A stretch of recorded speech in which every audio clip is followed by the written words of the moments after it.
allt klárt inn í ok.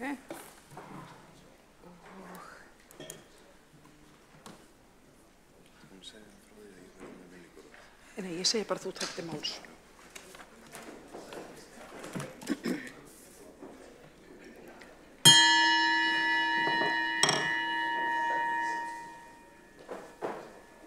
Fundur settur í borgarstjórn þriðjudaginn 18. júní.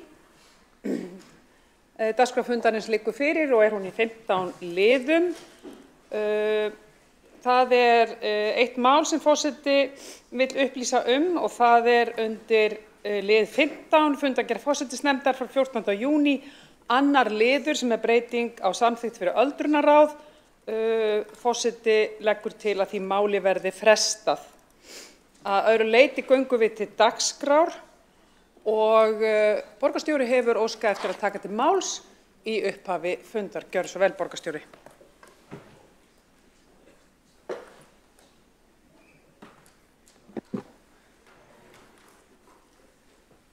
Forseti, ágæta borgarstjórn, áður en gengið til formlegrar dagskrár vil ég biðja borgarstjórn að minnast Elíar Katrínar Guðmundsdóttur, fyrrverandi borgarritara, sem lést 13. júní síðastliðinn aðeins 59 ára að aldri eftir að hafa glímt við Alzheimer-sjúkdóminn í nokkur ár.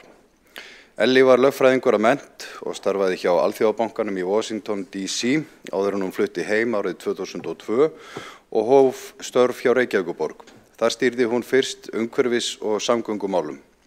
Hún gegndi ýmsum stjórnunarstöðum hjá borginni og var meðal annars sviðsstjóri umhverfis- og samgöngusviðs. Árið 2011 var hún ráðin borgarritari.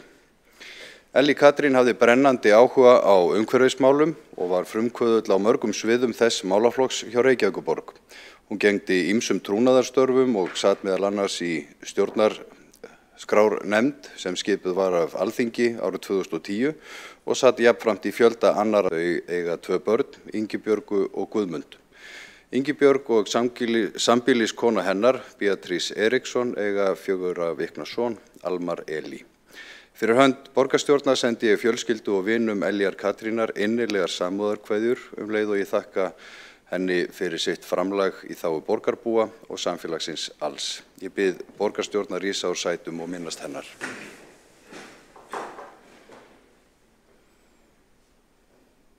Takk.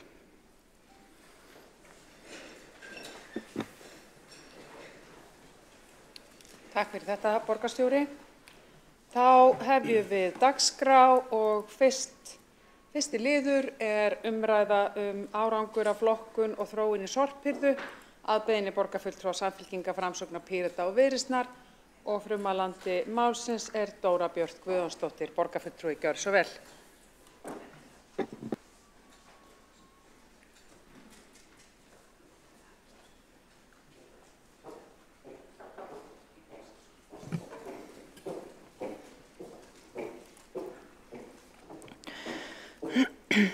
Forseti. Ég ætla að fjalla hér árangur vegna breyttrar sorphirðu og breytingar í úrgangsmálum undanfarin ár. Enda af miklu að taka. Það hafa verið stórar breytingar, miklar breytingar og mikilvægar breytingar í þá umhverfisins sem vert að tala hér á þessum vettvangi. Fyrst ætla ég að byrja á byrjuninni. Þetta snýst auðvitað allt úrgangspíramídan og hringrásarhugsunina. Úrgangspíramídin settur fram í lögum meðhöndlun úrgangs. Okkar fyrsta skref á alltaf að vera að reyna að koma í veg fyrir að úrgangur verði til og það gert með úrgangsforvörnum. Svo hægt að skoða eða leita leiða til þess að viðkomandi straumur geti orðið að öðrum notum. Hægt að endurvinna hann eða finna honum önnur hlutverk. Svo förgun alltaf síðasta ráðið. Og þetta snýst eins og áður sagði hringrásarhugsun og hringrásarhagkerfi. Og þetta það sem hringrásarhagkerfi snýst þar sem að við erum að tala hvernig við förum með auðlindir okkar, að við séum að nýta þær vel og reyna að koma þeim aftur í þessa hringrás ef mögulegt Og þetta byggir líka allt á samþykktri stefnumörkun borgar- og sveitarfélaga á höfuðborgarsvæðinu en líka lögum. Og þetta nú ástæðan fyrir því að við erum að standa í þessu öllu saman. En jæja, hér Gaia. Í ágúst 2020 tók ný gas- og jarðgerðarstöð höfuðborgarsvæðisins til starfa og hlaut hún nafnið Gaia. Og ástæða þess að ég byrjaði að tala Gaiu að hún forsenda fyrir breyttri sorphirðu og breyttri flokkun. Og Gaia líka mikilvægt samstarfsverkefni sveitarfélaga á höfuðborgarsvæðinu. Gaia markaði stór skref í umhverfismálum á höfuðborgarsvæðinu. Tók, eins og áður sagði, til starfa 2020 og markaði stór skref og þar metangas og molta unnið úr matarleifum sem sérsafnað á höfuðborgarsvæðinu. Helsti ávinningurinn af því verulegur samdráttur í losun gróðurhúsalofttegunda og nýting þeirra næringarefna sem felast í matarleifum okkar. Þetta hringrásarhagkerfið að störfum. En Gaia á sér töluvert lengri aðdraganda. Árið 2003 voru innleidd lög í gegnum EES-samninginn meðhöndlun úrgangs og voru markmið með þessum lögum að mynda hringrásarhagkerfi. Í svæðisáætlun fyrir meðhöndlun úrgangs frá 2005 voru ávarpaðar mögulegar aðgerðir til að minnka urðun lífræns úrgangs og var fjallað 3 lausnir, brennslu, gasgerðarstöð og jarðgerðarstöð. 2009 var svæðisáætlun meðhöndlun úrgangs uppfærð og var í þessari áætlun kveðið fastar að minnkun urðunar og lífrænum úrgangi og gert ráð fyrir að framkvæmdir við byggingu gasgerðarstöðvar myndi gerast árið 2010 og að hagkvæmni brennslustöðvar og jarðgerðarstöðvar verði könnuð. Efnahagshrunið 2008 olli hins vegar frestun á fjárfestingum og einnig minnkaði sorpmagn í kjölfar þess, sem náði ekki sömu hæðum og fyrir hrun fyrr en árið 2017. Og í kjölfarið var farið áfram með undirbúning byggingar gas- og jarðgerðarstöðvar Sorpu og hófst hann af alvöru árið 2014 og fór af stað af fullum krafti. Framkvæmdir hófust svo árið 2019 og var Gaia opnuð formlega í júlí árið 2020 og tók því framkvæmdunum 16 mánuði. Gaia skapaði forsendur fyrir sérsöfnun lífræns úrgangs og við hér komin allan hringinn. Molta tilkomin vegna þess að nú búið að klára innleiðingu á breyttri sorphirðu með sérsöfnun lífræns úrgangs. Sumardeginu fyrsta síðastliðinn var fagnað var verið að fagna þessu og fyrstu uppskerunni af næringaríkri moltu í Gaia og hún var boðin upp á ókeypis moltu og í opið hús.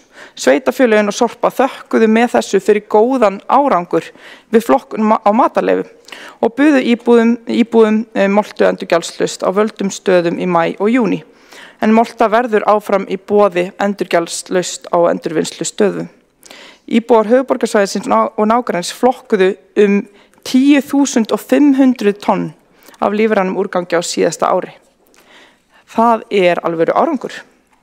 En áfram höldum við fyrir þetta fengum við umhverfisviðurkenningu.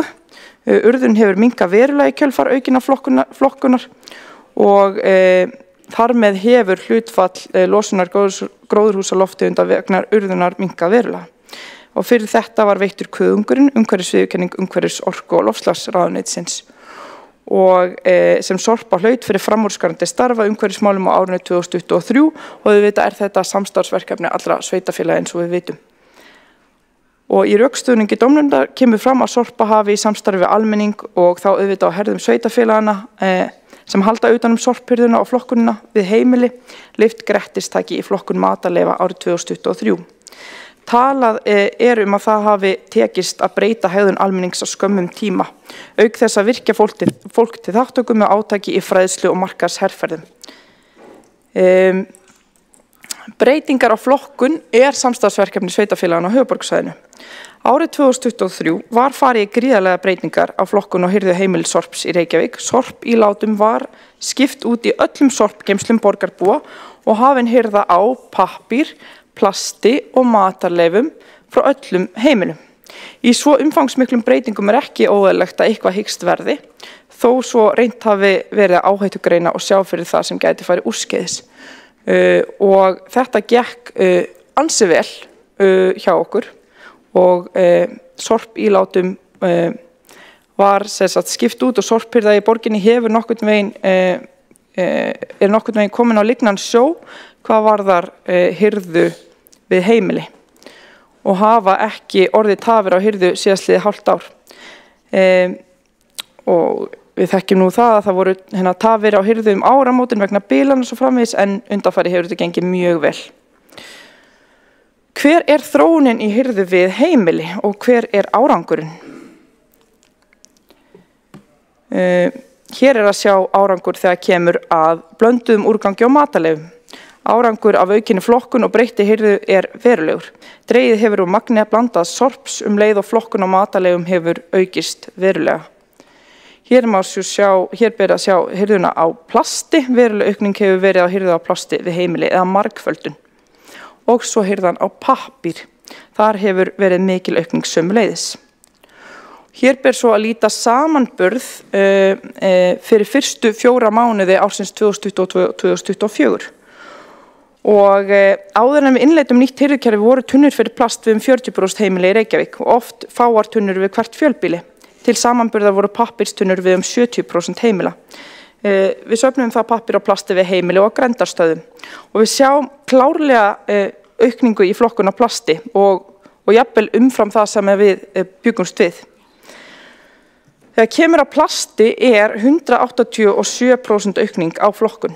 Þegar kemur á pappír eru að tala ríflega þriðjungsaukning eða 32% og þegar kemur á matarleifum er aukningin eðlilega mjög mikil eða 4761%. Blandaður úrgangur hefur þá dregist saman 37%. Þannig að plast hefur aukist 187% sem er algjörlega magnaður árangur. Hvað þýðir þetta svo þegar kemur á losun? Losun vegna urðunar hefur dregist verulega saman í kjölfarið. Með flokkun og hirðu á matarleifum og vinnslu þeirra í gæju er dregið verulega úr losun gróðurhúsalofttegunda. Gert er ráð fyrir að 24.000 tonn af matarleifum fari gegnum gæju árið 2024. Þetta mun draga úr losun gróðurhúsalofttegunda sem nemur 19.200 tonnum af koldíoxíði en það samsvarar losun 10.000 fólksbíla. Á fyrsta ársfjórðungi þessa árs 2024 var urðunin 89% minni en fyrsta ársfjórðungi 2023. Og samkvæmt nýju eigendasamkomulagi eigendasorpu hefur urðun á lífrænum úrgangi verið hætt í Álfsnesi. Matarleifar fara nú í gæju og brennanlegur úrgangur fer til Svíþjóðar í orku endurnýtingu. Svo var líka verið að breyta grendarstöðunum. Grendarstöðunum hefur verið breytt í kjölfar þess sem að ég hef farið yfir. Nýlega voru gerðar breytingar á söfnunarkerfinu þar sem söfnunargámum fyrir gler og málma var bætt á allar grendarstöðvar. Pappír og plast komið á valdarstöðvar fyrir tilfallandi umframmagn og það er svolítið verið að breyta þessu öllu saman í ljósi þess að nú eru það öll heimili þar sem við söfnum plasti og pappír og ekki bara sum eins og áður var. Við erum líka að safna textíl á öllum grendarstöðum. Söfnunarskápar eru þar að koma inn og Sorpa er að taka við söfnun á textíl á grendarstöðum núna við lok júlí, sem sagt. Ég ætla að fá að setja mig aftur á mælendaskrá til að fara yfir aðrar breytingar, jákvæðar breytingar í sorphirðunni og úrgangsmálum og þakka fyrir mig. Borgarfulltrúinn hefur lokið máli sínu og tekur þá til máls Kolbrún Áslaugar Baldursdóttir. Gjörðu svo vel.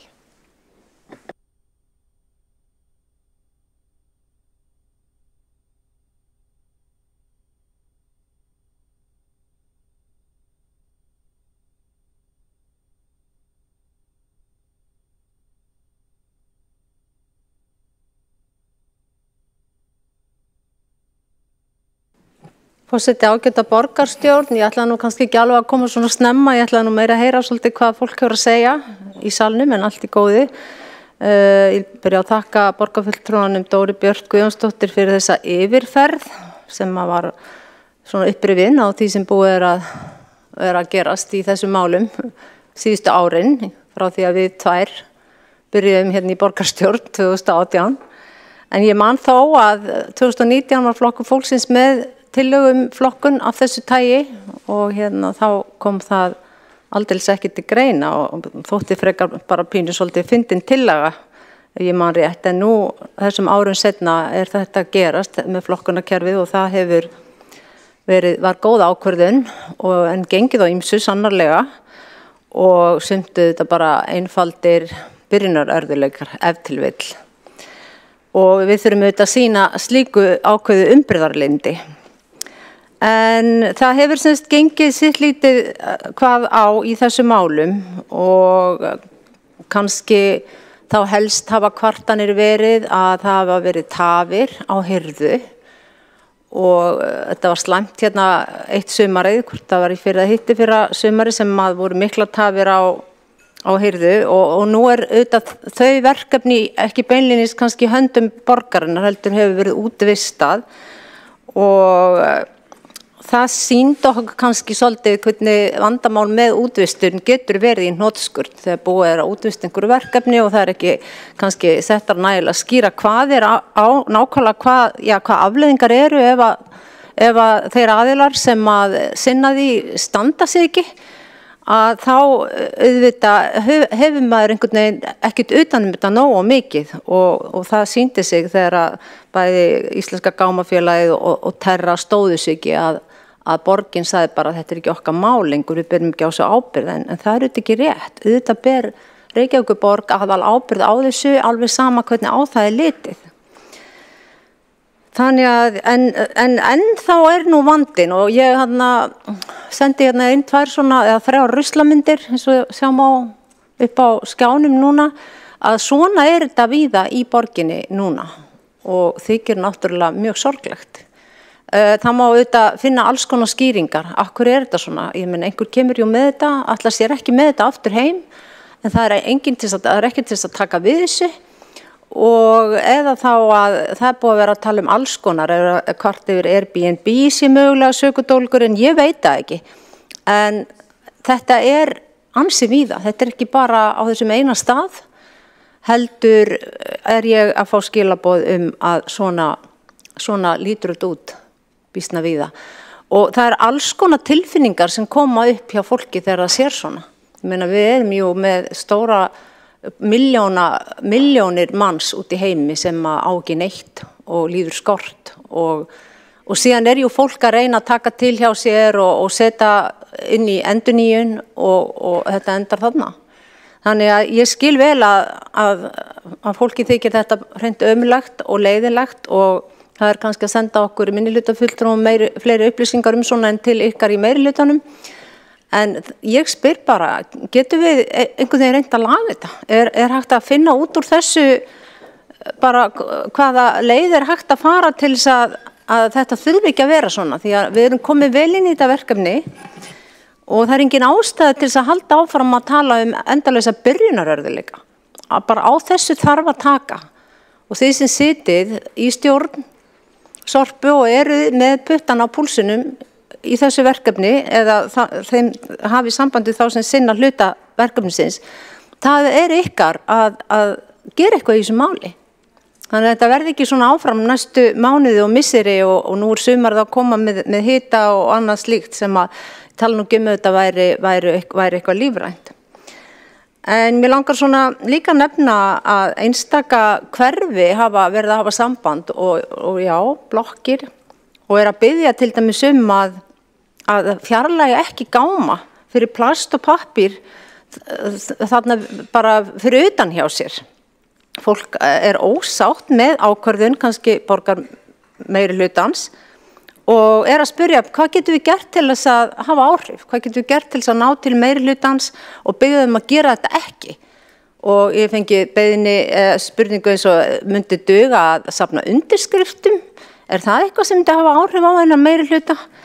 Og svona mætti lengi telja. Þannig að ég vil líka bara hvetja meirihlutan sem með þetta verkefni á sínum herðum að hlusta á borgarbúa og heyra hvað þeir að segja. Og ef það kannski staðan þannig, eins og til dæmis í kringum Bólstaðarhlíðana, þar var eitt málið, að fólk að biðja að hafa áfram þessa gáma í nærumhverfinu, að leyfa því bara að gerast. Að heyra hvað fólk að segja og fylgja dálítið eftir þeirra óskum. Þannig að ég veit ekki hvað skal segja meir þetta, en mér finnst ekki nóg að bara í dag að við tölum hvað þetta hafi verið geggjað, að bara nú flokkunarkerfið og þetta búið að vera svo einhver sigurganga. Það má vissulega fara vel yfir það, en við verðum líka að horfa á hvað þarf að gera betur. Hvað það sem að þarf að laga í þessu kerfi? Það ekki bara hrósið og umbunin. Það bara alls ekki allir tilbúinir í það þegar þeir ganga fram hjá svona ruslahrúgum á götum úti. Já, ég bara vil láta þetta duga sinni. Það kannski að koma upp aftur þegar ég heyri svona hvernig tónninn hérna í salnum, en ég virkilega vænti þess að tekið verði á þessum málum og þetta bara fjarlægt. Þetta eru verkefni sem er hægt að leysa, auðveldlega. Borgarfulltrúinn hefur lokið máli sínu, tekur þá til máls Alexandra Briem, borgarfulltrúi, gjörðu svo vel.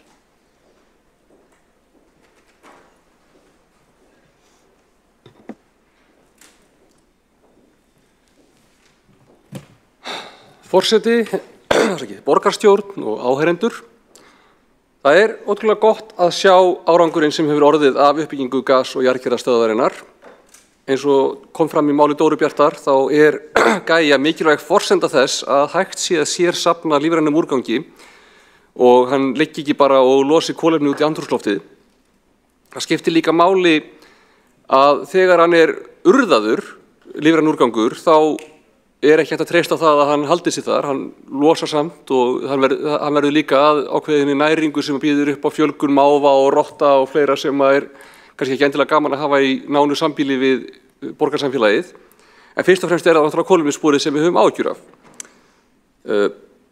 Það hins vegar til lítils að sérsafna lífrænum úrgangi ef við höfum ekkert annað að gera við hann. Ef við hefðum til dæmis byrjað að sérsafna lífrænum úrgangi áður en að við höfðum gas- og jarðgerðarstöðina tilbúna, þá hefðum við á endanum þurft að setja það bara einhvern veginn í sömu hólu og allt hitt, og þá myndi ég ímynda mér að íbúar hefðu misst trúna á því að vera flokka og misst trúna á því að það skipti einhverju máli. Þannig að þegar að stöðin yrði svo tilbúin, þá hefðu þau ekki viljað taka þátt í því. Þannig að ég held að það hafi verið rétt skref að keyra þessa sérsöfnun í gang þegar að við vorum komin með búnaðinn til þess að gera eitthvað við það sem við sérsöfnuðum. Það skiptir bara máli upp á það að hafa almenning með sér og upp á það að fólk sé að nota það sem við erum að setja út. Það skiptir máli að hafa gas- og jarðgerðarstöðina. Þetta var ekki í upphafi víst að þetta myndi fara svona vel. Þó að borgarstjórnin á þeim tíma hafi lýst efasemdum, þá var fólk sem raunverulega trúði því að það væri að gera flokkurina alfarið sjálfvirka, og það eins og hefur komið í ljós náttúrulega bara ekkert raunhæft með núverandi tækni, og jafnvel þó það væri hægt ekki æskilegt að taka ábyrgð einstaklingsins á að flokka eigið sorp alveg út fyrir sviga. Við viljum auðvitað að fólk hafi ákveðna meðvitund og taki þátt með einhverjum hætti í því að gera þetta. En núna þetta farið að sanna sig. Við erum komin með góða uppskýru af nothæfri og góðri moltu og höldum bara áfram með þessari vegferð. Næsta skref í sorphirðunni, svona stóra skrefið, auðvitað að meta það hvert við förum í förgun efnis sem ekki hægt að endurnýta eða endurvinna eða breyta í moltu.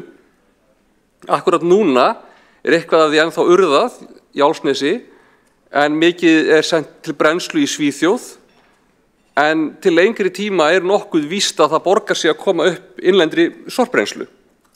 Og þá þurfum við bara að skoða með hvaða hætti skynsamlegast að gera það. Það fyrir séð að verð fyrir brennslu í nágrannalöndum stefnir í að fara hækkandi á næstu árum, og þegar að það gerist þá væri komin freisting að senda það lengra í burtu til kannski staða þar sem að laun eru lægri, en líka þar sem að reglugerðir eru ekki jafn strangar, þar sem að eftirlit með að það sé raunverulega verið að gera það við sorpið sem að við erum að kaupa sé gert. Þannig að ég held að við ættum að vera að stefna í það að koma upp innlendri sorpbrennslu, og þá væntanlega í sem stærstu samstarfi innanlands til að nýta bara stærðarhagkvæmni, og þá það komin ákveðin grunnvinna hjá Sorpu í að greina sviðsmyndir. Ég held að á næstu misserum munu við þurfa að taka bara ákveðin skref í þessu, og þá bara mikilvægt að hafa sem flest sveitarfélög og helst ríkið með í þeim áætlunum. Af því að það skiptir máli að við getum komið lífrænum úrgangi á sinn stað, og líka að sveitarfélög sem hafa kannski ekki sína eigin sjálfstæðu möguleika á að reisa gæju eða brennslu eða eitthvað svoleiðis hafi eitthvað að gera við sitt efni og neyðist ekki til þess að bara urða það. Ég veit af sveitarfélögum út á landi þar sem að þau henda lífrænum úrgangi og afgöngum úr matvælaframleiðslu eða sjávarútvegi bara með hætti sem þau rauninni mega ekki bara af því að þau veit ekki hvað þau að gera. Þau hafa ekki aðgang að okkar kerfum, eru ekki aðilar að þeim, hafa ekki góða urðunarstaði sjálf og í rauninni bara veit ekki hvað þau til bragðs að taka. Þannig að það er mikilvægt líka að innvinkla sem flesta aðila í þessi kerfi til þess að geta gert þetta vel. Við erum líka að sjá það, ég hef allavega heyrt sögur þess efnis að einhverjir hafi stundað það að koma með úrgang utan höfuðborgarsvæðisins og umpakka einhvers staðar innan höfuðborgarsvæðisins og reyna svo að koma því í urðun í Álfsnesi sem á ekki að vera fyrir það. Þannig að allt samstarf að gera þetta vel og bara passa það að gjaldskráin sé sanngjörn og samræmd þannig að það verði aldrei þægilegast og ódýrast að annarkvort smygla einhver í urðun eða gera eitthvað bara í laum einhvers staðar á fjallabæki þar sem enginn sér eða eitthvað, þeir hvatar séu sem minnst til staðar. Þurfum að gera þetta vel og til þess að það sé hægt að gera þetta vel þá þurfum við svolítið að gera þetta saman og ég held að það sé næsta verkefni hjá okkur í þessu.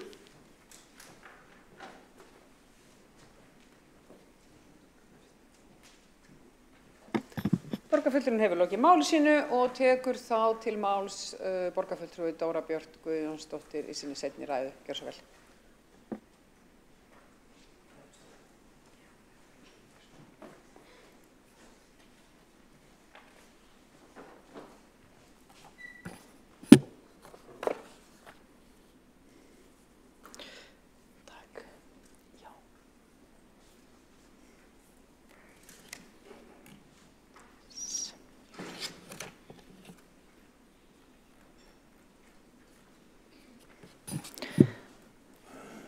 Forseti, ég kem hér upp í aðra ræðu mína þar sem að það var af nógu að taka og ég náði ekki að gera því öllu skil í fyrir ræðu eins og eðlilegt og ég því mættinga aftur.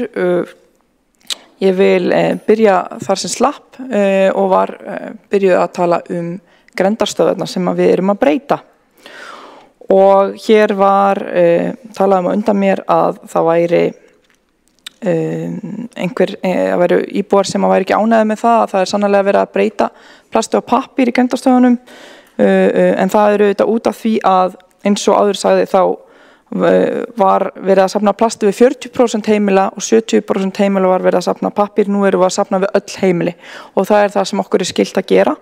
Því er hugmyndin með grenndarstöðunum einungis að það sé umframmagn og því er verið að vinna með svona minni og stærri stöðvar en auðvitað búið að greina aðgengi að þessum stöðvum og þá að vera ágætis aðgengi frá öllum heimilum að þessum stöðvum og að því sögðu þá erum við að bæta við textílgámum á allar stöðvar sagt, og málmgámum sem ekki var áður allstað. Það er búið að meira en tvöfalda fjölda þeirra stöðva þar sem málmi er safnað og þannig að þetta eru jákvæðar breytingar í mörgum skilningi og auðvitað tekur tíma að innleiða svona breytingar og einhverjum finnst óþægilt að missa út grenndarstöðvarnar en núna hefur gengið mjög vel að hirða við heimili og við vorum að lenda þarna í ákveðnum toppum og ákveðnum núningum vegna þess að við vorum að gera þessa stærstu breytingu og sorphirðu sem að hefur verið gerð held ég bara svona allavega í áratugi og við erum að sjá að það hefur lukkast vel hjá okkur.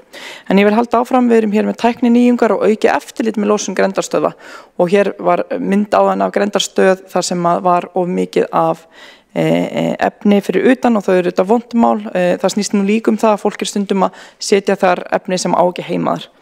En við erum hins vegar núna komin í nýjan samning, nú verða gámarnir allir búnir skynjurum og sem nema hvenar gámar verða fullir og ætti því að fækka verulega tilfellum þar sem gámar yfirfyllast. Í nýjum samningi eru sömulegis ákvæði févíti séu gámar ekki losaðir áður en þeir fyllast. Þá dregst það frá samningsverði og Við erum líka að breyta sorphirðunni og efla hana samhliða þessum breytingum. Við erum búin að gera og efla verulega bílakost sorphirðunar sem dregur úr líkum á því að sorphirða tefjist vegna bílana. Og það gefur okkur færi á auka hirðutíðni á pappír og plasti. Árið 2023 voru keyptir 5 nýir sérhæfðir hirðubílar, nú í maí 2024 bættust við 3 til viðbótar. Borgarráð hefur sömuleiðis samþykkt kaupa 2 til viðbótar sem vonir á byrjun næsta árs. Þannig hefur hirðubílum fjölgað og flotinn yngri sem dregur úr líkum á bílunum og gefur færi á að hafa eldri bíla til taks sem varabíla. Og þess vegna vonum við nú að þetta gangi snurðulust fyrir sig að mestu næstu mánuði.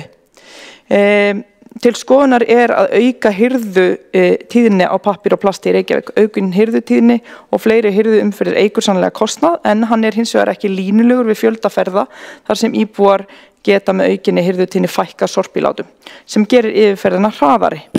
Með aukinni hirðutíðni þurfa íbúar ekki að fjölga sorpbílátum og koma þeim þá betur fyrir núverandi geymslum þar sem að stundum ekki nægt pláss. Til samanburðar pappír og plasti losað 3. hverja viku í Reykjavík líkt og í Garðabæ, Mosfellsbæ og Seltjarnarnesi. Hirðutíðnin 2. hverja viku í Kópavogi en 4. hverja viku í Hafnarfirði. Hirða á matalegum og blönduðu sorpi svo sami öllum sveitarfélögum 2. hverja viku. Ég vil bæta við varðandi grenndargámana að þessi breyting sem orðið þetta á öllu höfuðborgarsvæðinu. Það alltaf verið að tala um Reykjavík og Reykjavík og þessu ósáttir. Þetta samræmt kerfi. Svo að það fylgir nú sögunni.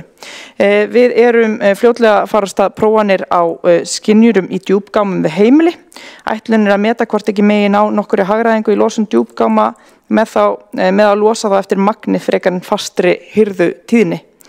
Og við vitum það auðvitað að með færri losunum og bestun á hirðuleið má lækka hirðugjöld mögulega þá þessara húsfélaga og sorphirðugjöldin geta þá tekið mið af magni úrgangs í samræmi við mengunarbótaregluna.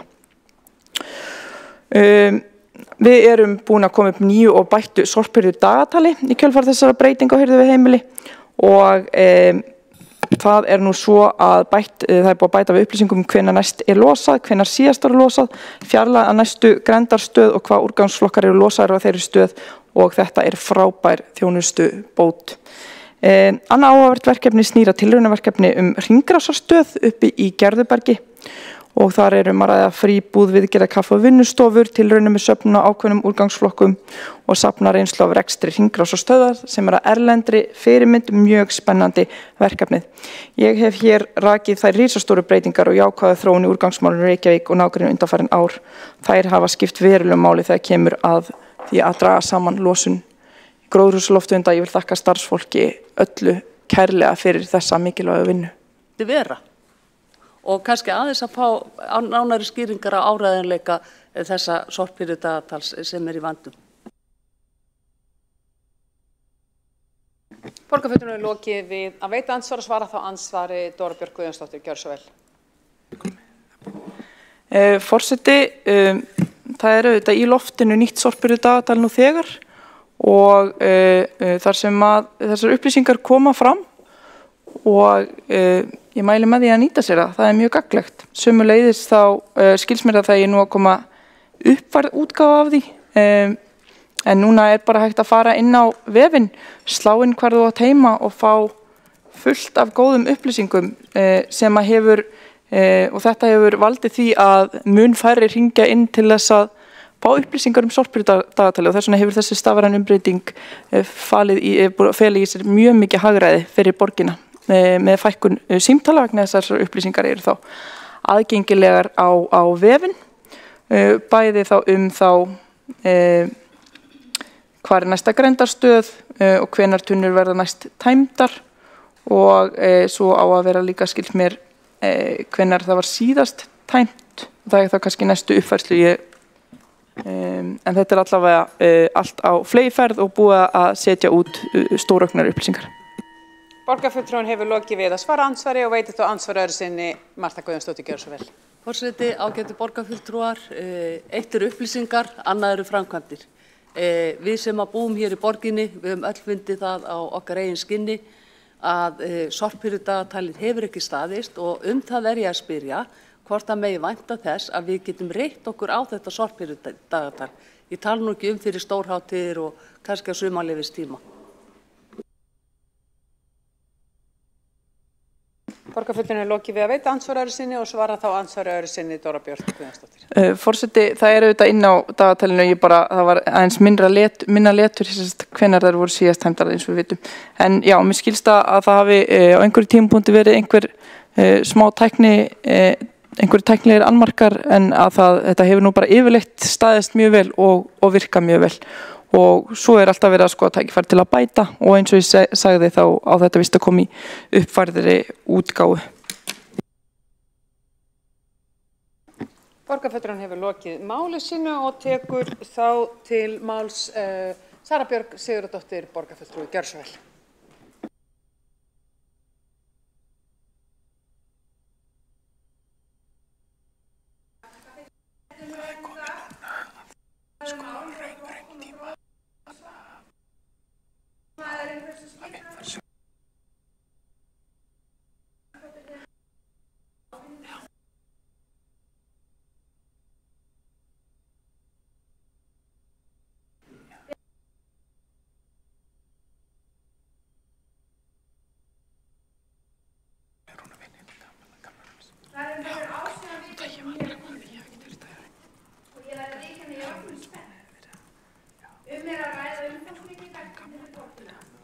Komu hnökrar, já. Sumir fengu rangar tunnur afhendar, bilanir á búnað ullusenkunum í sorphirðu og rusl safnaðist upp. En svo hrökk tannhjólið í gang. Við sjáum öll hvað þjónustan er mikilvæg enda finnst flestum sorp og sorplykt vera vond. Þetta var líka tímamótaskref fyrir okkur eða sem neytendur að breyta venjum okkar og vinnulagi, sérstaklega fyrir þau sem ekki höfðu flokkað sorp áður. Svo er flokkunin mjög viðamikið umhverfismál en með réttri flokkun er ekki bara hægt að minnka sóun, heldur líka endurnýja verðmæti í stað þess að henda þeim og á sama tíma skapa önnur ný. Spáum í það. Magnaði lifa tíma þar sem sorp, ruslið, úrgangur eru skilgreind sem verðmæti, að sorp býr til ný verðmæti. Það er svo stutt síðan okkur fannst sjálfgefið að hafa opna ruslahauga, henda steypu, afgangum út í sjó, moka hólur á gersniði fyrir bílhræ og rafgeima. Upp á 1960 fóru amma mín og afi, sem voru búsett í Hrísey, með sorpið sitt út í sjó. Áður en opni ruslahaugar urðu til. Svo man ég sjálf eftir ruslahaugunum í Guðnesi, kannski fyrir svona 40 árum, opnir haugar, mávaherinn svífandi yfir, lyktina, gulu slikina sem lá yfir öllu og fjúkandi rusl. Frekar svona ógeðfellt í minningunni. Þegar við horfum á sjávarútveginn, hvernig hann hefur þróast í tímans rás, þá hefur auðlindanýting alltaf verið ofan á hvar sem stigið niður fæti. Á sama tíma og íbúar hentu rusl út í sjó við Hrísey var fiskurinn hins vegar gjörnýttur. Flakaður, fristur, í dag er hann sendur ferskur úr landi. Beinhreinsaður, afskurður fór í hakkavél, var það marningi sem endaði í fiskinökum í Bretlandi, restin var brennd og mjöli notað sem fóðubæti fyrir skepnur. Nýsköpun í verðmætum fisksins enda síðan í fyrirtækjum eins og Keresis sem hefur nýtt sér fiskróð sem plástur og vond sár. Við sem samfélag höfum alltaf borið ómælda virðingu fyrir fiskiafurðum og umgengt þessa auðlinda virðingu og nærgætni. Þegar ég vann í frystihúsinu fermingarárum mitt voru bónusgreiðslu fyrir nýtingu. Afurðin var vigtuð inn og aftur út. Við afföll minnkaði bónusinn og nýgræðingar í þjálfur eins og ég vorum ekkert sérstaklega vinsælir sumarstarfsmenn. Auka greiðslur fyrir bestu mögulegu nýtingu á hráefninu umfram allt. Þannig var okkur kennt að bera virðingu fyrir auðlindinni, hráefninu, verðmætinu sem fólst í fisknum. Forseti, ágæta borgarstjórn, nú vil ég að við setjum sorpið í stað fisksins inn í þessa frásögn, inn í ruslið sem gengur undan okkur. Mörgum áratugum eftir að auðlindanýtingu fiskafurða þá erum við loksins komin á sama stað með úrganginn okkar. Markviss flokkun er einmitt að bera virðingu fyrir því hvernig við skilum af okkur ruslinu. Að það skiptir máli hvernig við flokkum, þannig að hægt verið að nýta ólíkar afurðir, ólíka framleiðslu í ólík verðmæti. Molta er ein af þessum mögnuðu verðmætum sem falla til við flokkunina. Þau sem hafa haldið moltu vita hvað hún er mögnuð og skemmtilega. Bara það að safna saman matarafgöngum ásamt grasi og öðrum lífrænum efnum sem falla til við heimilishaldið og koma fyrir í kassa út í garði og með tímanum kemur áburður á daglegu rusli sem fellur til og fyrir vikið þá minnkar ruslið til muna. Þess vegna hringrásargarðurinn í Álfsnesi svo mikilvægur en þar munu fyrirtæki skiptast á gæðum og þannig verður rusl eins annars auðlind. Auðlindastraumur fallegt orð. Hvað einn fiskur hefur skapað marga ólíka auðlindastrauma mun rusli gera það líka. Tækifærin óþrjótandi bæði í hvernig við þróum hringrásargarðinn, hann verður eldur í takt við þarfir og framtíðar áform og þeirra nýsköpunarfyrirtækja sem sjá sér hag í því að búa til ný verðmæti úr hráefni eða orku sem annars færi aflögu. Í dag myndi engum dett í hug að henda ruslinu sínu út í sjó. Við höfum náð langt í land að bera virðingu fyrir fiski og nú erum við á sömu braut með sorpið okkar. Tölum ruslið upp og alla auðlindanýtingu enda á framtíð komandi kynslóða mikið undir. Eins rusl annars gull.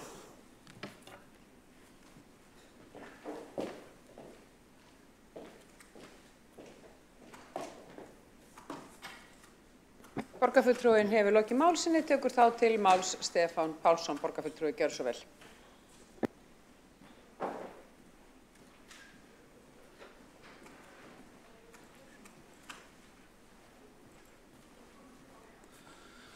Forseti, ágæta borgarstjórn, það sjálfsagt að þakka fulltrúum meirihlutans fyrir að setja þetta mál á dagskrá. Segir kannski sína sögu það hvað tekist hefur að svona landa vel þeim breytingum sem hafa orðið á sorphirðunni, hversu svona rólegar þessar umræður hér eru með það sem maður hefur kannski séð fyrir sér fyrir fáeinum mánuðum síðar þegar að umræður sorphirðu íttu týndum köttum úr efstu sætum á hverfa síðum samfélagsmiðla.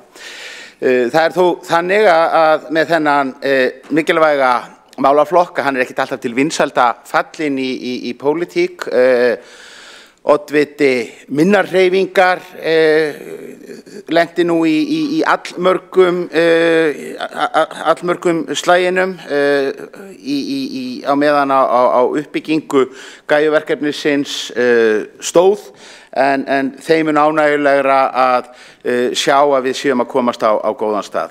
Í raunum má segja að þessi saga sé öllu lengri heldur en rakin var í framsöguræðu borgarfulltrúa Dóru Bjartar Guðjónsdóttur því að í rauninni hugsunin það að sorp Reykvíkinga yrði að efni sem að nýta mætti til ræktunar hana má rekja meira en 70 ára aftur í tímann. Þegar að sorpeyðingarstöðin var sett upp á Stórhöfða og tekin í notkun 1958 eftir langan aðdraganda, að þá var lykilatriði í hugsuninni þar að framleiða áburð, svokallaðan skarna, en þar kom það í rauninni í bakið á mönnum að þar var lagt upp með það að flokka á hinum endakeðjunar. Að taka bara við öllu draslinu óflokkuðu frá heimilum og síðan myndi tæknin eða mannshöndin duga til þess að ná því nýtanlega frá hinu. Og fljótlega kom í ljós að slæm umgengni og eiginlega kannski enn frekar bara markaðsþjóðfélagið með fjöldaframleiðslu, með nýjum efnum, með plasti sem að jókst í sífellu, gerði það að verkum að þessar vonir brugðust og skarninn varð úthrópaður og ærulaus á skömmum tíma. Þannig að það þarf að undirbúa vel tæknibreytingar og það nú kannski svona það sem til að læra af því sem að hér gerðist og var gert til þess að við getum þó tekið þá reynslu áfram í aðrar tæknibreytingar og skipulagsbreytingar í framtíðinni. Þá má segja að það hefði verið mjög æskilegt ef að ákvörðunin það hvert skildi fara, hvert stefna skildi hefði verið tekin töluvert fyrr heldur en raunin varð, þannig að í skilmálum, í reglugerðum hefði það legið fyrir miklu fyrr. Það sem hér stendur sem stjórnarmaður í húsfélagi var fyrir ekki nema 4 árum. Stóðum við frammi fyrir því að taka lóðina okkar í gegn og höfðum þá huga á því að leysa sorpmálin til lengri tíma, setja þar upp sorpgerði. En tilraunir til þess að fá forsögn það í borginni það hvernig menn sæju fyrir sér að þetta yrði til lengri framtíðar, þær báru engan árangur. Það var bara bent á gildandi reglur og eftir á að hyggja það bara gott að við héldum á okkur höndum og kusum að bíða, því annars hefðum við lent í sömu stöðu og sem á nýjustu húsunum í borginni, fjölbýlishúsum, sem að byggðu upp djúpgáma sorplausnakerfi sem að í rauninni var fallið áður heldur en að fólk var farið að flytja inn í húsið. Og mann þurfti að finna þá nýjar lausnir og breyta hönnunarforsendum eftir á, sem alltaf erfitt. Þannig að þetta ekki sagt til þess að hnýta í neitt, heldur bara sem lærdómur til framtíðar. Og eins ljóst að þessari auknu moltuframleiðslu og ekki síður framleiðslu á metangasi sem að mun fylgja þessum breytingum, þessum glæsilega árangri sem að kynntur var hér áðan, að það þýðir líka nauðsyn þess að koma því metani í not, koma því í virkni, og þar staðan því miður sú að metan sem eldsneyti í svona almennum fólksflutningum, hérna í heimilisbíla til að mynda, að það hefur eiginlega alveg botnfrosið. Ástæðan áhugaleysi eldsneytisfyrirtækjanna,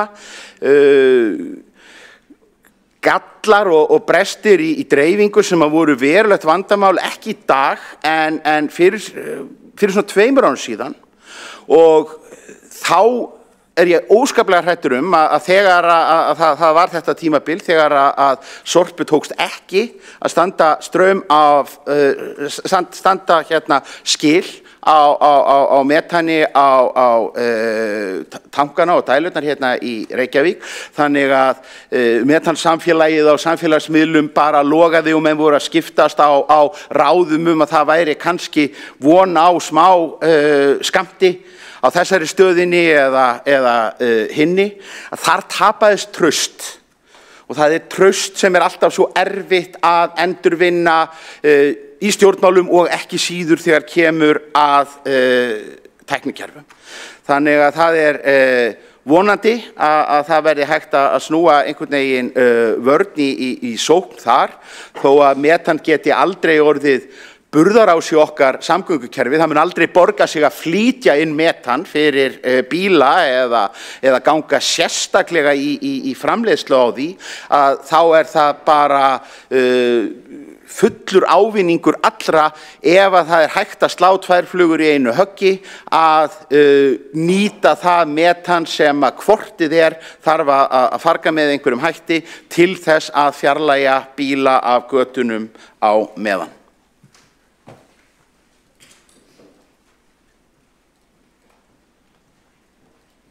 Borgarfulltrúinn hefur lokið mál sínu og tekur þá til máls Kjartan Magnússon, borgarfulltrúi.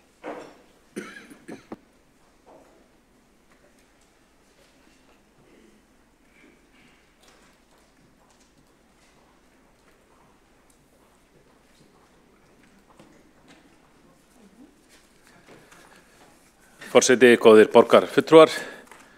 Ég vil þakka meirihlutanum fyrir að setja þetta málefni hér á dagskrá.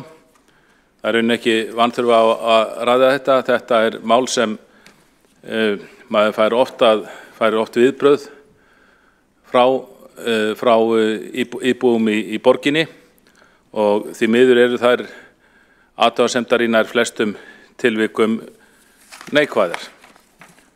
Það er alveg ljóst að við erum á ákveðinni vegferð í þessum sorphirðu málum og svo vegferð hefur tekið mörg ár og það er ekki séð fyrir endan á þessu og það er alveg rétt að það hafa ýmsar framfarir orðið.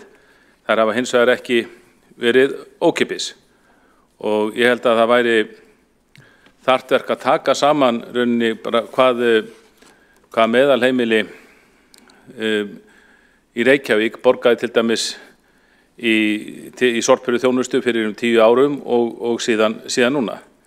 Mér segir svo hugur að það sé mjög hátt. Sorphirðugjöld á almenning í Reykjavík hafa hækkað mjög mikið og mjög skarpt. Stundum jafnvel aðeins að sýnt hafi verið hvaða kostnaður eigi að koma á móti. Nú,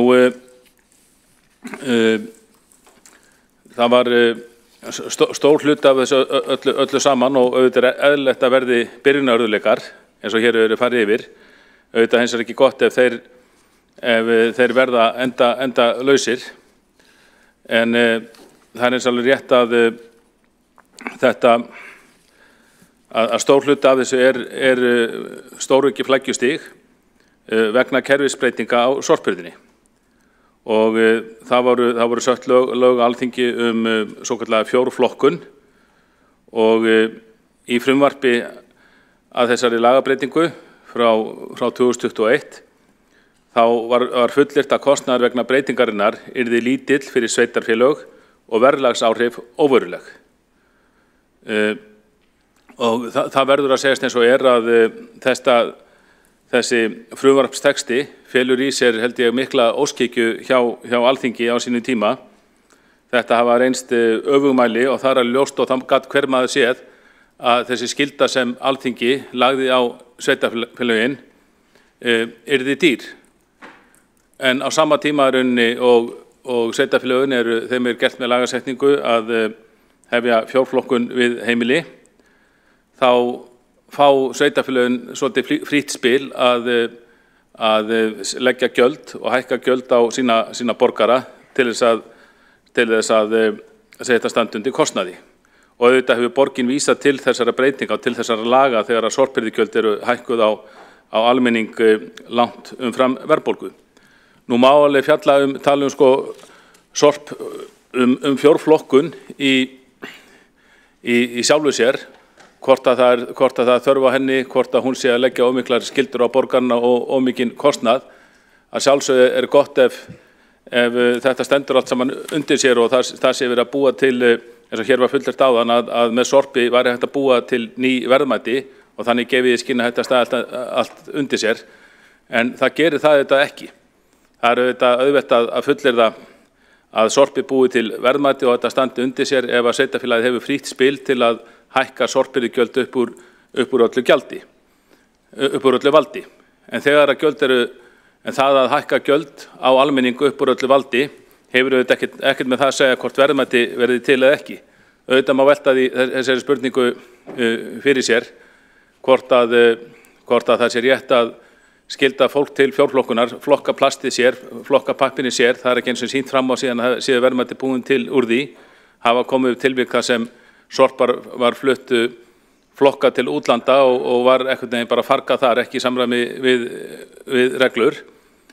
Og í sjálfu sér þarf ekki að vera skaðiskeður þó að pappír og plast fari saman ofan í jörðina, við eigum þó nóg á landi, ef að það er tryggt að hvort ekki rotnar það, þó að taki mismunandi tíma fyrir pappírinn annars vegar og plasti hins vegar auðvitað að brotna niður í jarðveginum.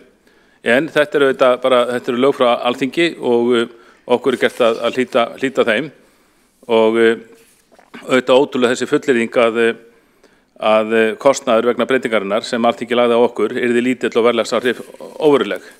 Ef við tökum bara síðustu áramót þá hækkuðu sorphirðugjöld hér í borginni alltaf 71%. Árgjald fyrir blandaða tunnu hækkaði 71% á milli ára. Árgjald tunnu fyrir matarleif var 17% en árgjald fyrir pappirstunnu sem hafði hækkað mikið áður lækkaði hins vegar 15%. Og það var auðvelt að reikna það út að heimili sem greiddi áður 37.000 krónur á ári fyrir 2 tunnur, blandaða tunnu og pappirstunnu, þarf nú að greiða samtals 63.000 krónur á ári fyrir 2 tvískiptar tunnur eins og mörg heimili hafa kosið að vera með. Sú hækkun nemur 26.000 krónum eða 70%. Og ég verð að segja að mér finnst oft í umræðum þessi mál gleymast að fjalla verðlagsáhrifin á almenning og ég tek fram þetta alls ekkert fyrsta stóra hækkunin á sorphirðugjöldum í Reykjavík sem langt umfram verðbólgu. Þar hafa verið nokkuð margar á síðastliðnum 10 árum og þess vegna verið rétt að reikna út heildaráhrifin. Það er ekki hægt að segja annað en við höfum borgin hafi fengið nægan undirbúningstíma til þess að búa sig undir þessar miklu breytingar. Þær virðast þó ekki hafa verið nógu vel nýttar eins og kom í ljós á síðasta ári þegar að fjórflokkunarkerfið var tekið upp. Innleiðingin gekk mjög brösuglega og sorphirða fór úr skorðum í kjölfarið þrátt fyrir langan undirbúningstíma. Vandan virðist að stóru leyti með rekja til skorts og skipulagi og stjórnun sorphirðu hjá borginni. Það verður ekki komast annar niðurstöðu og við erum ekki ennþá komin yfir þessa byrjunar örðuleika sem eru þessa myndir sennilega ná heilu ári. Og við sjálfstæðismenn höfum bent á þetta, óskað eftir úrbótum, komið athugasemdum og ábendingum frá almenningi á framfæri í umhverfis- og skipulagsráði, ekki síst er ákvörðun að það eigi einungis valdar grendarstöðvar að taka við pappír og plasti. Og við höfum sagt auðvitað að vera allar grendarstöðvar, ekki bara sumar, en það hefur orðið ofan á að pappirs- og plastgámar eru engis á völdum stöðvum, áttu held ég að vera á þriðjungi stöðva en það var gefið eftir og mér skilst að þeir séu á helmingi stöðva núna. Og ég get ekki alveg tekið undir það sem hér var sagt áðan að þetta yfirleitt virkaði mjög vel og stæðist vel. Við fáum fjölmargar kvartanir frá íbúum að tunnur yfirfyllist og séu ekki hirtar nógu reglulega. Það hefur þó dregið úr því. Eftir þessi leið á veturinn þá virtist borgin ná betri tökum á þeirri þjónustu, en það er ennþá mikið kvartað yfir því að gámar yfirfyllist á grendarstöðum og það sé alls ekki nógu vel fylgst með því hvenær þurfi að losa þá. Það virðist helst vera pappírinn sem gerði það verkum að þetta fyllist og að tunnurnar og gámarnir verði yfirfull. Þannig að það er svo sannarlega verk að vinna í þessum málum. Flækir máli aðeins þó að þurfi ekki að vera verra að þjónustunni sinnt undir 2 höttum, bæði hjá borginni og hins vegar Sorpu sem ræður verktaka til sín.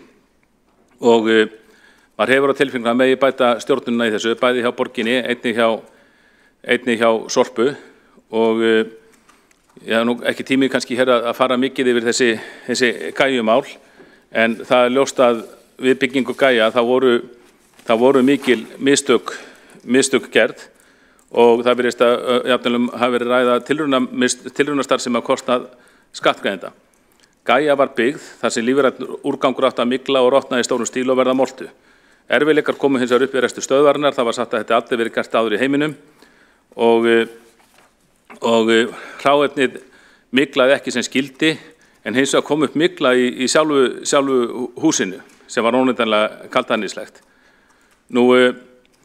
Í árslok 2022 fengum við þá þær upplýsingar í umhverfis- og skipulagsráði að kostnaður við gæju hefur farið langt fram úr áætlun og var 5,5 milljarður og hann hefur sennilega eitthvað aukist síðan. Það verið ágætt að fá að vita það ef að svo vitneskir í þessum sal hvað gæja, hver endanlegur kostnaður er við jarðgerðarstöðina Gæju. Þetta væntu með formaður umhverfis- og skipulagsráðs geti, ef hann hefur þar upplýsingar, að hann geti svarað þeirri spurningu.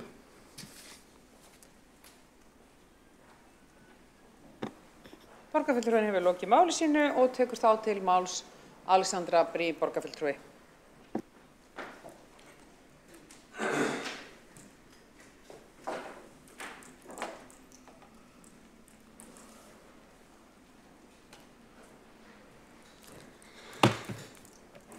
Forseti, ágæta borgarstjórn og aðrir áheyrendur, ég kem upp aftur til þess að bæta aðeins við fyrri ræðu að gefnu tilefni.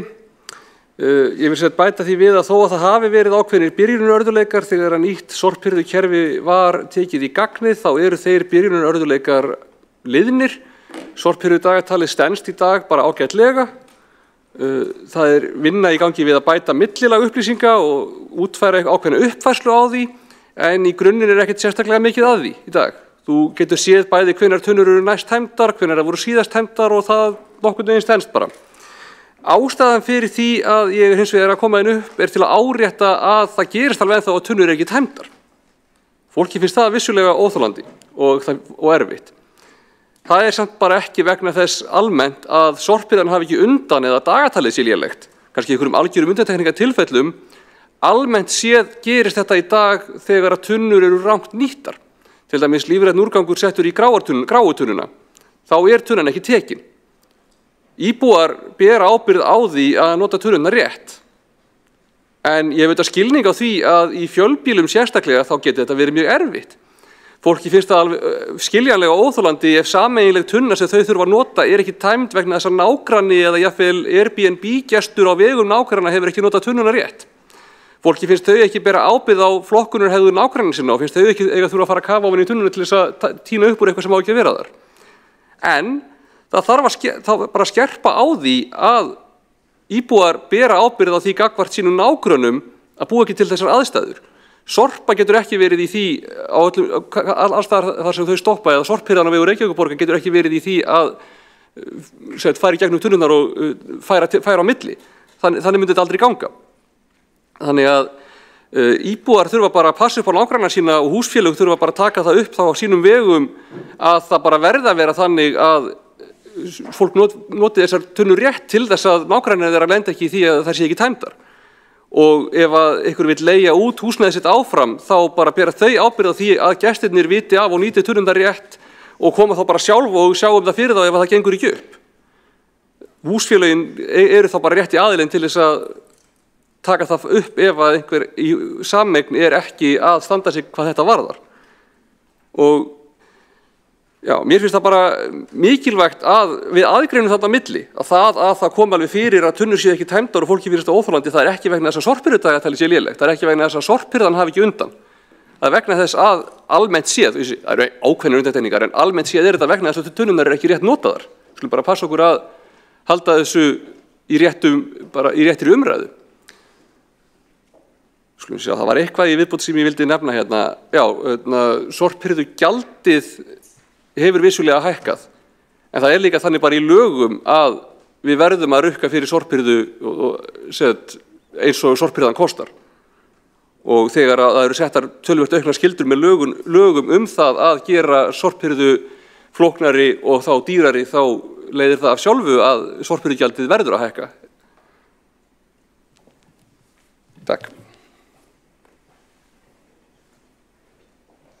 Borgarfulltrúinn hefur lokið máli sínu og einn hefur óskað eftir að koma upp í andsvar. Það er Kolbrún Áslaugar Baldursdóttir. Gjörðu svo vel. Forseti, ágæta borgarstjórn, já, ég vil bara tala aðeins hversu það er eitthvað tamt þessu meiri hluti alltaf að varpa frá sér ábyrgð, kenna öðrum Hér er bara öllum borgarbúum kennt þess vegna.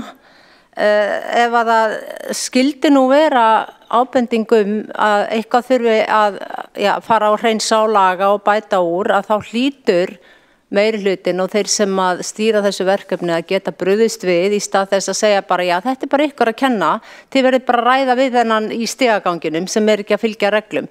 Auðvitað segir þessi sjálft að allt svona er dálítið mikið snúið, flókið og í rauninni verða að segja að maðurinn og konan á annarri hæð ber ábyrgð á fjölskyldun á 4. hæð.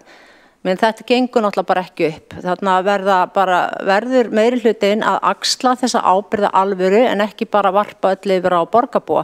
Það eru líka byrjunarörðuleikar hjá borgarbúum með bara allt þetta ferli. Borgarbúar eru líka að læra á nýtt kerfi og átta sig á hvernig landi liggur. Það er líka allt í lagi bara að hugsa að gefa þeim séns líka en ekki bara alltaf að fría sjálfan sig. Borgarfulltrúinn hefur lokið máli sínu og svarað þá andsvari Alexandra Blím. Forseti, ég kannski bara rétt árétta það að ég alls ekki að kenna öllum borgarbúum ég hins vegar að segja að sorphirðan getur ekki gengið þannig að þau sem eru að koma að tæma tunnurnar fari í það að flokka á milli tunna á staðnum. Það eðlilegt að gera þá kröfu að tunnurnar séu rétt nýttar og það auðvitað erfitt þegar að fleiri en eitt heimili ber ábyrgð á sömu tunnunni. Og þau sem eru helst vandamálið í þessu hafa verið, Airbnb leigusalar sem ekki að passa upp á það gagnvart sínum leigjendum að gera þetta og einhverju önnur tilfelli. Almennt séð fólk að fatta bara þetta kerfi mjög vel. Þetta kerfi ekki það flókið að íbúar almennt séu að ruglast of mikið á því þó að það geti verið einhver jaðartilfelli þar sem eitthvað ákveðið sorp kannski pínu vafamál. En ég bara frábið mér það ég sé eitthvað að kenna öllum íbúum ég bara segja að þetta eitthvað sem að notendur tunnana þurfa að passa upp á að gera rétt og það ekki hægt að segja að sorphirðan sé að bregðast ef að tunna sem vitlaust notuð ekki tæmt. Borgarfulltrúinn lokið við að svara andsvari og óskar þá borgarfulltrúinn eftir að veita andsvar öðru sinni, gjörðu svo vel.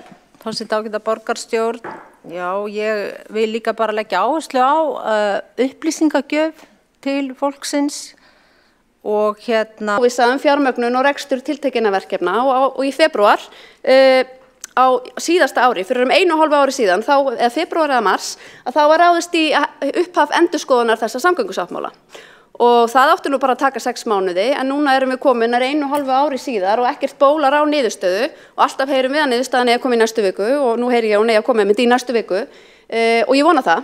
En þá þurfum við að sjá hvernig það lítur út og hvernig það kemur út fyrir rekstur sveitarfélaga sem auðvitað þröngur stakkur sniðinn núna. En á meðan við bíðum þá gerist auðvitað ekki neitt. Og það þekkjum við öll og það því höfum við öll reynslu af. Nú umferðarvandinn í Reykjavík, við þekkjum hann öll, við þekkjum örugglega flesta að vera í þessari stöðu sem birtist okkur hér á myndinni. Árið 2019 gáfu Samtök iðnaðarins út skýrslu þar sem sagt var að tæplega 9 milljónum klukkustunda yrði sóað í umferðartafir innan höfuðborgarsvæðisins árlega og má ætla að þessi tala hafi vaxið umtalsvert síðan. Þar kom líka fram að ferðatími og annar tíma hefði lengst hátt í 50% á fáeinum árum.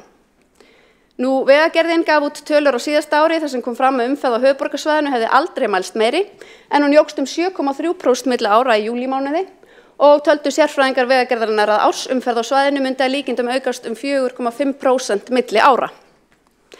Og svo ég víki aftur að myndinni góðu en ég hélt nokkra fyrirlestra samgöngumál á síðasta kjörtímabili og mér vantaði mynd sem að mér fannst lýsa vel samgönguvandanum og ég fann þessa mynd á netinu og ég tengdi mjög sterkt við hana þannig að ég birti hana í glærukynningunni. Og svo stóð ég einhvern tímann í fyrsta skiptið á sviði að halda mína kynningu með stóran skjá fyrir aftan mig og myndin birtist mér og þá skildi ég hvernig ég tengdi svo sterkt við hana því ég á henni. En þetta fréttamynd og í svarta fremsta bílnum sitt ég nokkuð stúrin í farþegasætinu og mjög örg yfir þessum samgönguvanda. Þannig að ég þekkti þessa stöðu mjög vel eins og við öll. Nú 67% ferða í Reykjavík eru farnar á bíl, samkvæmt ferðavenjukönnun sem var kynnt í umhverfis- og skipulagsráði árið 2023. Og já, við þurfum auðvitað margvíslegar lausnir og raunhæfar lausnir til þess að leysa þennan vanda sem blasir við okkur. Í skýrslunni sem ég nefndi áðan frá Samtökum iðnaðarins árið 2019 þá áætluðu þau að 15% minni umferðartafir getur skilað 80 milljarða ábata fyrir fólk og fyrirtæki. Og aftur allar þessar tölur má uppreikna 5 árum síðar og verður raunar áhugavert að sjá. Þar var til að mynda lögð áhersla á ljósastýringu og hún var talin geta stytt umferðartafir 15%, sömu tölu og ég nefndi hérna á undan. En það eru ýmsar leiðir sem hægt að fara og ég ætla að byrja á að víkja að þeim til að leysa samgönguvandann sem eru bara einfaldar leiðir til að skipuleggja okkur betur. Ekki stórframkvæmdir, ekki kostnaðarsama leiðir, bara leiðir til að skipuleggja borgin okkar betur þannig að við náum meiri árangri með samgöngur. Við höfum talað oft þetta, dreifður vinnutími á stærstu vinnustöðum borgarinnar. Einhverjir kalla þetta fleytitíð sem eru þetta mjög óþjált og ógagnsætt orð, en það eru þetta ótrúlegt að við séum hérna með alla þessa stóru vinnustaði á sama stað hérna vestarlega í borginni og við séum ekki að finna leiðir með þeim, vinna með þeim að því að hefja upphaf vinnudags á þessum stöðum á ólíkum tíma, þannig að við getum dreift umferðarálagi. Þetta höfum við oft lagt til hér í borgarstjórn með sjálfstæðismenn en það hefur einhvern veginn ekki komist almennilega áleiðis. Við höfum líka oft talað betra jafnvægi í borgarskipulagi, en hérna sjáum við hvernig umferðarstraumarnir liggja, þeir liggja yfirleitt til vesturs að morgni og austurs síðdegis. Og það bara vegna þess að allir stærstu vinnustaðir borgarinnar eru vestarlega. Og hérna sjáum við hvernig helmingur innviða í raun ekki í notkun á álagstíma.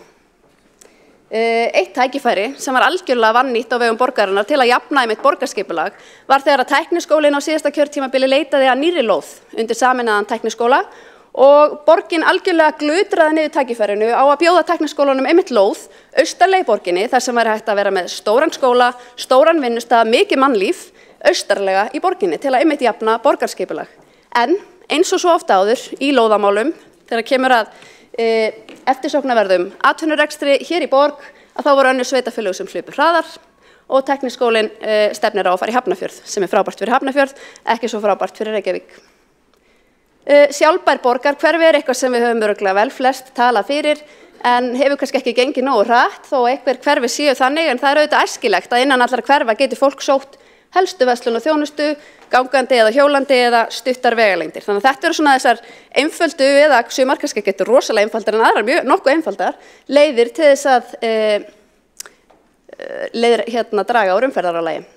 Og svo það fjarvinnan og það eitthvað sem kom svona svolítið eins og þrumur heiðskýr og lofti í COVID þegar við fundum öll þegar fólk var meira í fjarvinnu hvað dró úr umferðarálagi og meira sér fyrir þá sem hafa mikinn áhuga á Parísarsamkomulaginu og þá hefur okkur reiknast til að ef að skrifstofufólk myndi fá 1-2 fjarvinnudaga í viku þá mætti ná á einu bretti markmiðum Parísarsamkomulags bara með þeirri aðgerð.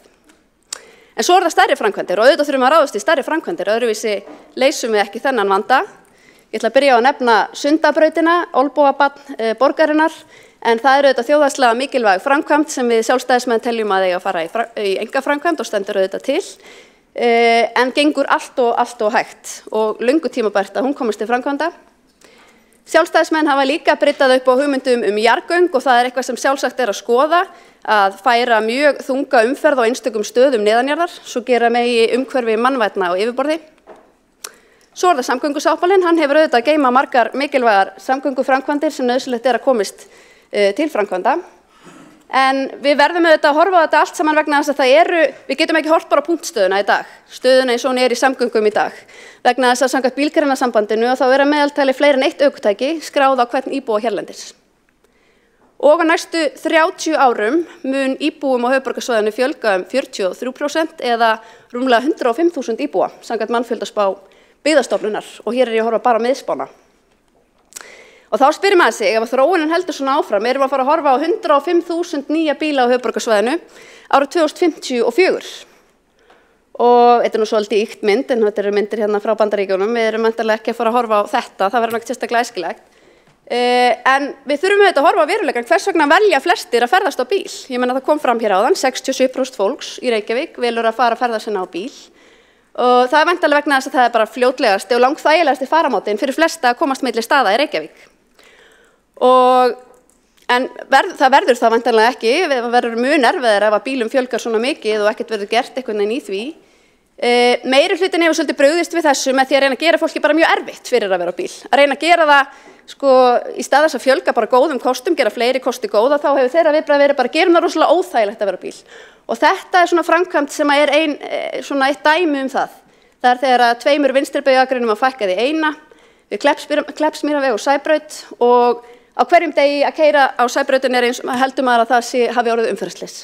Því að þarna er þvílíkt og annað eins öngþveiti. Veruleikinn er sá að stærsti hluti fólks mun áfram ferðast á bíl. Við munum áfram sjá umferðartafir, en það sem að væri auðvitað æskilegt að gera er að draga að tryggja að fjölgun bíla eigi sér stað hægar heldur en svona gæti gerst og það gerum við með því að fjölga ákjósanlegum valkostum í samgöngum. Ekki með því að ráðast að öllum sem að velja að ferðast með bíl, heldur að búa til fleiri ákjósanlega valkosti. Öflugri almenningssamgöngur ekki með því að bíða bara eftir borgarlínu og láta strætó drabbast á meðan. Öflugra stígakerfi fyrir gangandi og hjólandi, aukinn stuðning við deilihagkerfi í samgöngum, aukna fjarvinnu og sjálfbær borgarhverfi. En það sem Sjálfstæðisflokkurinn vill fyrst og fremst tryggja frelsi og val fjölbreyttar samgöngur, einn fararmáti og ekki útiloka annan. Framtíðin felur í sér valfrelsi og sveigjanleika, greiðar samgöngur fyrir alla.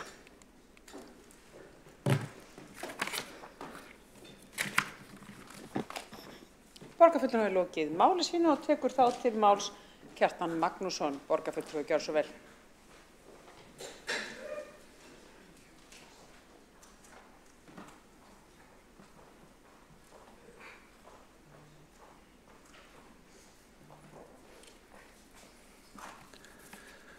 Forseti, góðir borgarfulltrúar, það ekki ástæðulausu sem við sjálfstæðismenn óskum eftir að ræða stöðu samgöngumála í Reykjavík hér í sal borgarstjórnar og ástæðan þetta svo að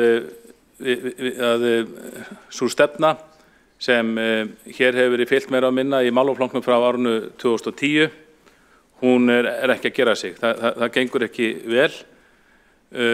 Umferðartafir hafa aukist mikið í borginni og við sjáum að vandamál sem eru þekkt í milljónaborgum hafa rauninni svolítið verið flutt til Reykjavíkur. Þegar maður kynnir sér umferðarmál í borgum sem eru af svipari stærð og Reykjavík, 200–300.000 manna borgir, þá sjáum við að þar gengur í mörgum þeirra borga, ekki síst á Norðurlöndum, einnig í Þýskalandi og Frakklandi. Þar gengur mjög vel að láta umferðina ganga greiðlega fyrir sig. Þar hefur, eins og hér, náðst mikill árangur í umferðaröryggismálum og þetta gengur vel. Hins vegar þekkjum við það frá milljónaborgum að þar gengur umferðin eðlilega þyngra fyrir sig og það er eins og vandamál þar hafi svolítið verið flutt inn hér, sérstaklega gagnvart bílaumferðinni.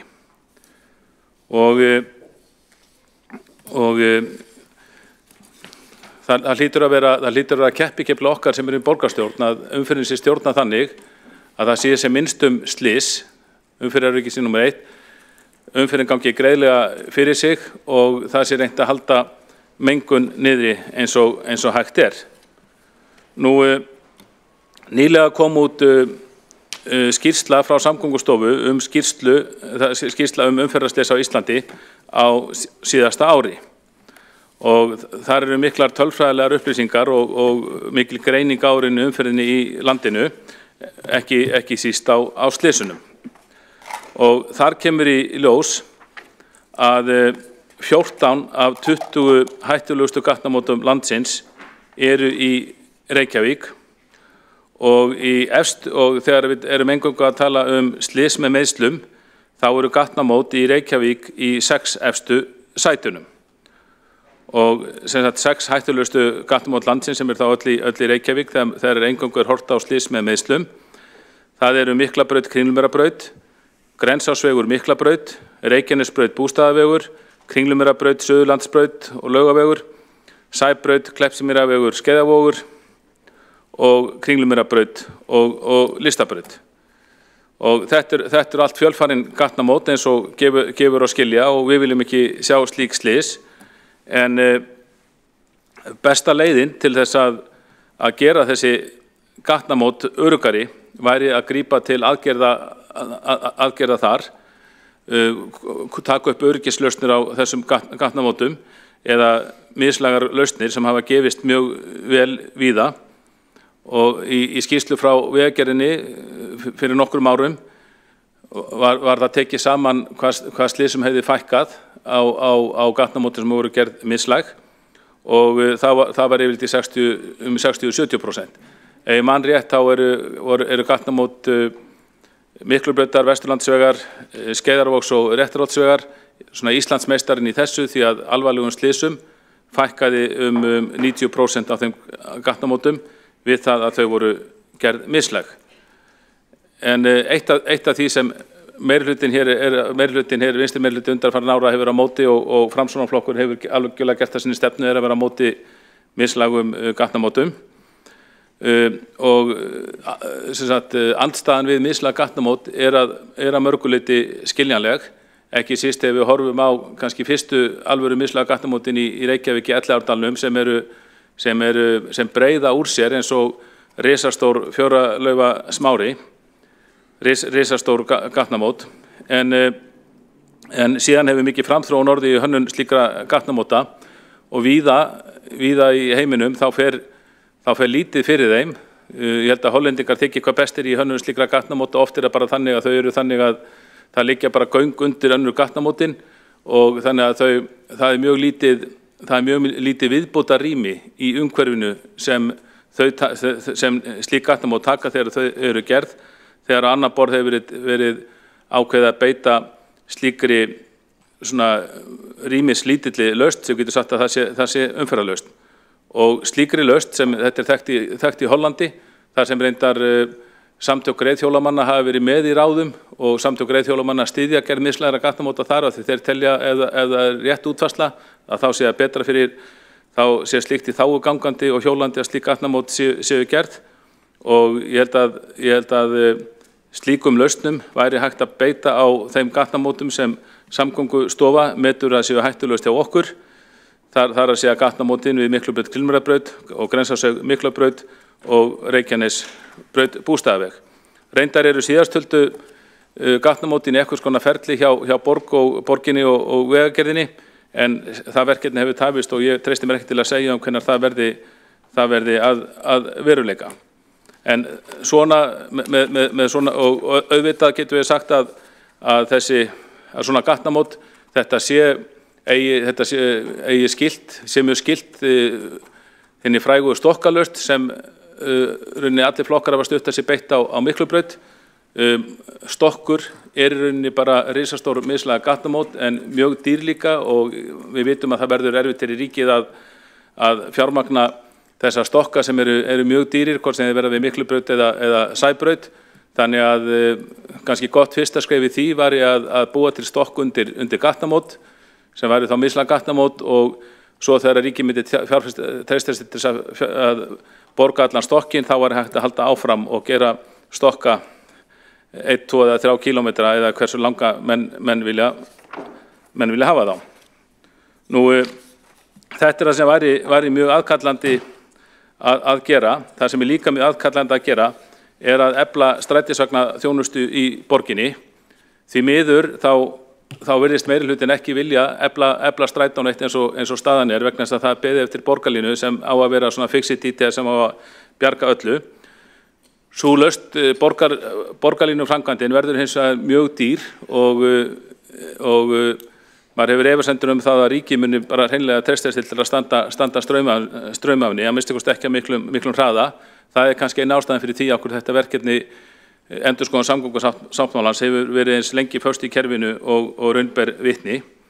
Þarna líka í almenningssamgöngumálum væri hægt að grípa til mjög skilvirkra aðgerða, mjög ódýra, miklu ódýra heldur en hugmyndir í borgarlínunni og það höfum við sjálfstæðismenn líka rakið hér í borgarstjórn. Við lögum fram fyrir jól tillögu aðgerðaáætlun í almenningssamgöngum sem því miður hluti ekki náð fyrir augum meirihlutans. Þar bentum við á 6 atriði sem var hægt að fara strax í, vinna á skömmum tíma sem öll myndi hafa mikil áhrif. Það er að hefja aftur lagningu forgangsakrina fyrir strætó í Reykjavík, 2 umferðarljósa stýring, strætó fengi forgang á umferðarljósum með sérstökum stillingum. Í 3. lagi að biðskýli og skiptistöðvar yrðu bættar, þar er ráðast í átak við úrbætur á þeim, sett upp biðskýli á fjölförnum stöðum og bætt úr þessum málum eins og allir borgarfulltrúar þekkja varðandi skiptistöðuna í Mjóttu og víðar. Þá verði ráðist í að skipta út núverandi greiðslukerfi Klappsins sem er ekki virka vel og almennilegt og sett þjált greiðslukerfi í vagnana. einnig verið ráðist í endurnýjun vagnaflotans sem mér skilst að sé í gangi en gengur ekki nógu hratt og í síðasta lagi þá verið ráðist í umbætur á leiðakerfi sem mér skilst líka að vinnarstandi yfir vegna en hún gengur heldur ekki nógu hratt. Þarna eru 6 atriði sem hægt væri að fara í strax til þess að efla almenningssamgöngur í borginni. Allt þrautreitar aðferðir erlendis frá, allt sem myndi virka á skömmum tíma og að því það er oft sagt í þessum sal að það sé svo erfitt að laga strætó að því að við séum með þetta sé byggðarsamlag þar sem við erum með fleiri sveitarfélögum en við erum þó aðalegandi með 60% hlut þar. 3 af þessum atriðum, forgangsakarinnar, umferðarljósin og biðskilin og skiptistöðurnar væru atriði sem við getum farið í, Reykjavíkurborg geti farið í án þess að fá samþykki strætó BS fyrir því. Öll þessi atriði myndu laga ástandið verulega og ég tel að það sé ekki eftir neinu að bíða þetta eigum við bara að vinda okkur í strax. Borgarfulltrúinn hefur lokið máli sínu og 2 hafa óskað eftir að koma upp í andsvar. Það er Einar Þorsteinsson borgarstjóri og Aðalsteinn Haukur Sverrisson og það er borgarstjóri gjörðu svo vel sem hefur málið. Gjörðu svo vel. Forseti ágæta borgarstjórn, mig langar að þakka borgarfulltrúanum Kjartani Magnússyni fyrir þá áherslu á umferðaröryggismál sem hann hafði í ræðu sinni hér. Hann tiltók nokkur gatnamót sem eru hættulegust að mati vegagerðarinnar hér á landinu. Einn þeirra tók hann sérstaklega til gatnamótin á Sæbraut og Kleppsmýravegi og honum þótti mikilvægt ef ég skildi hann rétt að ráðast þar í umferðaröryggisbætur. En rétt í ræðu oddvita flokksins hér sem frumalendi þessari umræðu var það dæmi tekið sem aðgerð sem var dæmi það að við værum sífellt að reyna að þrengja að umferðinu og stöðva flæði bíla. Þannig að ég spyr bara hvað finnst Sjálfstæðisflokknum aðgerðina þarna? Er þetta gott dæmi það þar sem við erum að stuðla að umferðaröryggi eða erum við að reyna að draga úr flæði umferðarinnar? Borgarstjóri hefur lokið við að veita andsvar og svara þá andsvari Kjartan Magnússon. Gjörðu svo vel. Forseti góðir borgarfulltrúar, já, það er rétt hjá borgarstjóra að þessi gatnamót Sæbrautar, Kleppsmýravegar og Skeiðavogs eru á þessum lista Samgöngustofu yfir hættulegustu gatnamótin á Íslandi. Hins vegar telur við borgarfulltrúar Sjálfstæðisflokksins að þar hafi ekki verið vel staðið að verki þegar þeim gatnamótum var breytt. Þetta eru aðgerðirnar þeim gatnamótum eru svona dæmigerð eftir á breyting. Fyrst er mikil íbúðabyggð leið í Vogabyggð, síðan kemur í ljós að margir þar að fara yfir gatnamótin, ekki sísta börn á leið til skóla og þá farið að þrengja gatnamótin. Við sjálfstæðismenn bentum einmitt á það í umhverfis- og skipulagsráði þar sem ákvarðanir voru teknar að það væri vel hægt að auka umferðaröryggi gangandi og hjólandi á þessum gatnamótum óvarna vegfarenda án þess að fara í þrengingu á gatnamótunum. En það var farið í þrengingu á gatnamótunum og þar er kvartað núna yfir að þau ann ekki umferðinni og þar ríkir mikil ringulreið. Þannig þarna var verra af stað farið en heima setið hjá meirihlutanum. Borgarfulltrúinn lokið við að svara andsvari og veiti þá andsvar öðru sinni borgarstjóri. Forseti, ég skildi ekki alveg svarið það því að ég skildi borgarfulltrúan Kjartan Magnússon í ræðu hans hérna áðan að hann var að hrósa því að það hefur verið farið í það að lagfæra ein hættulegustu gatnamót landsins en oddvitinn Hildur Björnsdóttir sagði í ræðu sinni að þetta væri aðför að einkabílum ef ég legg þau orðið í hennar mun. En svona dæmi það að við værum að reyna markvisst að þrengja umferð sem við erum ekki að gera. Ég bara veit ekki alveg hvaða skoðun Sjálfstæðisflokkurinn hefur á þessum aðgerðum af því að ég vona það að við séum sammála í þessum sal að öryggi gangandi og hjólandi borgara, barna og annara sem að fara yfir borgin okkar sé í númer 1. En og mér fannst Kjartan Magnússon borgarfulltrúi vera einmitt á þeirri skoðun en oddvitinn á einhverju allt annarri skoðun. Og í einhverjum svona populískum leik að segja að við séum að reyna að draga úr flæði umferðarinnar sem við erum ekki að gera. Þannig hvaða skoðun hefur Sjálfstæðisflokkurinn? Borgarstjóri hefur lokið við að veita andsvar öðru sinni og svara þá andsvari öðru sinni Kjartan Magnússon, gjörðu svo vel.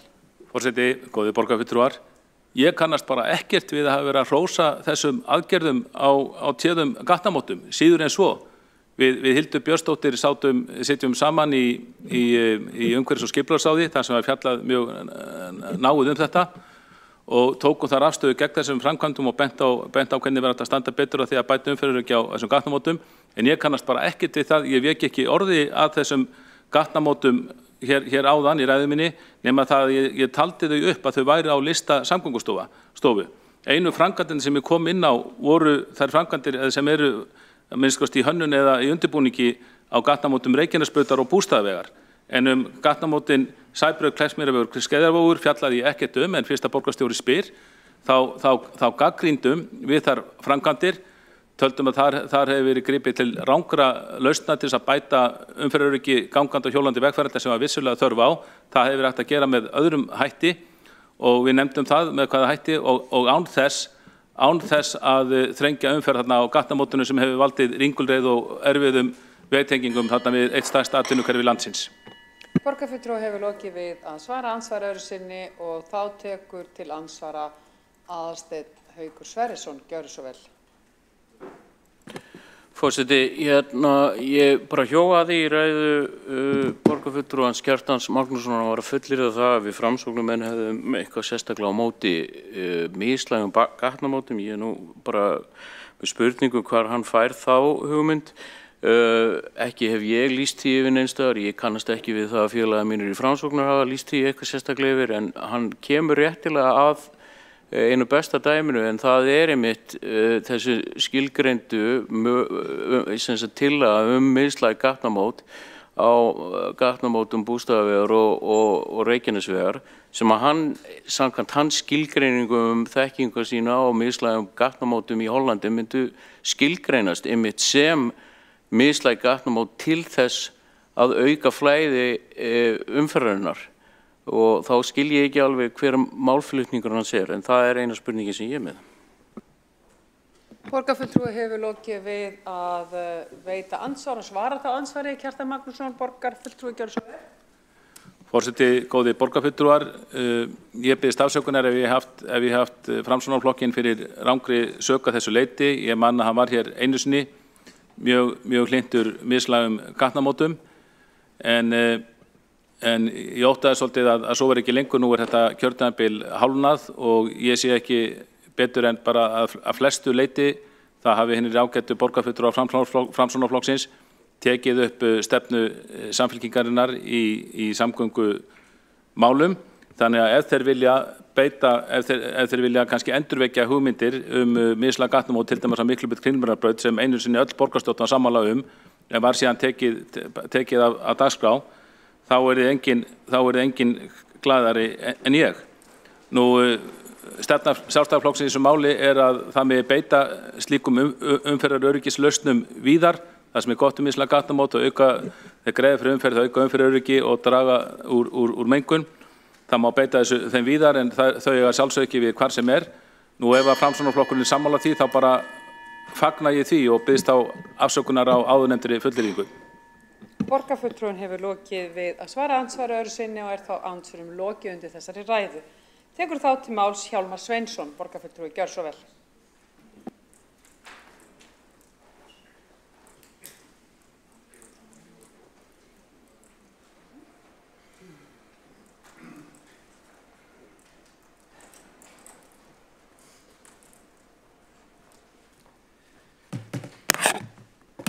Já, forseti ágæta borgarstjórn.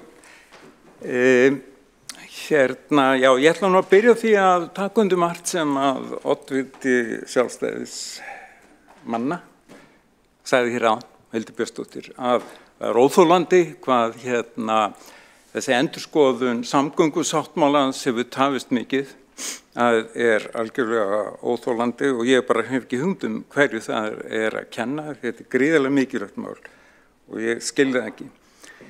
Ég er ekki sammála því ég hef sagt það áður, ég er ekki sammála mikilvægi Sundabrautar, ég hef talsvert miklar efasemdir þá gigantísku framkvæmd sem að mun valda líka gríðarlegum náttúruspjöllum það mín skoðun. Tók eftir því að sem ágæti borgarfulltrúi nefndi ekki borgarlínuna, það eins og það orð sé einhvern veginn tabú. Á ensku talað city line og engum finnst erfitt að segja það. Borgarlínu bara bein þýðing á city line.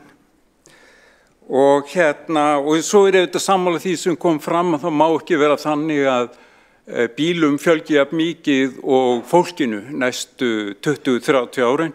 Og það einmitt rauður þráður í svæðisskipulagi höfuðborgarsvæðisins að það gerist ekki og þess vegna þar einmitt lögð mjög mikil áhersla á þéttingu byggðarinnar og eflingu almenningssamgangna eða það sem við köllum einmitt borgarlínu.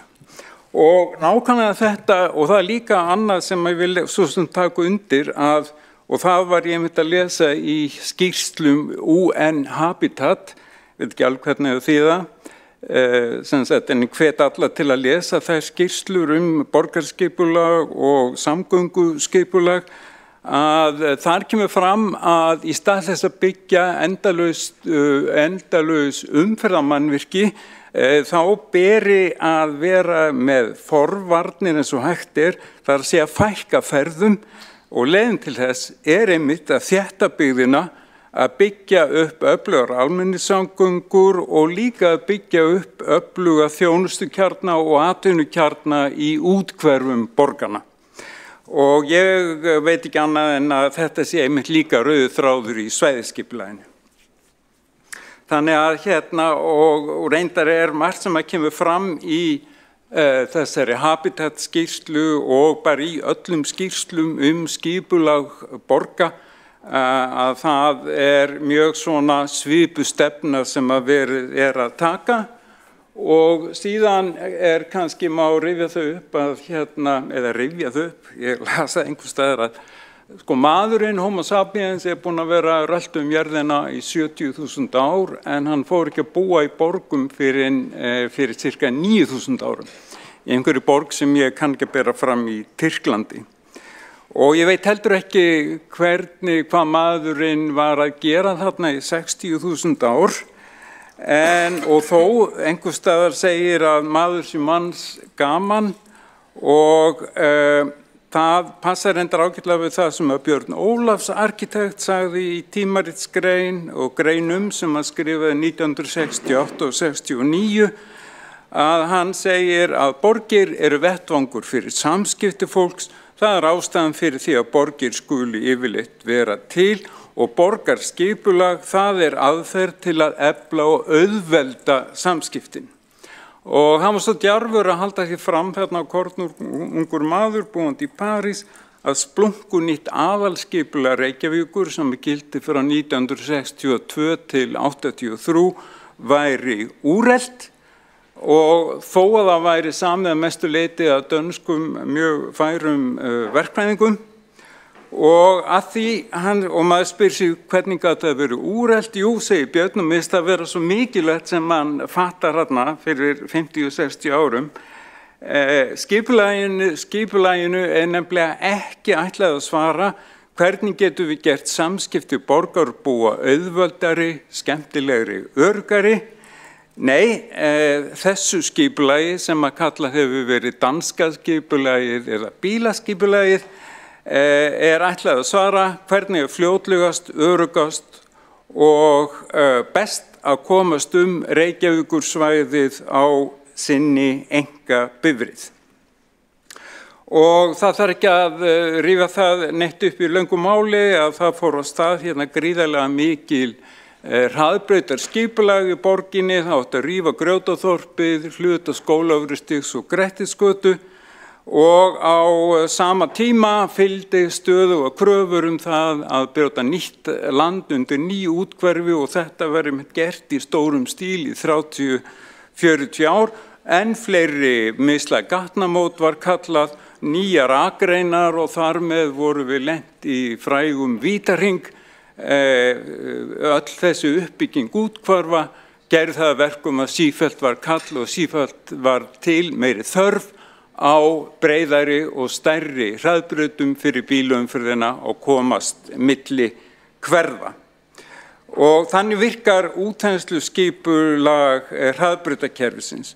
Strætókerfið varð hornreka, ferðirnar eru alltaf færri og færri og vegalengdindar lengri og sama má segja börn og unglinga, þau urðu hornreka í skipulaginu af því að það var eiginlega ætlast til þess að allir færu á milli staða á bílum og banaslysum fjölgaði óhugnanlega mikið. En þarna ég búin að setja upp, ég ekki búin að setja upp, að ég fekk að henda þið inn, þetta úr aðalskipulaginu 2040, þetta upphaflega sænsk mynd, þar sem að búið að snúa við áhersluatriðunum, þar sem að bíllinn ekki lengur í forgangi, algjörum heldur gangandi vegfarendur, síðan þeir sem eru hjólum og síðan almenningssamgöngur, leigubílar, deilubílar og einkabílar. Og það rauninni verið að vinna eftir þessu skapalóni í Reykjavík og verður gert næstu 20 árin býst við og þetta rauninni sem sagt í takt við það sem að Björn Ólafs nefndi á sínum tíma að hvernig getum við gert borgina skemmtilegri, auðveldari, öruggari og auðveldari samskipti borgarbúa. Og þessi samgöngupíramídi, hann svona sýnir þetta sem að menn hafa kallað paradigm shift eða breytingu á viðmiðum og ég held að þetta sé mjög gott að vinna eftir þessu og það líka mjög nauðsynlegt að halda fast í þau atriði sem koma fram í aðalskipulaginu og í svæðisskipulaginu til að mynda að halda ekki áfram að þenja út byggðina, lengja þannig vegalengdir milli fólks og nákvæmlega sama stefna hefur verið tekin í mjög víða í borgum í Evrópu. Ég hvet borgarfulltrúa til að kynna sér Vision 50 aðalskipulag Helsingiborgar.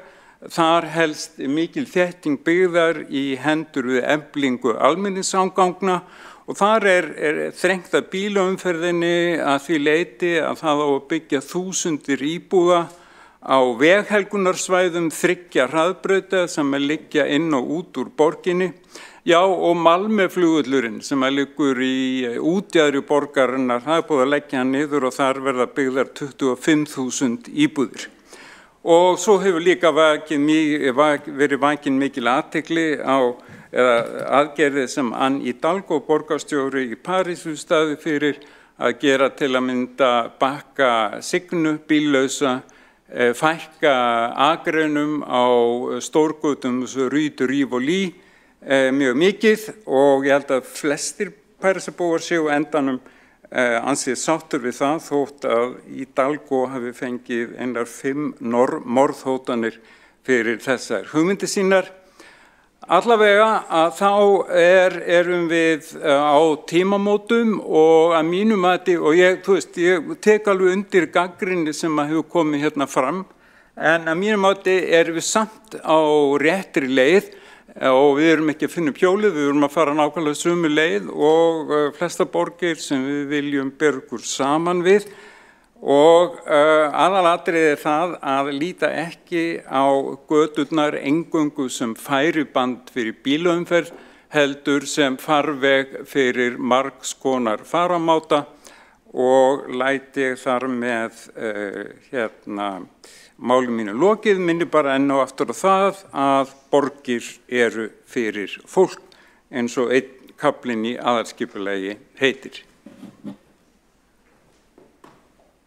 Borgarfulltrúi hefur lokið máli sínu og tekur þá til máls Marta Guðjónsdóttir, gjörðu svo vel.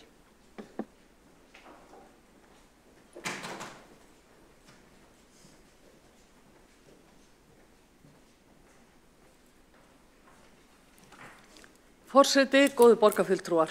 Í 14 ár hafa borgaryfirvöld fylgt róttækri stefnu í samgöngumálum. Hún allt önnur en samgöngustefna nágrannasveitarfélaganna og ríkisins. Borgarstjórnar meirihlutinn afneitar hins vegar opinberlega í orði kveðnu kjarna og grundvallar forsendu þessara stefnu til að villa fyrir kjósendum og flækja alla upplýsta umræðu samgöngumál. Kjarninn og grundvallarforsenda samgöngustefnunar snýst það að hægja á allri umferð vélknúinna ökutækja. Þar til fjöldi borgarbúa gefst upp á því að komast leiðar sinnar á fjölskyldubílum. Þetta er í rauninni það eina sem borgarbúar hafa fengið að kynnast af þessari samgöngustefnu. Fullkomin stöðnun á nánast allri uppbyggingu samgöngumannvirkja og sífellt lengri bílaraðir á stofnbrautum með tilheyrandi tímaskatti og mengun. Að þessu markmiði er unnið skipulega og kerfisbundið. Með því að draga eins og kostur úr viðhaldi stofnbrauta og öllum framkvæmdum sem lúta að samgöngubótum og umferðarflæði. Með því að útiloka algjörlega nýmisla gatnamót, með því að breyta tengibrautum í frumskó umferðarljósa, hraðahindrana og undarlegra akreina skiptingar. Með því að fjölga umferðarljósum og handstýrðum gönguljósum á stofnbrautum og breyta þannig jöfnum hraða í hröðunarakstur. Með því að viðhalda úreltum ljósastýringum og koma í veg fyrir allsherjar snjallljósavæðingu. Með því að sóa fjármunum sem annars færi í raunverulega samgöngubætur, meðal annars með því að byggja göngu- og hjólabrúið Fossvoginn sem á að vera jafn dýr og Ölfusárbrú. Og með því að koma í veg fyrir Sundabraut. Skoðum aðeins nánar hvernig þessi kjarni stefnunar opinberast í helstu samgöngumálefnum borgarinnar síðustu 14 ár. Árið 2012 fóru borgaryfirvöld í tilraunaverkefni sem átti að standa yfir í áratug. Samið var við ríkið að framlag þess viðhalds og uppbyggingar stofnbrauta rynni þess í stað í fjölgun almenningsvagna. Markmiðið var að tvöfalda hlutdeild strætó BS í ferðavenjum borgarbúa. Það var hins vegar fyrirfram vitað að farþegum strætó myndi ekkert fjölga með því að fjölga vögnum sem allir sátu fastir í biðröðum ökutækja á vanræktum umferðarmannvirkjum. Hins vegar náðu borgaryfirvöld markmiði sínu að koma í veg fyrir samgöngubætur. Alvarlega vanrækt stofnbrautakerfi og sífellt lengri biðraðir ökutækja urðu til þess að forsætis, fjármála og samgönguráðherra sem og borgarstjóri og bæjarstjóri á höfuðborgarsvæðinu skrifuðu undir samgöngusáttmála fyrir höfuðborgarsvæðið haustið 2019. Sáttmálinn snýst fyrst og fremst 8 stofnbrautaverkefni og 6 lotur borgarlínu. Nú, þegar að þriðjungur af 15 ára framkvæmdatíma sáttmálans liðinn, engu þessara 8 stofnbrautaverkefna lokið. En framkvæmdir einungis hafnar við 1 þeirra. Engum af 6 lotum borgarlínu lokið og ekki hefur verið hafist handa við neina þeirra. Þessar vanefndir ber fyrst og fremst að rekja til borgaryfirvalda sem ekki hafa unnið sína heimavinnu við skipulag og annan undirbúning framkvæmdanna. Fyrir 1,5 ári hafði heildarkostnaður sáttmálans hækkað úr 120 milljörðum í 170 milljarða. Í kjölfarið fórum við sjálfstæðismenn í borgarstjórn fram á endurskoðun sáttmálans. Því var hafnað. En skömmu síðar fór ríkið fram á slíka endurskoðun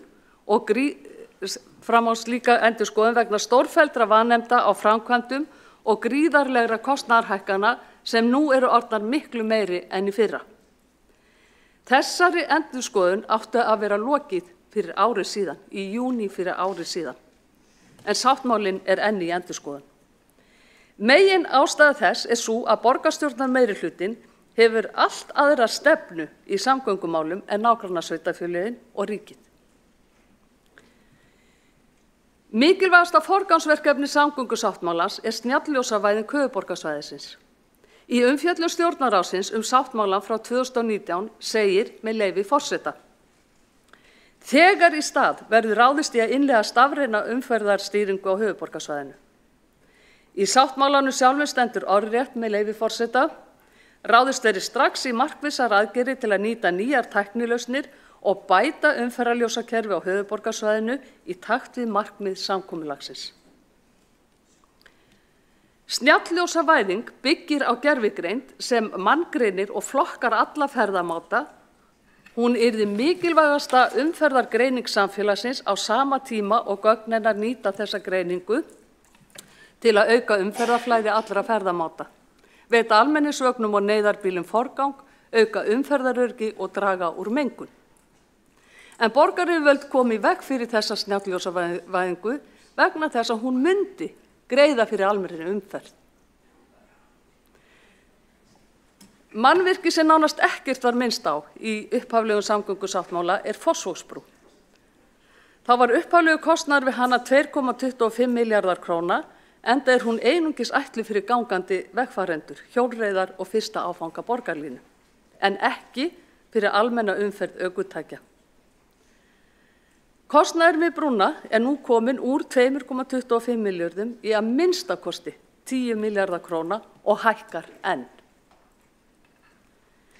Einungis lítill hluti af þessari upphæð gæti snjalljósavætt allar stofnbrautir höfuðborgarsvæðisins fyrir 10.000 vegfarenda á degi hverjum. En borgarstjórnarmeirihlutinn rær nú öllum árum að því að gera Fossvogsbrúna að algjöru forgangsverkefni sáttmálans. Þetta gert til að koma í veg fyrir að þessum fjármunum verði varið í arðsemisgreindar samgöngubætur. Í áratugi hefur Sundabraut verið efst á blaði við arðsemisútreikninga samgöngubætur yfir allt landið. Engu að síður hefur hún verið á ís frá árinu 2014. Í bók Dags B. Eggertssonar, Nýja Reykjavík, sem kom út fyrir jólin 2021, spyr hann hvers vegna Sundabraut var ekki höfð með í samgöngusáttmálanum. Svar hans eftirfarandi með leyfi forseta. Ef ég hefði þrýst á Sundabraut ég sannfærður það að það hefði náðst í gegn, en hugsanlega á kostnað borgarlínu og hinna mikilvægu stokka. Í þriðja lagi mætti nefna að Sundabraut líkleg til að auka að einhverju leyti umferð og vinna þannig gegn þeim markmiðum sem sett hafa verið fram breyttar ferðavenjur og loftslagsmál. Þetta orð manns sem höfundur samgöngustefnu meirihlutans. Ekki má liðka fyrir umferð fólksbíla, flutningabíla, viðbragðsaðila og almenningsvagna, því það vinnur gegn þeim markmiðum að koma fólki úr fjölskyldubílnum. Forseti, borgarstjórnarmeirihlutinn hefur allt aðra samgöngustefnu en nágrannasveitarfélögin og ríkið. Þeir aðilar vilja ráðast í framkvæmdir til að auka umferðarflæði allra ferðamáta, draga úr mengun og auka öryggi og innleiða hvetjandi forsendur, ekki þvingandi, til að fólk nýti í auknum mæli hjólreiðar og almenningsvagna. Samgöngustefna borgarstjórnarmeirihlutans felst hins vegar í því að fækka fólksbílum í umferð með góðu eða illu. Það gert með því að þrengja svo að allri umferð vélknúinna ökutækja að fólk neyðist til að fara ferða sinna á annan hátt. Þetta sú stefna sem borgarbúum hefur verið boðið upp á í 14 ár. Það því löngu orðið tímabært að borgarstjórnarmeirihlutinn viðurkenni þessa stefnu sína og geri sér grein fyrir afleiðingum hennar.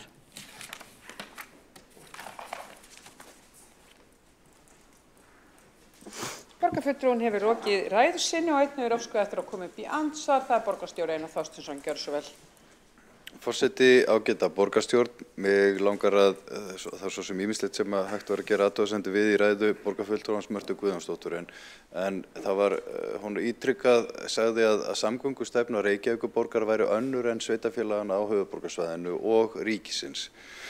Nú tók ég eftir því að sveitarfélögin hérna í nágrenninu eru öll að lækka sinn hámarkshraða, fara í miklar umferðaröryggis framkvæmdir og eru núna komin langt með að endurskoða samgöngusáttmálann sem stærsta innviðafjárfesting í samgöngumálum í Íslandssögunni og mun gerbreyta höfuðborgarsvæðinu og það bara gengið nokkuð vel þrátt fyrir að þetta sé sannarlega tímafrekt enda mikla fjárfestingu að ræða og kannski aðalega það sem hefur tafið að ræða krónur og aura.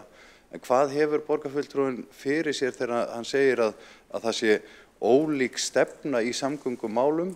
Ég bara forvitin að fá að vita það af því að við erum að vinna að þessu sameiginlega verkefni. Borgarstjóri hefur lokið við að veita ansvar og svara þá ansvari Marta Guðjónsdóttir, gjörðu svo vel. Forseti, ágætu borgarfulltrúar, það kom fram í máli mínu að stefna Reykjavíkurborgar allt önnur heldur en nágrannasveitarfélaganna og ríkisins vegna þess að hinn sveitarfélögin vilja auka flæði umferðar. Þau vilja ekki hægja á umferð eða þrengja umferð og sama á við ríkið. Hinn sveitarfélögin vilja líka að það verði farið í nauðsynlegar framkvæmdir eins og samgöngusáttmáli kvað á til að mynda eins og gatnamót Bústaðavegar og Reykjanesbrautar sem átti að vera lokið árið 2021 og auka þannig flæði umferðar en ekki að þrengja umferð. Það grundvallarmunurinn á milli stefnu hinna sveitarfélaganna og ríkisins annars vegar og hins vegar Reykjavíkurborgar. Borgarfulltrúi er lokið við að svara andsvar og veitir þó andsvar öðru sinni borgarstjóri Einar Þorsteinsson. Forseti, þakka svarið. Ég held að þarna glitti ég ákveðið misskilning að því að fyrstulega það ekki stefna borgarinnar að þrengja að umferð þrátt fyrir að ráðist sé í umferðaröryggis aðgerðir og ég held að stefna sveitarfélaginu hérna á höfuðborgarsvæðinu sé bara mjög keimlík. Ég held hún sé gangi öll út á það að greiða flæði umferðar. Það hefur hins vegar verið vaxandi skilningur á því á undanförnum árum að meðan við þann vöxt í bílaflotanum hér á höfuðborgarsvæðinu sem oddviti Sjálfstæðisflokksins benti á og benti verið áður, fjölda ferðamanna sem að koma hingað til landsins, margir hverjir á bílaleigubílum, að það verður að gera eitthvað og besta leiðin til þess að greiða fyrir flæði akandi umferðar að stuðla að breyttum ferðavenjum og fækka að draga úr fjölgun bifreiðanna á vegunum. Þannig að koma fleirum inn í strætó og gera það að góðum valkosti. Þetta snýst samgöngusáttmálinn og nokkuð góð vinna í gangi það og megin markmiðin eru skýr. Þannig að ég bara hafna því að þetta sé gerólík stefna hér á höfuðborgarsvæðinu. Borgarstjóri hefur lokið við að veita andsvar öðru sinni og svara þá andsvar öðru sinni Marta Guðjónsdóttir, gjörðu svo vel. Forseti, ágætu borgarfulltrúar, ég veit ekki betur en að það sé stefna meirihlutans í borginni að fækka hér akreinum. Nærtækt dæmi að fækka akreinum á Suðurlandsbraut og þar með að þrengja að umferð og þar með að draga úr umferðarflæði. Orð borgarstjóra fráfarandi borgarstjóri í hans eigin riti Nýja Reykjavík lýsir afstöðu hans til Sundabrautar sem gífurleg samgöngubót fyrir allt höfuðborgarsvæðið, segir sína sögu og ég ekki viss að hin sveitarfélögin ríkið séu sammála því en það ljóst að það bæði komið fram í máli borgarfulltrúans Hjálmars Sveinssonar að hann hafi miklar efasemdir Sundabraut.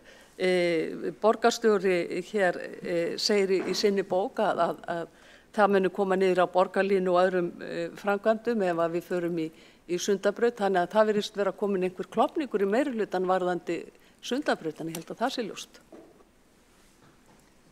Borgarfulltrúi er lokið við að svara andsvari öðru sinni og þá andsvari lokið undir þessari ræðu tekur þá til máls Helgi Ás Grétarsson, borgarfulltrúi, gjörðu svo vel.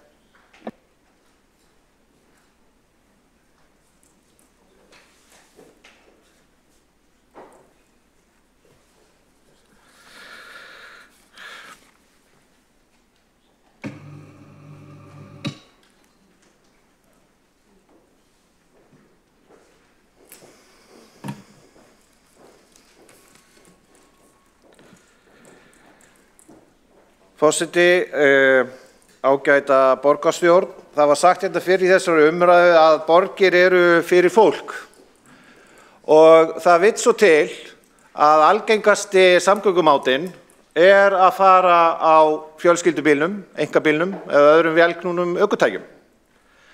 Og ég vildi byrja þessa umræðu á að benda ykkur á umræðu frá því 24. janúar síðastliðnum á þinginu þar sem að einn þingmaður var að spyrja snjallvæðingu umferðarljósa í Reykjavík og viðkomandi þingmaður Diljá Mist Einarsdóttir sagði við þann ráðherra sem var að spyrja innviðaráðherra að þegar hún væri ein í bílnum við gatnamót og það væri rautt ljós í óratíma og engin umferð að hún kæmist aldrei neitt yfir. Við þau tímamót þá hugsaði hann oft til innviðaráðherra. Hvar snjallvæðing umferðarljósanna, innviðaráðherra? Svo ég geti hætt að hugsa þig við þessar aðstæður. Og innviðaráðherra svaraði svona nokkurn veginn á þá leið að það er gott að fara með bænir eins og þá að hugsa fallega náungan og að taka öllu með stóískri ró. Og ég verð að viðurkenna að oft þegar ég er í þessum sömu sporum og þingmaðurinn, þá hugsa ég mjög oft hérna til vinstri meirihlutans í Reykjavík og ég held að kona mín geti vottað það að ég hugsa hann oft þegjandi þörfina.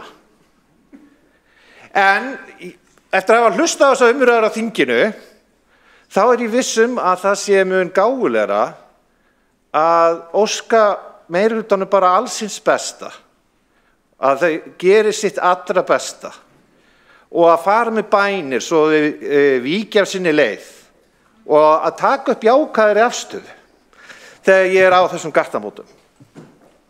En að öllu gamni slepptu, þá vildi ég byrja þetta mál hérna svona vegna þess að þetta var samkvæmt samgöngusáttmálanum, þá var þetta ein leiðin til þess að ná betri umferð á höfuðborgarsvæðinu öllu. Við skulum fyrst fara aðeins yfir markmið sáttmálans, þau koma hérna fram og það átti að byggja upp skilvirka, hagkvæma og örugga og umhverfisvænna samgönguinnviði og uppbyggingin átti að vera jöfn. Það voru tiltekin loftslagsmarkmið og aukið umferðaröryggi. Og það má mikið velta fyrir sér hafa þessi markmið nást. Svo er það náttúrulega sísta atriði sem ég ætla að leggja sérstaklega áherslu á, en það er viðaukinn við samgöngusáttmálann sem laut að því hvernig ætti að framkvæma hann. Og eitt af það sem ég minnist á hérna varðandi umræðuna frá 24. janúar síðastliðinn, að það eru markvissar aðgerðir til að bæta umferðarstýringu. Það er eins og framkvæmd sem var lögð áhersla á í sáttmálanum. Maður getur ekki séð við hver nýju umferðarljósin sem að Reykjavíkurborg bæti við og götum borgarinnar að það sé verið að vinna að þessu markmiði hér í höfuðborginni. Varðandi flýtingu framkvæmda samgöngusáttmálans og þá var rætt Sæbrautarstokk, Miklubrautarstokk, allt saman framkvæmdir sem eru gjörsamlega út úr kú, vegna þess að það hafa alveg frá upphafi verið óraunsæjar með tillit til hvenær átt að hrinda þeim í framkvæmd og hvað það myndi kosta. Arnarnesvegur hefur reynst dýrari, hann er eitthvað kominn áleiðis. Borgarlínan er ennþá bara það er mjög atvinnuskapandi fyrir verkfræðinga og aðra sem eru að skrifa skýrslur. Svo er það gattamótin við Bústaðaveg. Það er í raun og veru bara sirkus út af fyrir sig. En nú skilst mér samkvæmt nýjustu skýrslu frá Betri samgöngum frá nóvember 2023 að hafi komist á þríhliða samkomulag sem gerir að verkum að þessi gattamót sem átti að vera klárið 2021 að það er að bíða þangað til að þessi komin hérna þriðja áfanga borgarlínu. Við erum þá væntanlega að horfa á það 10-15 ár fram í tímann. Svo var hérna talað í samkomulaginu Miklubrautarstokk og svo framvegis. Þetta er allt saman verkefni sem eru de facto stopp og ef við förum hérna á næstu glæru að það má segja það að þessi framkvæmdaáætlun sem hefur verið unnið eftir frá upphafi sé eins og langdregin og dýr brandari. Vegna þess að það er svo lítið sem hefur verið gert í því að liðka fyrir sérstaklega algengasta ferðamátanum bílaumferðinni. Tafakostnaður notenda þessara samgöngumannvirkja hefur þau aukist á hverjum degi. Einnig hefur legið fyrir að kostnaðaráætlanir í upphafi voru vanáætlaðar verulega og hún hefur því hækkað verulega. Það var meðal annars í ljósi þessara staðreynda sem að við í Sjálfstæðisflokknum lögðum til 21. febrúar 2023 að endurskoðunarákvæði sáttmálans, samgöngusáttmálans, yrði virkjað. Og það var gert á þeim grundvelli að forsendur væru brostnar. Og það þyrfti að skoða málið í heild sinni. Þessi tillaga var felld og meirihlutinn bókaði að það væri, hann bókaði 21. febrúar 2023 og með leyfi forseta, að það væri óskynsamleg notkun á orku og tíma að ráðast í endurskoðun samgöngusáttmála sem stendur fyllilega fyrir sínu. Svo mörg voru þau orð. Nokkrum vikum síðar var skilað minnisblaði sem hét verkáætlun uppfærslu forsenda og undirbúning viðauka samgöngusáttmálans og nokkrum dögum síðar birti innviðaráðuneyti frétt á heimasíðu sinni með fyrirsögninni samkomulag að uppfæra samgöngusáttmálans samgöngusáttmála höfuðborgarsvæðisins. Þá kom þessu góða, fallega pólitíska orði, uppfærsla. Það er svona að þú ert uppfæra stýrikerfi, bara svona smávægilegt. Þetta verður nú lítið mál. Það mátti ekki kalla þetta endurskoðun. Það sem að mínum mati var augljóst að þyrfti að koma ný hugsun að. Nei, þetta var uppfærsla. Og þessi uppfærsla, henni átti að ljúka í júní 2023. En veruleikinn sá að þessi endurskoðun stendur enn yfir. Og í því ljósi þá fór fram umræða stöðu samgöngusáttmálans 5. september síðastliðinn og í dag þá stöndum við ennþá frammi fyrir því að ekkert gerist, engin niðurstaða er komin, ný umferðarljós bætast við, engar aðgerðir til að auka umferðarflæði er hrint í framkvæmd, en það er fjárfest bara í öllu öðru, eða hvað? Þá komum við að einu atriði hérna, varðandi þennan samgöngusáttmála og það er fjárhagsleg hlið málsins. Ég gæti hérna haldið langa tölu hvernig voru fjárhagslega afdrif hins opinbera af undirbúningi sáttmálans frá 2014 til 2019. En hérna erum við með tölur, ef við tölum bara frá 2019 til 2024, tölurnar fyrir 2024 áætlun, þá kemur í ljós að ef við tökum þetta bara kunni þá er þetta tæpir 4 milljarðar, en ef við miðum við eðlilega vísitölu, svo sem eins og í verðlagsvísitöluna í desember 2023, að þá er þetta 4,5 milljarður sem að hefur verið framlag borgarinnar til samgöngusáttmálans. 4,5 milljarður. 4,5 milljarður sem þetta hefur kostað hingað til. Og þetta eru verulegir fjármunir.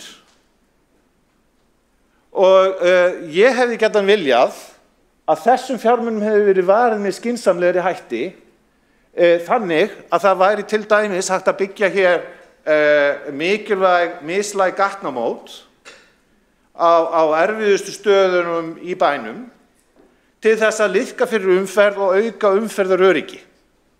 Í hvað hafa peningarnir farið?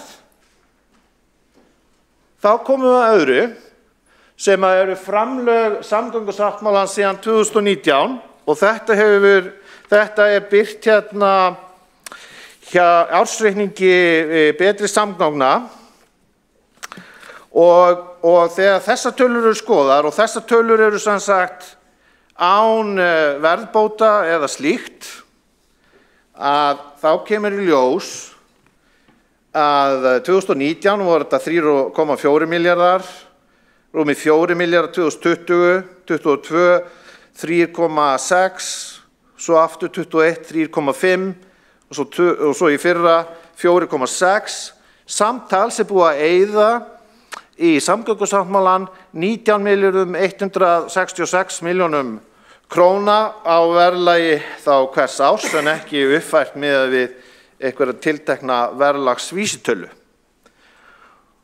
Og hvað þýðir það? Þetta eru 20 milljarðar. 20 milljarðar. Og það er þannig að uppbygging sáttmálans er þess eðlis að það eru fyrst og fremst reykvískir skattgreiðendur, þeir sem að borga skattana sína hér í Reykjavík, sem taka fjárhagslega áhættu af fjölmörgum atriðum sáttmálans. Og þá komum við að einu atriði sem er í sáttmálanum, sem er bara þögnin, Hver á að reka þetta strætókerfi sem kallast borgarlína. Hver á að reka það? Hver á að bera fjárhagslega áhættuna af því? Engar raunhæfar rekstraráætlanir hafa verið lagðar fram hvernig eigi að reka það og hver eigi að borga fyrir það. Þetta eru ótrúleg vinnubrögð við opinbera stefnumótun. Og þetta var ein helsta ástæðan fyrir því að ég hafði á sínum tíma áhuga að bjóða mig fram hér í borgarstjórn. Að horfa upp á hvernig stjórnmálamenn og embættismenn í þessum málaflokki ætla að tróðast áfram með stefnumótun án nokkurs tillits til hagsmuna reykvískra skattgreiðenda. Þá komum við að því að það fullt af tækifærum í að leysa þessi viðfangsefni, leysa þau með öðrum hætti en lagt upp með í samgöngusáttmálanum. Ég vil því kannski í seinni ræðu komið einstök dæmi framkvæmdir á umferðarljósum sem hafa kostað Reykjavíkurborg töluverðar fjárhæðir og skilað mér sýnist afar litlum árangri. En fyrir utan allt annað árangursleysi þá vil ég bara minna á að samkvæmt vegagerðinni í maí 2024 var mikil aukning bílaumferðar á höfuðborgarsvæðinu í apríl og það sem þó jákvætt og vegna þess að það mjög mikilvægt að halda því til haga að Sjálfstæðisflokkurinn hann vill standa vörð alla samgöngumáta eins og kom fram í máli borgarfulltrúans Hildar Björnsdóttur og þar með talið allra virkra samgöngumáta, hvort sem að fólk að labba eða hjóla eða á annan hátt.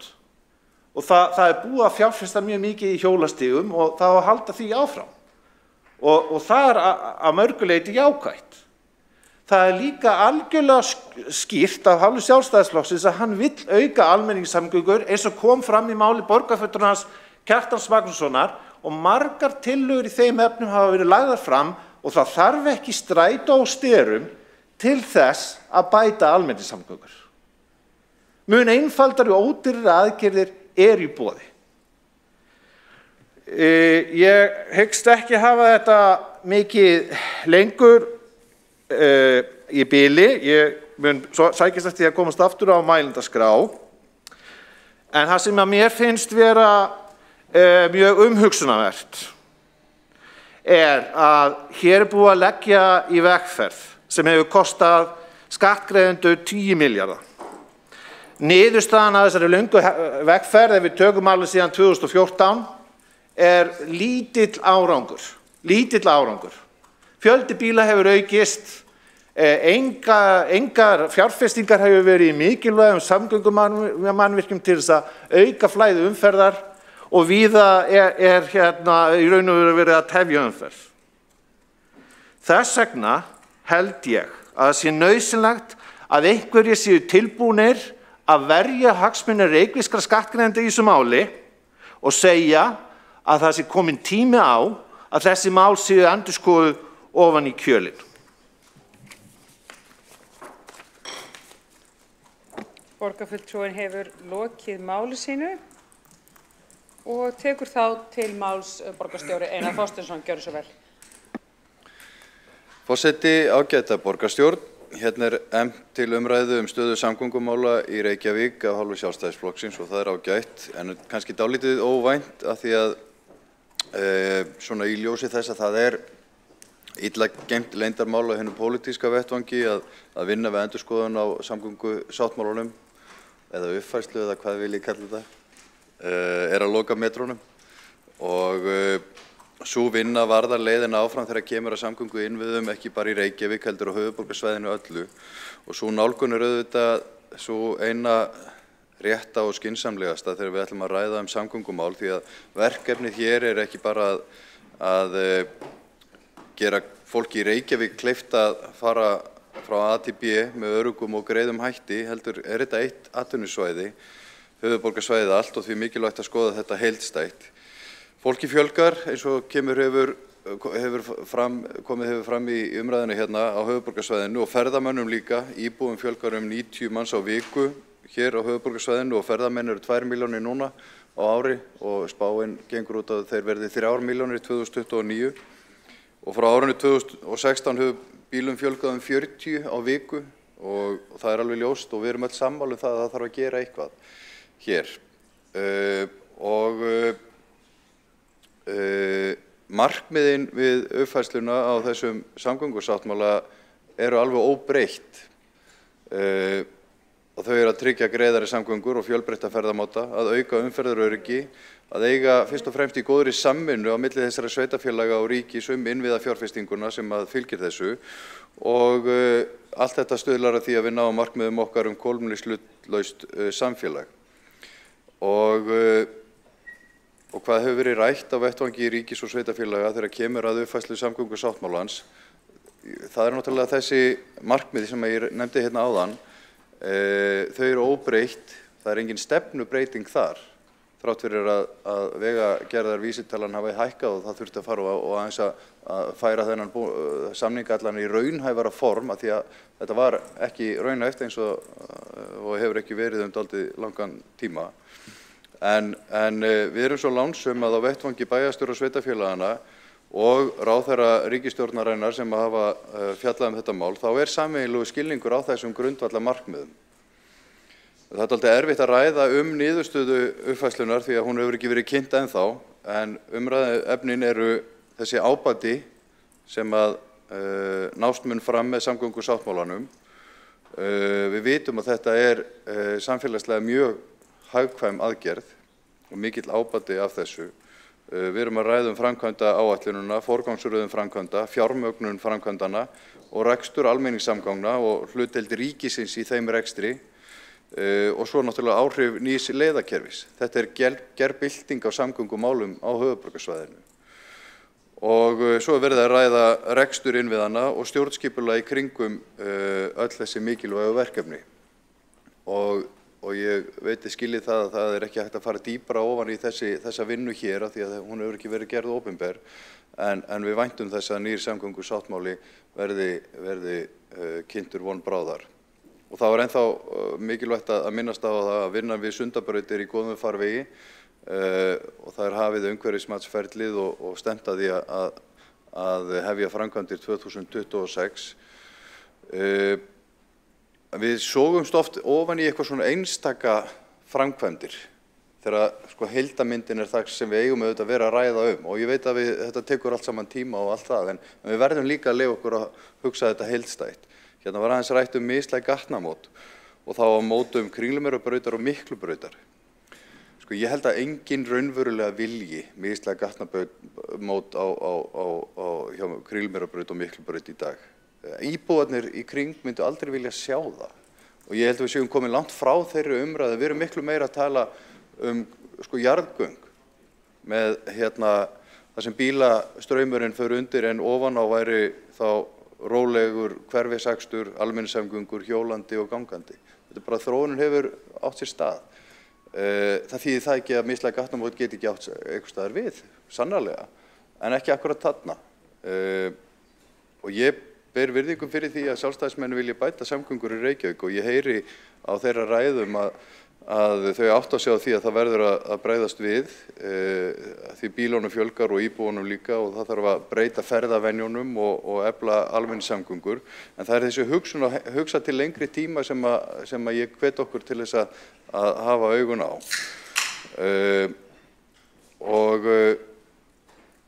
Marta Guðjónsdóttir borgarfulltrúi nefndi hérna áðan að það væri einhver allt önnur samgöngustefna í borginni og hinum sveitarfélögunum. Við sjáum bara að þessi vinna hefur kannski fært okkur aðeins nær hvort öðru sveitarfélögin á höfuðborgarsvæðinu. Það er verið að grípa til nákvæmlega sömu aðgerða í öðrum bæjarfélögum og hér. Það er bara einfaldlega staðan.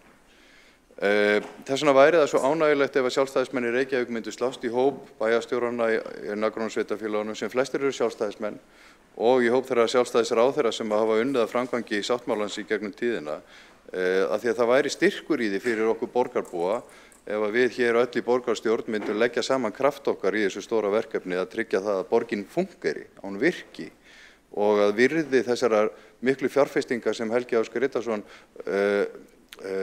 borgarfulltrúi var að nefna hér áðan, myndu nýtast borgarbúum öllum sem best. Mér langar að stinga upp á tvennu sem ég hef svona skilið á umræðinni að fólk hefur áhuga á að gera og ég hef það sérstaklega sjálfur. Annars vegar það að setja í gang vinnu á vegum borgarinnar að taka svona sprett í því að kanna það hvort það sé hægt að sækja utan úr heimi nýjustu tækni, kannski á sviði gervigreindar til þess að bæta ljósastýringuna í höfuðborginni. Við höfum ágætan grunn og það hefur verið fjallað hér í borgarstjórn að þau eru mörg hver snjall tengd og taka mið af umferðarþunga og fleira, en kannski þetta að gera betur og ég held við ættum að setja slíkan hóp á fót. Við fórum til Seattle hér hluti eða borgarráð fyrir misseri síðan og það var áhugavert að sjá hvað þau eru að gera í umferðarstýringarmálunum þar og eflaust eru fleiri sveitarfélög eða borgir í heiminum úti að þróa nýja tækni sem við getum kannski bætt ofan á okkar eða innleitt hér.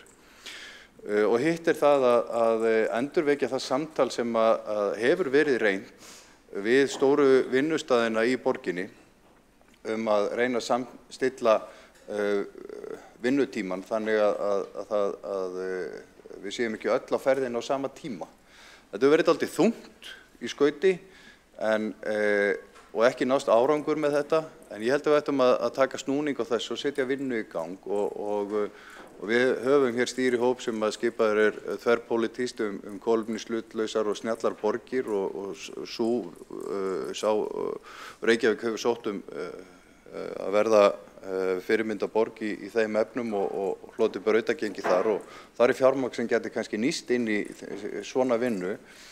Við höfum höfðað til fyrirtækjanna í borginni að verða loftslagsvæn og kolefnishlutlaus og koma í þá vegferð með borginni og kannski væri þetta upptaktur að slíku samtali. Hvernig getum við sameiginlega með fyrirtækjunum í borginni sem eru að gera það verkum að við þurfum að fara frá A til B, lagst öll saman á árarnar og reynda að koma hérna upp í einhverju kerfi þar sem að vinnustaðirnir byrja á mismunandi tíma. Það hentar ekki allstaðar en einhverju vinnustaðir getur gert það og háskólinn er nú einn svo stærsti hér, vestarlega í borginni.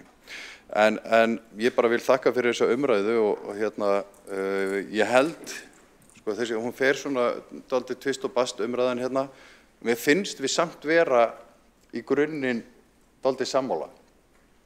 Það hljómar ekki þannig að því að ræðurnar verða oft dálítið langar og oft dálítið stór orð notuð, en við þurfum að breyta ferðaveginum, við þurfum að bæta flæði, við þurfum að nýta okkur nýjustu tækni í umferðarstjórnun, í ljósastýringu, við þurfum að keyra málið áfram að því að við erum öll orðin þreytt á því að bíða eftir framgangi þessara stóru verkefna og ég held við ættum að sameinast það. Við erum í grunninn ekkert sérstaklega ósammála. Við viljum líka öll bæta umferðaröryggi. Það er algjört lykilatriði. Þannig að ég held við séum meira sammála heldur en ósammála og leggjum frekar saman kraftan okkar heldur en að rífast þetta. Von bráðar fáum við uppfærðan samgöngusáttmála kynntan ef Guð lofar og það verður gaman að fara yfir hann í borgarstjórn þegar að því kemur. Borgarstjóri hefur lokið máli sínu, einn hefur óskað eftir að koma upp í andsvar, það er Helgi Ás Gretarsson, gjörðu svo vel. Forseti, ágæta borgarstjórn. Borgarstjóri fór að velta fyrir sig hvers vegna að setja þetta mál á dagskrá núna þegar hillir undir að skrifa undir nýjan samgöngusáttmála eða uppfærðan eða endurskoðaðan. Það er búið að segja það ansi ofta að hann verði uppfærður eða endurskoðaður. Og staða mála, samgöngumála hérna í Reykjavík og með tilliti til líka fjárfestinga fyrir að liðka fyrir algengasta ferðamátanum sem er bílaumferð bara algjörlega ófullnægjandi og það er ekki verið að gera neitt til þess að liðka fyrir þessum algengasta ferðamáta. Þannig það er nú fyrst og fremst ástæðan sem að þetta mál er tekið upp. Svo er það annað sem að borgarstjórinn minntist á og ég ætla að sækjast eftir hans viðbrögðum. Það eru jarðgöng í staðinn fyrir mislæg gatnamót og eftir atvikum stokk eins og á milli hjá Miklubraut og fram eftir milli Miklubrautar og fram að Stórabraut. Og hvaða skoðun hann hefur á því? Borgarfulltrúum lokið við að veita andsvar og svara þá ansvari borgarstjóri. Forseti, ágæta borgarstjórn, ég bara ítreka, ég ger enga athugasemdir við það að þetta mál sé hér til umræðu. Það er bara svo stutt í það, vona ég, að uppfærður samgöngusáttmáli verði hér aftur til umræðu. Það er bara ágætt. Það er, tímanum er vel varið í að ræða samgöngumálin. Hvað varðar mislæg gatnamót, stokka eða jarðgöng, þá finnst mér bara umræðan hafa verið að þróast í þá átt að menn sjá hvað stokkarnir að verða dýrir. Sæbrautastokkurinn sem átt að kosta eitthvað samkvæmt kostnaðaráætlun kemur í ljós að hann er miklu dýrari, raskið er gríðarlegt, lagnir þurfa að víkja og þetta er flókið og það er erfitt á framkvæmdatíma. Þannig að ég heyri það á verkfræðingum sem hafa verið að vinna að þessum málum eru skotnari í jarðgangahugmyndinni heldur en þeir voru kannski fyrir nokkrum árum síðan. Þannig að við verðum líka að hugsa um það að rask á framkvæmdatíma er gríðarlegt og þetta eru alltaf samgönguæðarnir sem að mestu máli skipta hjá okkur, Miklabraut, Sæbraut, þessi stóru póstar, þannig að ég er bara að vísa í þá umræðu sem hefur verið, var hér á fundi daginn atvinnulífsborgina og almennt í þessa umræðu. Þannig að ég er tiltölulega hlynntur því ef að þeir sem fjármagna það og við myndum sjálfsögðu gera það að hluta telja það fýsilegt. Þetta er sannarlega aðeins dýrara en það er líka dýrt að vera með umferðarna í lamasessi á meðan framkvæmdur stendur sem að getur verið jafnvel misserum saman eða árum saman þegar kemur á svona stórum framkvæmdum. Borgarstjóri hefur lokið við að svara andsvari og veiti þá ansvari öðru sinni Helgi Ás Grétarsson. Forseti, ágæta borgarstjórn.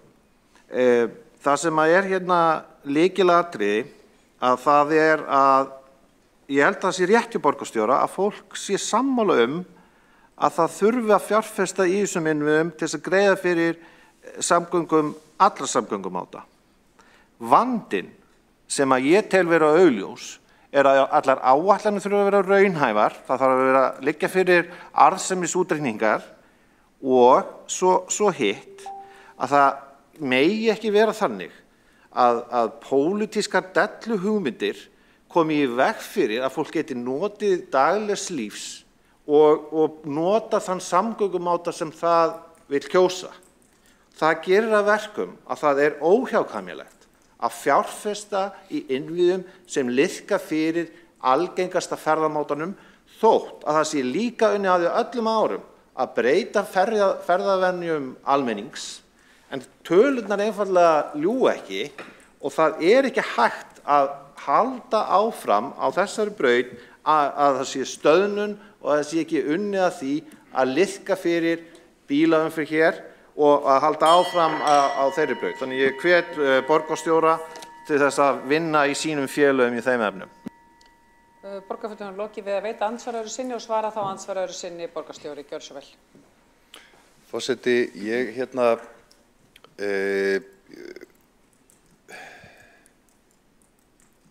ef við setjum þetta í samhengi við fjölgun bifreiða á höfuðborgarsvæðinu sem er gríðarleg og ekkert í kortunum annað en bara vöxtur, þá er það bara verkfræðilegt úrlausnarefni að leysa og verkfræðingurinn honum er nákvæmlega sama hvort að það er hægri maður eða vinstri maður sem að tekur ákvörðunina það að stuðla breyttum ferðavenjum og efla almenningssamgöngur er það sem greiðir mest fyrir akandi umferð fjölskyldu bílsins. Það er bara verkfræðileg niðurstaða. Þegar við horfum inn í framtíðina og bara eins og staðan er núna, þá væri þetta langt besta leiðin til þess að draga úr umferðartöfum. Við þurfum hins vegar að gera allt hitt líka, af því að þetta er stórt púsluspil. Þannig að kreddu hugmyndir eru ekkert hérna upp á borðinu og þær stýra ekki borginni. Þetta er bara verkfræðilegt úrlausnarefni og sveitarfélögin og höfuðborgarsvæðinu eru sammála það hvernig á að leysa það.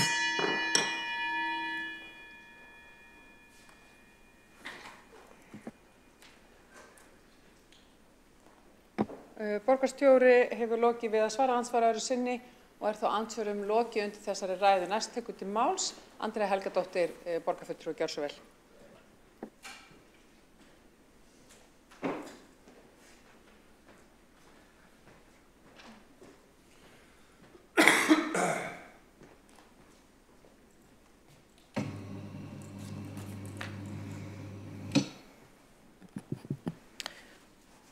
Forseti, borgarbúar.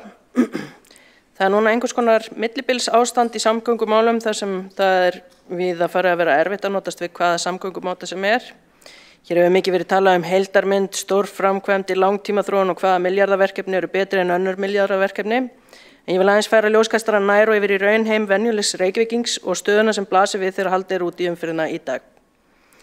Lítil eða engin viðurlög við því að loka mikilvægum göngu- og hjólaleiðum með ökutækjum og það sama á við þegar framkvæmdir hefjast í hverfum borgarinnar, þá stimplast algjörlega út fjöldi leiða, oft í mánaða ef ekki áravís. Margt hjólreiðafólk kemst ekki við bráðabirgðaúrræði sem settur upp vegna of hárra kanta. Það nokkuð sem truflar sömuleiðis manneskjur með skerta ferðagetu eða í hjólastól og mun halda áfram að eiga við eftir tilkomu borgarlínu. Algjör ringulreið virðist oft ríkja þegar framkvæmdir reka biðstöðvar strætó á flakk. Það ætti að vera hægt að tryggja almennilega upplýsingagjöf til farþega á einfaldan hátt. Það þarf að styrkja og bæta hjólreiðakerfið með því að bæta aðgengi af götum upp á gangstéttir. Oft ófært að komast inn á sérstaka hjóla- og göngustíga í íbúðahverfum þar sem að gangstéttabrúnir eru of háar og ómögulegt að vita hvar lækkun á þeim leynist eða leynist ekki. Það myndi gagnast fleirum heldur en hjólreiðafólki. Víða eru tröppur á stígum sem virðast vera færir þegar lagt af stað eftir þeim eða þeir eru lokaðir vegna einhverra framkvæmda. Umbætur á þessu það að gera jafnvel þótt borgarlína komi eða ekki, svo ekki væri verið að kasta félag glæð þar.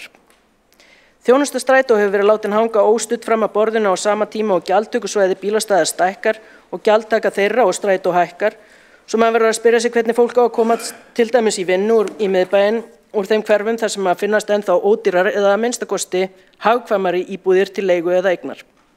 Þetta allt saman þýðir að það verður að vera sveigjanleiki til staðar í þessu millibils ástandi til þess að takast á við hversdags raunveruleika fólks. Einkabíll ekki aðeins lúxusvara sem ekkert mál að spara við sig. Hann mun ávallt verða eina lausnin fyrir einhvern takmarkaðan hóp fólks, en hann líka bráðnauðsynlegt tæki fyrir marga enn sem komið Við lifum á tímum þar sem að fólk hefur ekki fullt vald yfir því hvar það býr. Þar sem sístækkandi hópu fólks verðlagður út af húsnæðis- og leigumarkaði nema af völdum stöðum eða að það kastast bæinn eftir því hvert leigumarkaðurinn fleygir þeim hverju sinni. Það verður aldrei nein 15 mínútna borg fyrir þann sem þarf að flytjast út fyrir borgina ef launin sem fást fyrir að vinna í borginni duga ekki til þess að eiga heimili í borginni. Við höfum því líka skyldum að gegna gagnvart því fólki sem kemur hingað til að vinna, sömuleiðis gagnvart þeim sem að sækja hingað einhverja þjónustu enda eru við höfuðborg landsins. Fólk sem sækir Ísland heim eða sem ferðamenn býst líka við að geta nýtt áreiðanlegar og aðgengilegar almenningssamgöngur til ferðalaga bæinn og gagnrýna skort á þeim. Þetta þýðir að fleiri munu áfram þurfa að reiða sig á einkabíl til þess að ferðast á milli staða, hvort sem að ræða svokallaðan fjölskyldubíl eða bílaleigubíl eða leigubíl. Á meðan ekki sterkt almenningssamgöngukerfi til staðar og hjólaleiðir eru enn sundurslitnar á köflum, þarf að vera hægt að komast til vinnu í miðbæinn á þess að borga fyrir það annað nýrað eða eyða í það stórum hluta frítíma síns. Enda mikið af þeim störfum sem í miðbænum láglaunastörf við verslun eða afgreiðslu og þjónustu við ferðamenn. Við köllum eftir því að það sé unnið strangar að því að gera öllum manneskjunum sem flæða milli staða í borginni það ávallt sem auðveldast. Skipuleggja framkvæmdir eftir þessu sjónarmiði, að hafa eftirlit með verktökum og setja pressu á það að frágangur í kringum framkvæmdir séu þannig að öllum sé mögulegt að komast leiðar sinnar. Smáframkvæmdir til þess að hleypa hjólum og öðrum faratækjum á hjólum upp á gangstéttir víða borgina og bætt vinnulag og eftirlit í kringum byggingaframkvæmdir á ekki þurfa að kosta mikið eða taka langan tíma. Við köllum líka eftir því að borgin gerir allt það sem mögulegt til þess að strætó geti þjónustu á höfuðborgina skamlaust. Það ekki hægt að segja bara að þetta leysist til borgarlínu, það þarf að vera líft þangað til kemst í gagnið þar sem það áratugaverkefni en ekki bara nokkur ára. Takk. Borgarfulltrúinn hefur lokið máli sínu, við tökum nú fundarhlé í 20 mínútur, hittumst aftur hér korter yfir 3.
Þá er fundi borgarstjórnar áfram haldið. Næsta mælendaskrá er borgarfulltrúin Alessandra Brím.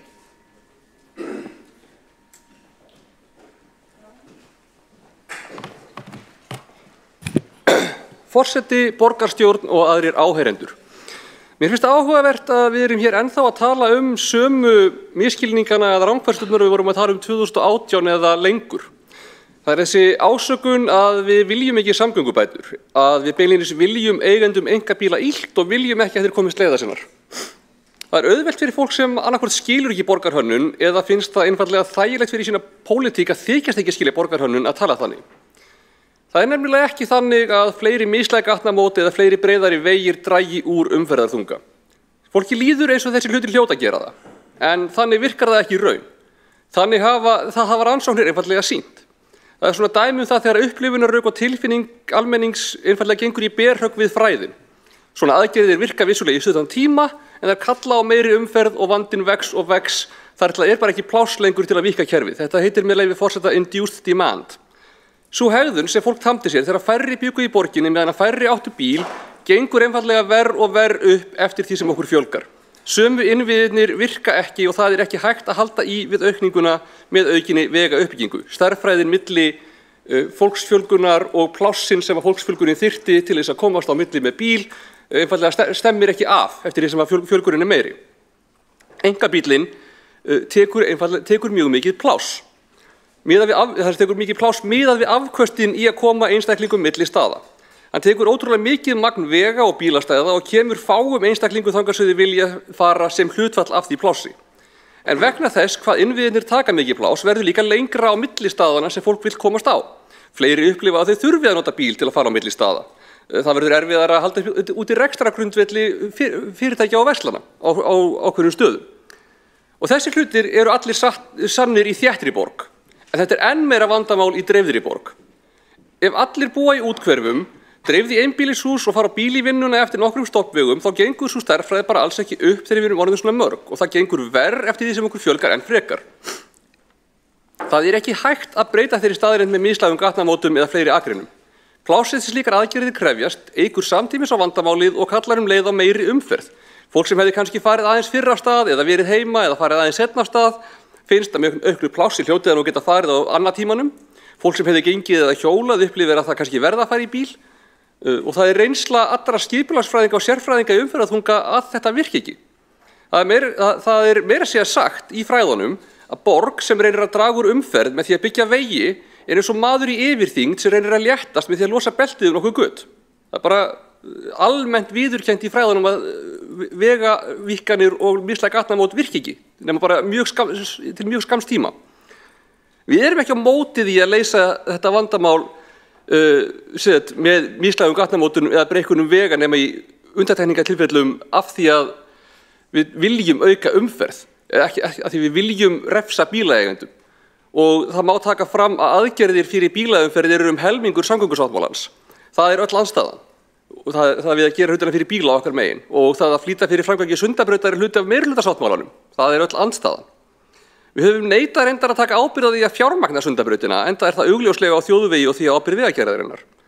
Og auðvitað eru til sér tilfelli þar sem þarf að fara í einhverja aðgerð eins og mislæg gatnamót eða breikkun eða eitthvað.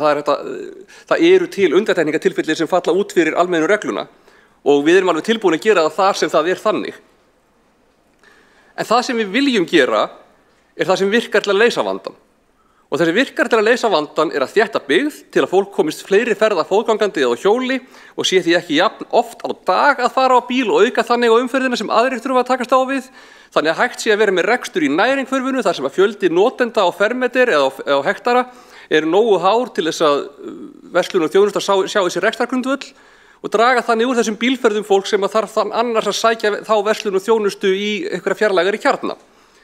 Það sem virkar til að leysa vandann eru betri hjólasamgöngur svo að fólk sem vill ferðast á hjóli geti það og taki þess vegna minna pláss í umferðinni en ef það upplifir sér tilneytt til að vera á bíl.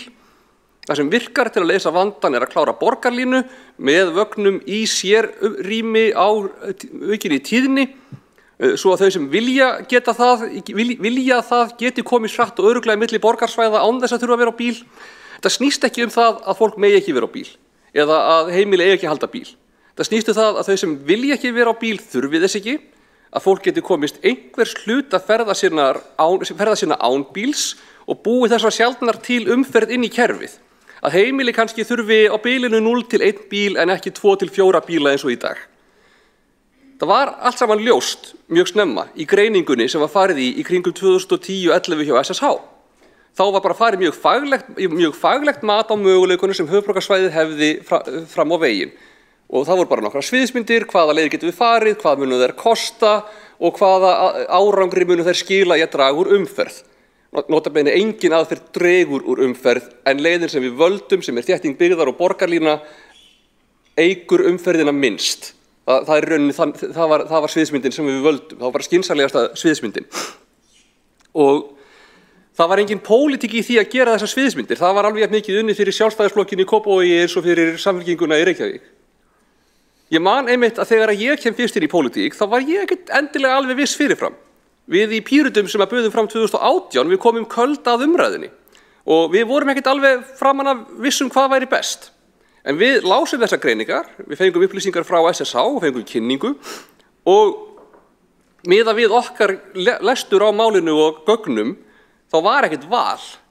Við hefðum getað valið það að vera bara svona sammála öllum fræðunum í umferðarálagi og borgarhönnun það hvaða leiðir myndu virka, vera sammála bara öllum bæjarstjórnunum á höfuðborgarsvæðinu og ríkisstjórninni, það komið þar að setna, eða að fara bara, við gátum hins vegar valið það að fara bara í eitthvað populisma, bara þykjast vera ósammála þetta bara til þess að skapa okkur sérstöðu og það hefðum við aldrei getað samþykkt og það bara einfaldlega verið óheiðalegt.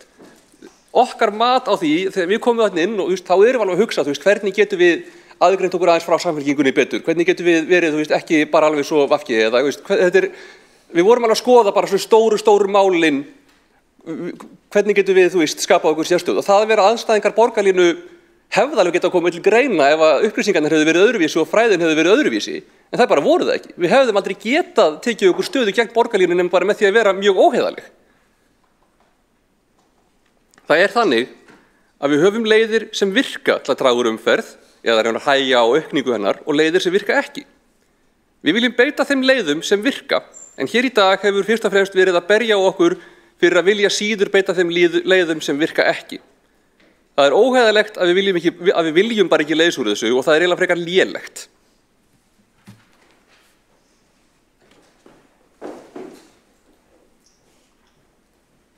Borgarfulltrúinn hefur lokið við mál sitt, einn hefur óskað eftir því að veita andsvar, það borgarfulltrúinn Kolbrún Áslaugar Baldursdóttir. Forseti ágæta borgarstjórn, ég vil nú aðeins koma með nokkrar ábendingar við ræðu borgarfulltrúans Alexandru Briem. Svona svolítið vera að vísa til þess að ástæða fyrir því hvernig að verið sé að kvarta sé að fólk sé illa upplýst, að það gerir sér ekki grein fyrir því að því fleiri vegir, því meiri umferð. Þetta náttúrulega ekki alveg svona einfalt þó að megi alveg kannski færa rök fyrir einhverju slíku. En ég vil líka bara minna á hvort að borgarfulltrúinn hafi nú ekki verið innstu koppur í búri hjá okkar einu almenningssamgöngum Strætó BS og framkom að borgarfulltrúinn og hans flokkur eða hennar flokkur gat ekki tekið stöðu gegn borgarlínu en hvað með að taka stöðu með almenningssamgöngum og við vitum að borgarlína ekki að detta inn á morgun og hefur tafist og það óviss það verkefni. Þá bara aftur svona komið að því, erum við ekki að hlúa að almenningssamgöngunum og borgarfulltrúinn ekki akkurat á réttum stað til þess að gera það? Borgarfulltrúinn hefur lokið við það að veita andsvar, svara þá andsvari borgarfulltrúinn Alexandra Briem. Forseti, ég bara tek undir það að auðvitað þurfum við að hlúa að almenningssamgöngum á meðan og þegar ég var í stjórn Strætó gerði ég mitt allra besta til þess.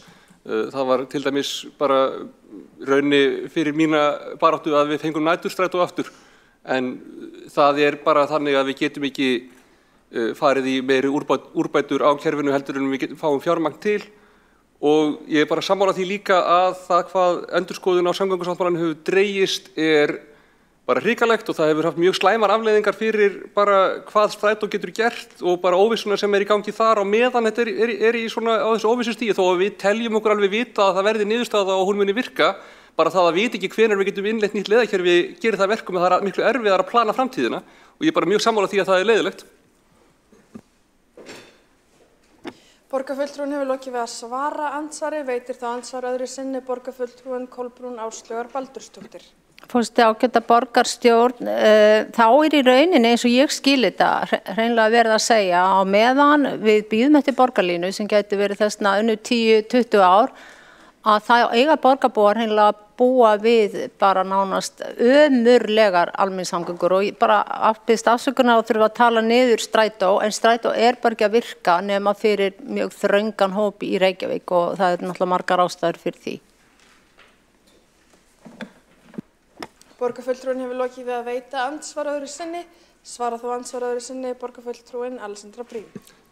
Forseti, já, ég vil kannski gleðja borgarfulltrúan Kolbrúnu Áslaugar Baldursdóttur með því að þetta er ekki alveg svo slæmt og staðan er ekki svo svört en það er hluti af samgöngusáttmálanum að þegar að tímalínan er komin og þegar að við erum komin með þessar samningar sem er verið að klára þá getum við farið að setja á tímalínu að innleiða nýja leiðakerfið sem er forveri sjálfara borgarlínunar, keyrir á sömu leiðum og með aukinni tíðinni og það getur gerst miklu hraðar heldur en borgarlínan kemur inn en fjármagnið fyrir því er pínu fast á meðan það liggur ekki fyrir hvenær ákveðin atriði sáttmálar taka gildi og það er það sem er í endurskoðun en þegar að þessum viðræðum líkur þá ætti ekki að vera neitt vandamál að vita nákvæmlega hvenær við getum innleitt nýtt leiðakerfi með eins og segja öðrum leiðum og aukinni tíðni.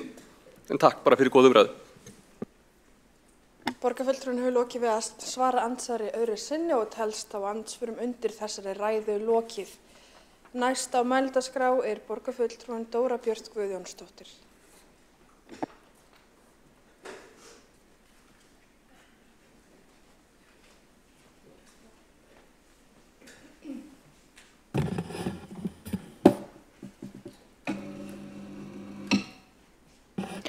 Forseti. Hér erum við að ræða samgöngusáttmálann sem verið er að uppfæra og það væri auðvitað verðugt að bíða bara eftir að uppfærslan klárast sem ég vona að gerist sem allra fyrst. En úr því við erum hér þá vil ég gjarna koma inn í umræðina til ljósi að hér hefur verið ýmislegt skrautlegt sagt í pontu og tel ég mig núna til að svara því að einhverju leyti. Hér er búið að tala umferðarljósastýringu og búið að fara með svona endurtekið efni í því samhengi og ætla ég að fara að því fordæmi og fara með hluta af endurteknu efni. Árið 2020 gerði sænska verkfræðistofan Sweco úttekt á umferðarljósastýringu á höfuðborgarsvæðinu. Niðurstöðan var að þessi mál væru í nokkuð góðri stöðu í samanburði við sambærilegar borgir og þó mætti gera betur.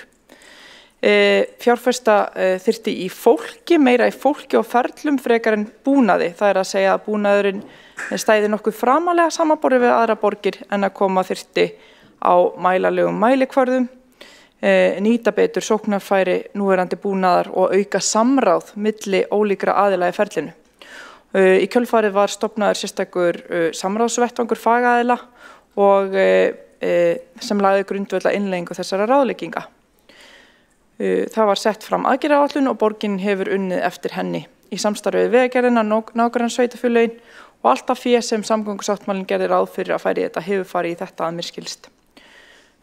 Ljósastýring er þó kannski ekki svo töfralausn sem borgarfulltrúar Sjálfstæðisflokksins halda endalaust fram að hún sé, en hún er góður að gjalda verð og við eigum sannarlega að gera betur þegar kemur að henni. Umferðarvandi er náttúrulega fyrst og fremst vegna umferðar, ekki umferðarljósa.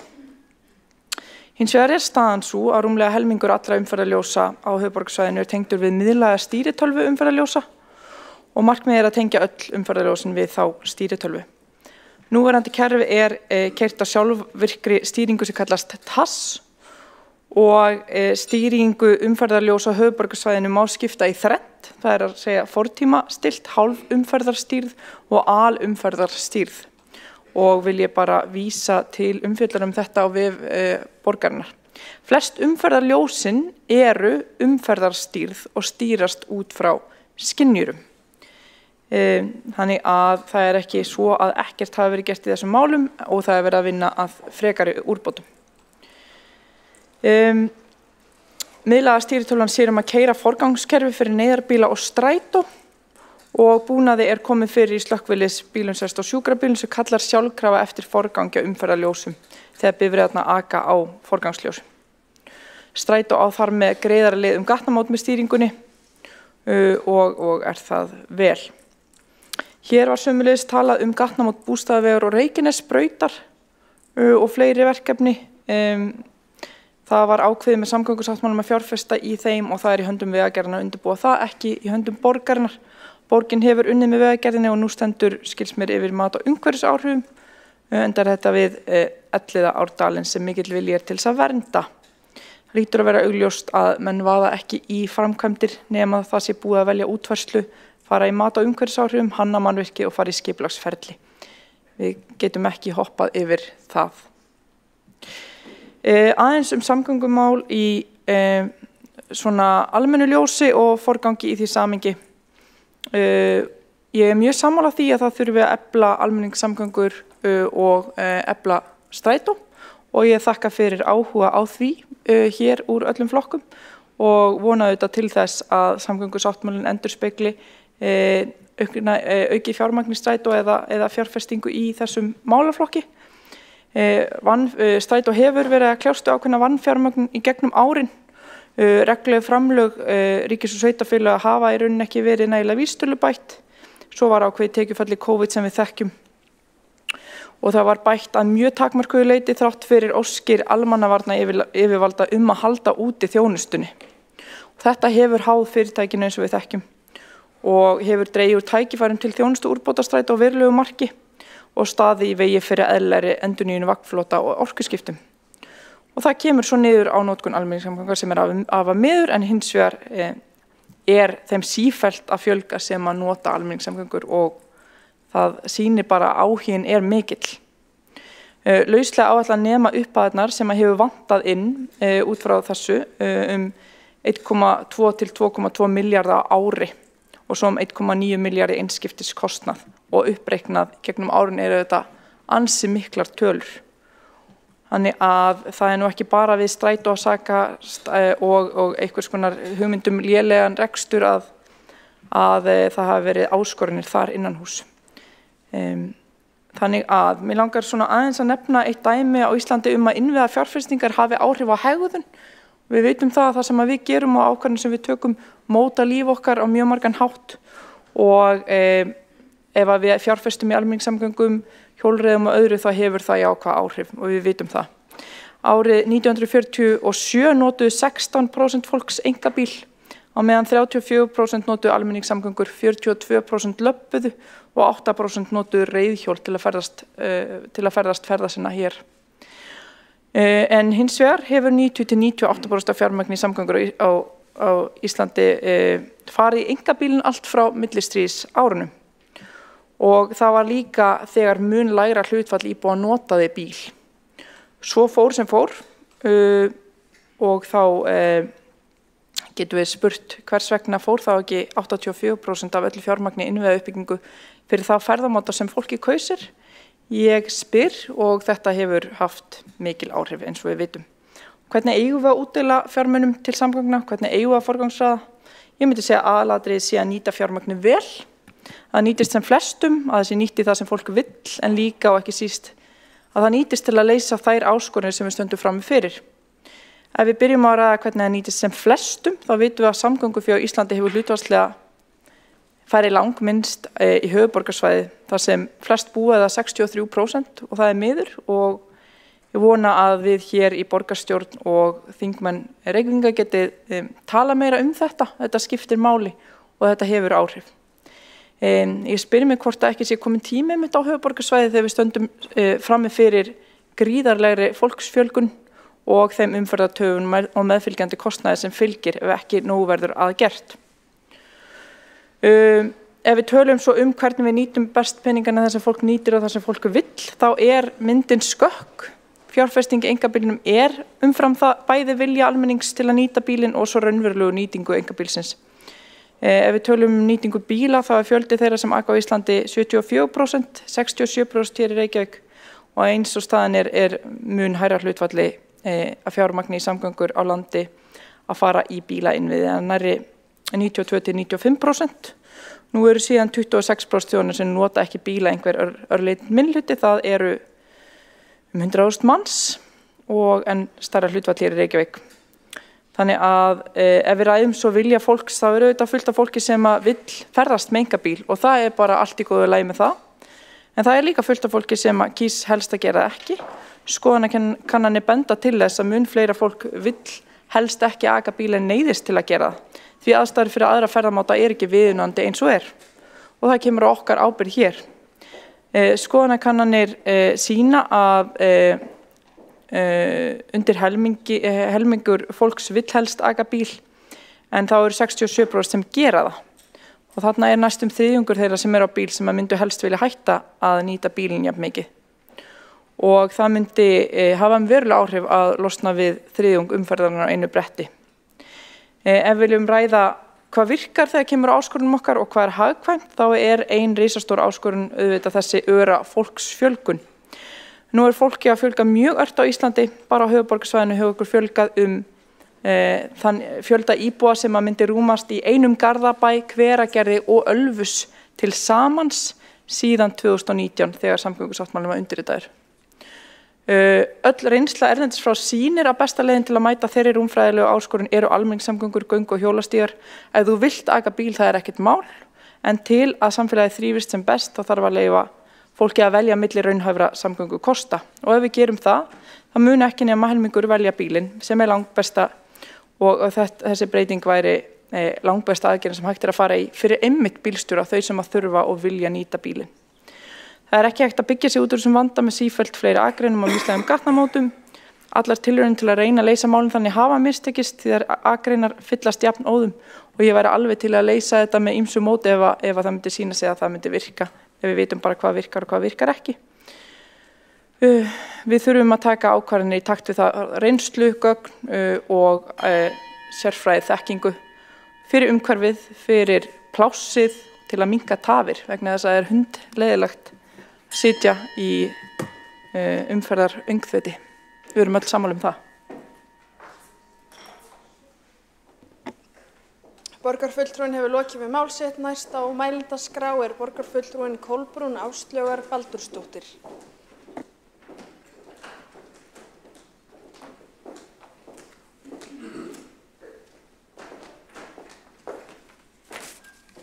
Forseti, ágæta borgarstjórn. Ég vil nú byrja á að þakka borgarfulltrúanum Dóru Björt Guðjónsdóttur fyrir hennar ræðu sem var bara ágæt og það sem ég tók eftir var að viðmót og viðhorf borgarfulltrúans hefur verulega mildast til þeirra sem nota bíl, hvort sem þeir verða að gera það, langar að gera það eða hvað.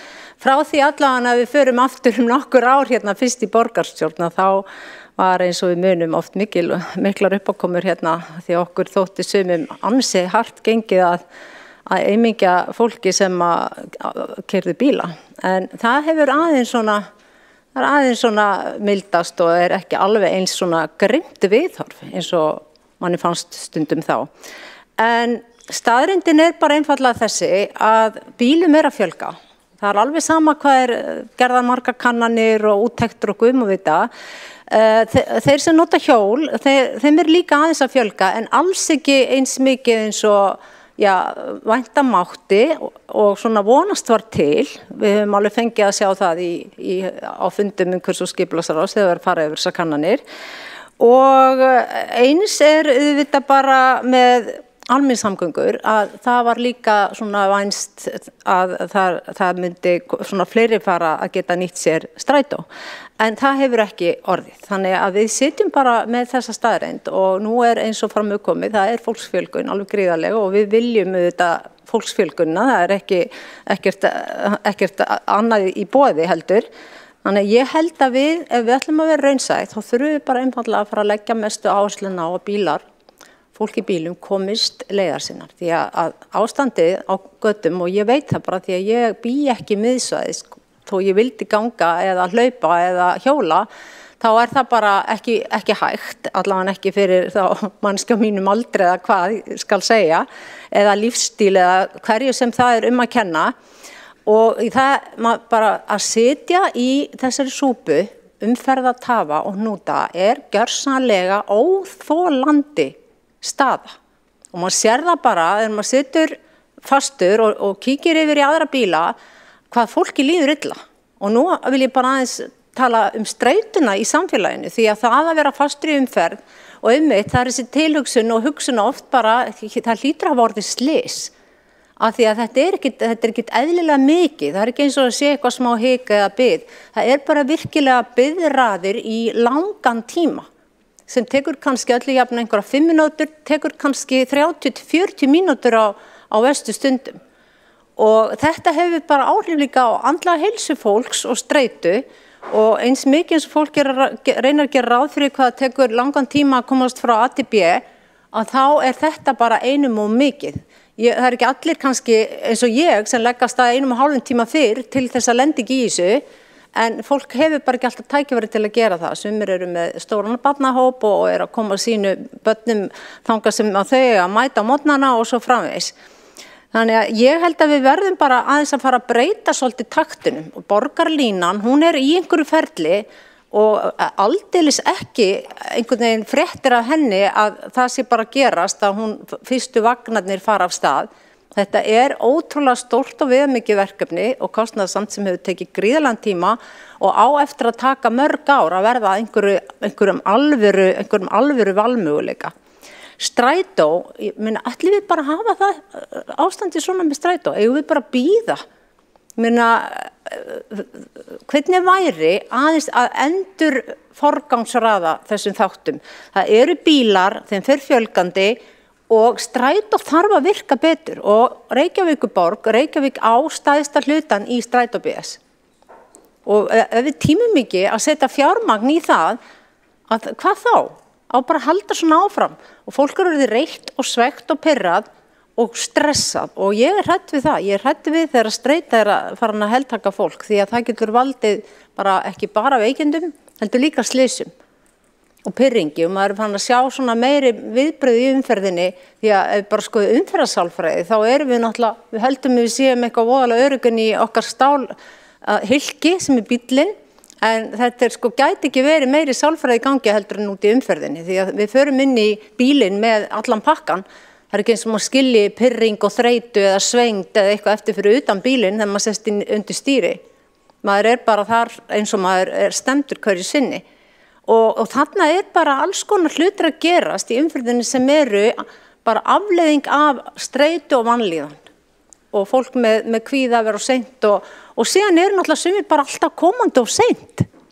Hvert sem þeir fara, þeir bara reikna sér ekki nægan tíma og það jafnvel þeir sem líka bara á hjóli og gangandi en þetta streituvaldandi.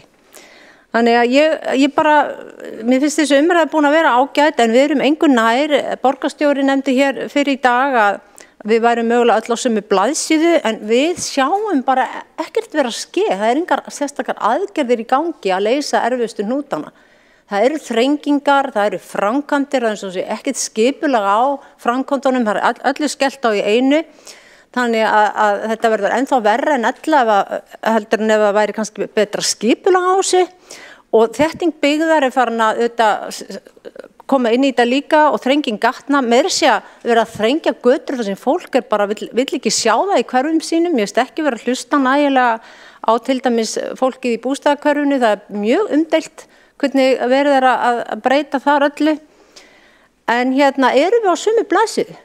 Ég bara ekki viss vegna að við þurfum þá að sjá að sé verið að gera eitthvað til að laga þetta þessi ár fram að borgarlínu sem á sinna að redda öllu.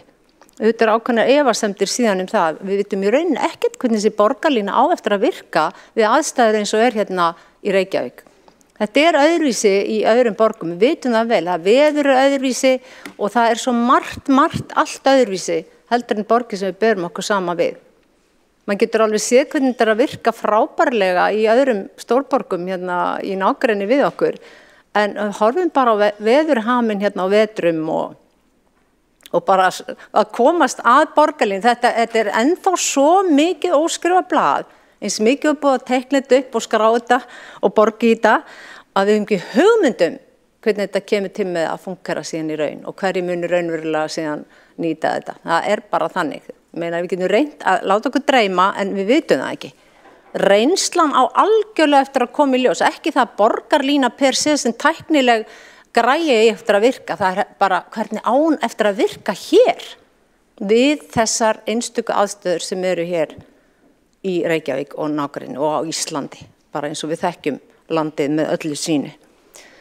En ég vil gjarnan sjá aðgerðir, ég vil sjá að þessi meirihluti, kannski aðeins meira heldur en þá meirihlutin sem var, sem er reyndar sami meirihluti að mestu, sé að gera eitthvað, sé að losa þessa hnúta, sé að reyna að liðka fyrir það sem þetta er verst, með ljósastýringum, með einhvers konar stýringum, með því að skipuleggja framkvæmdir betur og þetta þarf að koma betur í ljós og vera skýrar. Og auðvitað hjálpar viðhorfið, það hjálpar alveg þegar borgarstjóri segir já við erum nú bara öll á sömu blaðsíðu.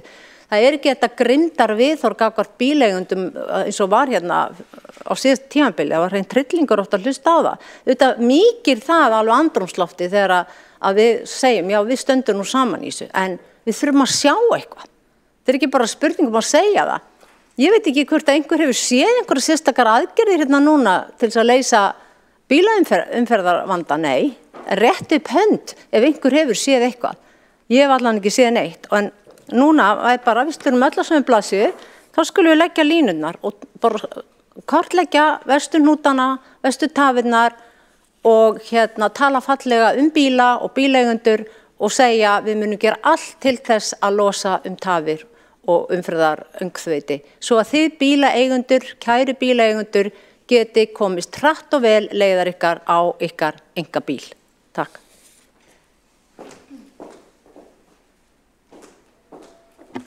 Borgarfulltrúin hefur lokið við mál sitt. Næstur á mælendaskrá er borgarfulltrúin Dagur B. Eggertsson.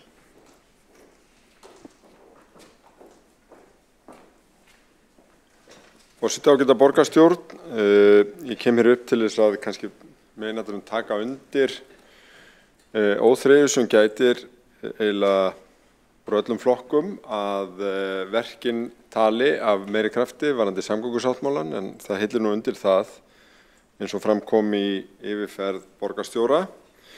En þó hefði ég nú hugsanlega sleppt í að koma hér upp nema vegna þess að hér var mér til mikillar ánægju auglýst bókin Nýja Reykjavík eftir undirritaðan og vísa þar reyndar nokkuð kannski einkennilega í umfjöllun Sundabraut og án þess að ég ætla að gera það einhverju reglu hér að auglýsa þessa bók að þá langar mig aðeins til þess að rekja það sem þar segir Sundabraut af því að ég held að það samhengi geti verið að gagni fyrir allavega þá sem hafa verið að velta henni fyrir sér í þessari umræðu hérna og vona að ég fái leyfi forseta til að lesa kannski heldur lengra mál úr þessu riti heldur en vanin er.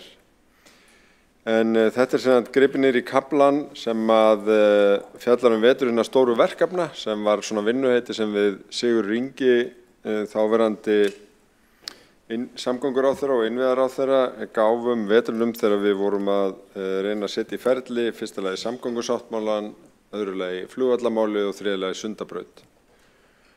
Og með leyfi forseta, Sundabraut var þriðja stóra verkefni sem við Sigurður Ingi samgönguráðherra sammælst að koma í traustan farveg. Ég hafði látið mig mjög annt þessa framkvæmd snemma á ferlinu sem borgarfulltrúi en saga hennar er miklu lengri. Sundabraut var fyrst sett fram í aðalskipulagi Reykjavíkur 1975. Undirbúningur hófst ekki fyrr en 20 árum síðar árið 1995. Þá var Reykjavíkurlistinn komin til valda og Sundabraut loks skilgreind sem þjóðvegur. Ingibjörg Sólrún var mjög áhugasöm framkvæmdina og ræddi mismunandi valkosti iðulega á hverfafundum borgarstjóra á sinni tíð. Það háði hins vegar alltaf framkvæmdina erfitt var að ná niðurstöðum bestu leigubrautarinnar og hún var lengst af ófjármögnuð. Það skipti máli vegna þess að verkefnið var svo dýrt að það hefði dregið til sín stóran hluta vegafjár ef ráðist hefði verið í það. Umhverfismat var þó loks gert og kynnt af hálfu Vegagerðarinnar vorið 2004. Þar var lagt til að fara innri leið á móts við Skeiðavog í Laugardalshverfi. Mörg hundruð manns mættu á íbúafund þar sem þessum áformum var harðlega mótmælt. Andstaðan var gríðarlega mikil í Laugardalnum en ekki síður í Grafavogi þar sem lagning Sundabrautar átti einnig að leiða til tvöföldunar Hallsvegar og aukinnar umferðar í gegnum hverfið. Öllum sem sátu þennan íbúafund og heyrði í fólki úr þessum hverfum var ljóst að málið yrði ekki kert í gegn án frekara samráðs. Úr varð að ég leiti samráðshóp útfærslu og legu Sundabrautar sem settu var á fót í kjölfarið. Þar voru fulltrúar hverfanna, Faxaflóahafna og Vegagerðarinnar. Meginkrafa íbúanna var að auk þeirra kosta sem skoðaði voru í umhverfismatinu yrði jarðgangakosturinn kannaður. Það var gert og unnin skýrsla jarðgangakostinn. Þetta starf tók töluverðan tíma og var Gísli Marteinn Baldursson búinn að taka við formennsku í samráðshópnum þegar hún lá fyrir í lok árs 2006. Borgarráð samþykkti í byrjun árs 2008 á stuttum borgarstjóraferli mínum þá að stefna borgarstjórnar væri sú að Sundabraut yrði í göngum með eðlilegum fyrirvörum umhverfismat og skipulag.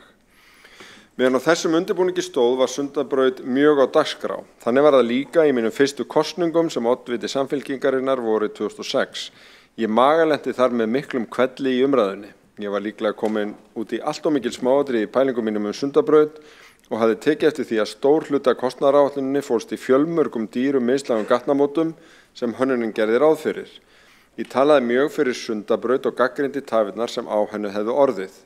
Til að hugsa í lausnum sló ég því fram á einum fyrsta kosningafundinum á Kjalarnesi að til þess að koma Sundabraut í framkvæmd sem fyrst væri skynsamlegt að einfalda hana í hönnun. Stöð 2 var á staðnum og þetta var risafrétt. Andstæðingarnir túlkuðu þetta nánast þannig að ég var að boða einbreiða brú. Ég reyndi að leiðrétta það, ég ætti við 2 akreinar án mislægra gatnamóta, þar sem íbúar hræddust væri nefnilega hraðbraut. Þáverandi forsætisráðherra og samgönguráðherra mótmæltu og alls konar flokksfélög fóru að senda ályktanir. Markmiðið var augljóst að koma mér í bobba og rýra trúverðugleika minn. Þetta var mikil eldskírn og ég átti fullt í fangi með halda haus. Ef allir hefðu hoppað á hugmynd mína væri Sundabraut og hugsanlega löngu orðin að veruleika. Ástæða þess að Sundabrautarumræðan fór á flug veturinn 2005 til 2006 var að ríkisstjórnin hafði loks sett til hliðar fjármuni í verkefnið. Og ekki bara það, heldur líka til byggingar nýs Landspítala. Þetta voru svokölluðu símapeningar, það sem kom í hlut ríkisins þegar Landssíminn var seldur. Þeir fjármuni voru gríðarlegir og lagðir inn á reikningi í Seðlabankanum. Þar töpuðust þeir í hruninu sem hluti af gjaldþroti Seðlabankans sem hafði lánað íslensku viðskiptabönkunum stjarnfræðilegar uppbóðir án tryggra veða. Sögulegt símtal Davíðs Oddssonar seðlabankastjóra við Geir Haarde forsætisráðherra neyðarlán til Kaupþings þar sem Seðlabankinn lánaði 500 milljónir evra sem töpuðust á innan við sólarhring fólu meira segja í sér orðaskipti þar sem Sundabraut var nefnd. Davíð, við megum ekki setja íslenska ríkið á galeiðuna? Geir svarar, nei, þetta eru 100 milljarðar, spítalinn og Sundabrautin. Merkilega margir sjálfstæðismenn hafi gegnum árin viljað hengja það hálsin á Reykjavíkurborg og mér að Sundabraut ekki orðin að veruleika. Gjaldþrot Seðlabankans hvarf símapeningana þess að örlagaríku sólarhringa og fjárhagserfiðleika ríkisins eftir hrun eru miklu nærtækari skýring. Umhverfismati fyrir Sundabraut í göngum sem sannarlega var sett af stað af Vegagerðinni var aldrei fylgt eftir eða því lokið og lítið hafði verið unnið í verkefninu þau 10 ár sem liðin voru þegar við Sigurður Ingi tókum upp þráðinn árið 2018. Mér fannst fyrri samgönguráðherra úr röðum Sjálfstæðisflokksins fyrst og fremst grípa til Sundabrautar í umræðunni þegar þeir voru komnir í vandræðu út af einhverjum öðrum og óskyldum málum. Og þá til að kenna borginu að hún var ekki komin til framkvæmda.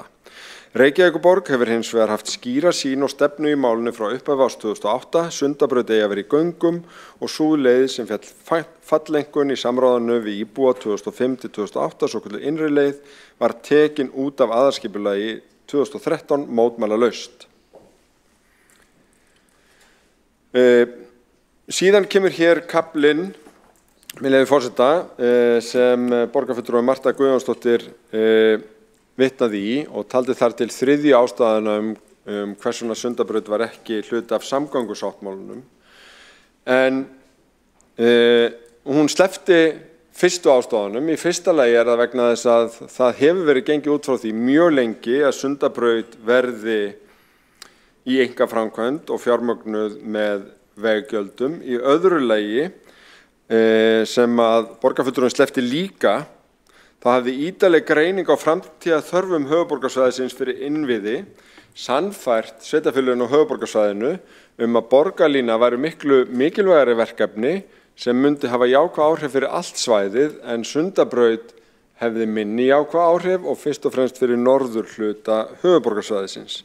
Þetta kemur hér skilmerkilega fram. Það sem að borgarfulltrúinn lagði hins var út frá var að lesa mætti neikvæða afstöðu almennt til Sundabrautar í þessum kafla bókarinnar og eins og þið heyrið borgarfulltrúar að þá það fjarri sanni. Reyndar líki umfylluninni hér sem nokkur lengri og ég vísa bara í bókina með leyfi forseta. Ég held að Sundabraut geti orðið til góðs og gert Reykjavík og höfuðborgarsvæði sterkara þegar þetta framtíðar litið, ef hún rétt útfærð. Með því ég ekki að segja að Sundabraut sé brýnasta verkefni samtímans, heldur ég að hugsa til áratuga. Þannig þarf að hugsa þegar þróun borgarinnar annars vegar. Mér finnst líka mikilvægt að núverandi áform Sundabraut eru ekki áform að brjóta land til íbúabyggðar í Geldinganesi og Álfsnesi, eins og umræðan var aldamótin, heldur ný tenging inn og út úr borginni. Á þessu reginmunur ekki síst þegar horft á áhrif hennar á borgarþróun, umferðarmál og loftslagsmál. Samkomulagið Sundabraut fól að mínum mati í þessi töluverð tíðindi. Það var þriðja stóra samkomulagið við ríkið á 3 árum. Með mikilli einföldun má segja að uppskera kjörtímabilsins hafi verið samkomulag nýjan flugvöll, samgöngusáttmála fyrir höfuðborgarsvæðið og Sundabraut, framkvæmdir í samgöngumálum höfuðborgarsvæðisins fyrir 250 til 300 milljarða tilvitnun lýkur. Síðasta talan þarna var nú nokkuð vanmat. Þessar áætlanir hafa ýmsar verið uppfærðar. En ég vildi bara halda því til haga að þetta mál, eins og samgöngusáttmálin og raunar flugvallarmálið líka, í traustum farvegi. Og verkefni samgöngusáttmálans það unnið ötulega undirbúningið þeirra og brátt getum við fagnað því í sameiningu að þau verði í sýnilegri framkvæmd. Borgarfulltrúinn hefur lokið við mál sitt, 2 hafa óskað eftir því að veita andsvar og fyrstur til að veita andsvar borgarfulltrúinn Friðjón Friðjónsson. Forseti, mig langar til þess að þakka borgarfulltrúanum fyrir þessa sögulegu upprifjun. En það voru nokkur atriði sem mig langar til þess að fá aðeins á hreint. Hver var aftur samgönguráðherra 2007 til 2010 og í hvað flokki var hann?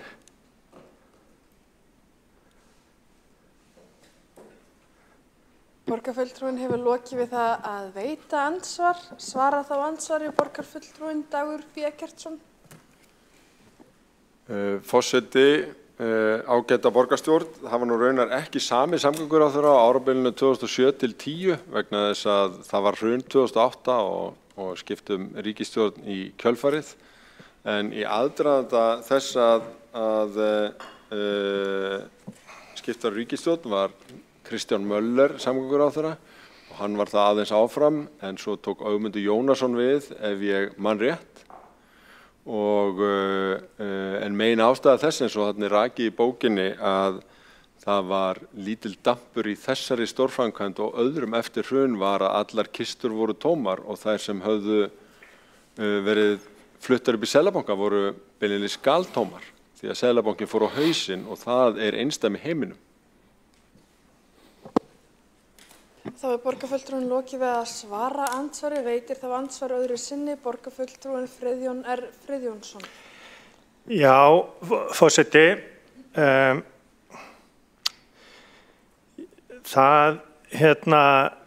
mér fannst bara mikilvægt að nefna það vegna þess að það virðist vera sem að fulltrúar samfylkingarinnar og borgarfulltrúar samfylkingarinnar sem að gjarnan grípa til þess að nefna hrunið, gleyma því alltaf hvaða flokkur var ríkisstjórn þegar hrunið kom og hvaða flokkur stýrði ráðuneyti bankamála. Það var nefnilega Samfylkingin og svona til þess að við höfum þetta nú alveg á hreinu að þá var það þannig að Kristján Möller var samgönguráðherra til september 2010 og þannig að en fyrir hið svokallaða hrun þá voru náttúrulega hæg heimatökin til þess fyrir fólki í borginni og borgarfulltrúa Samfylkingarinnar til þess að eiga samtal við þáverandi samgönguráðherra.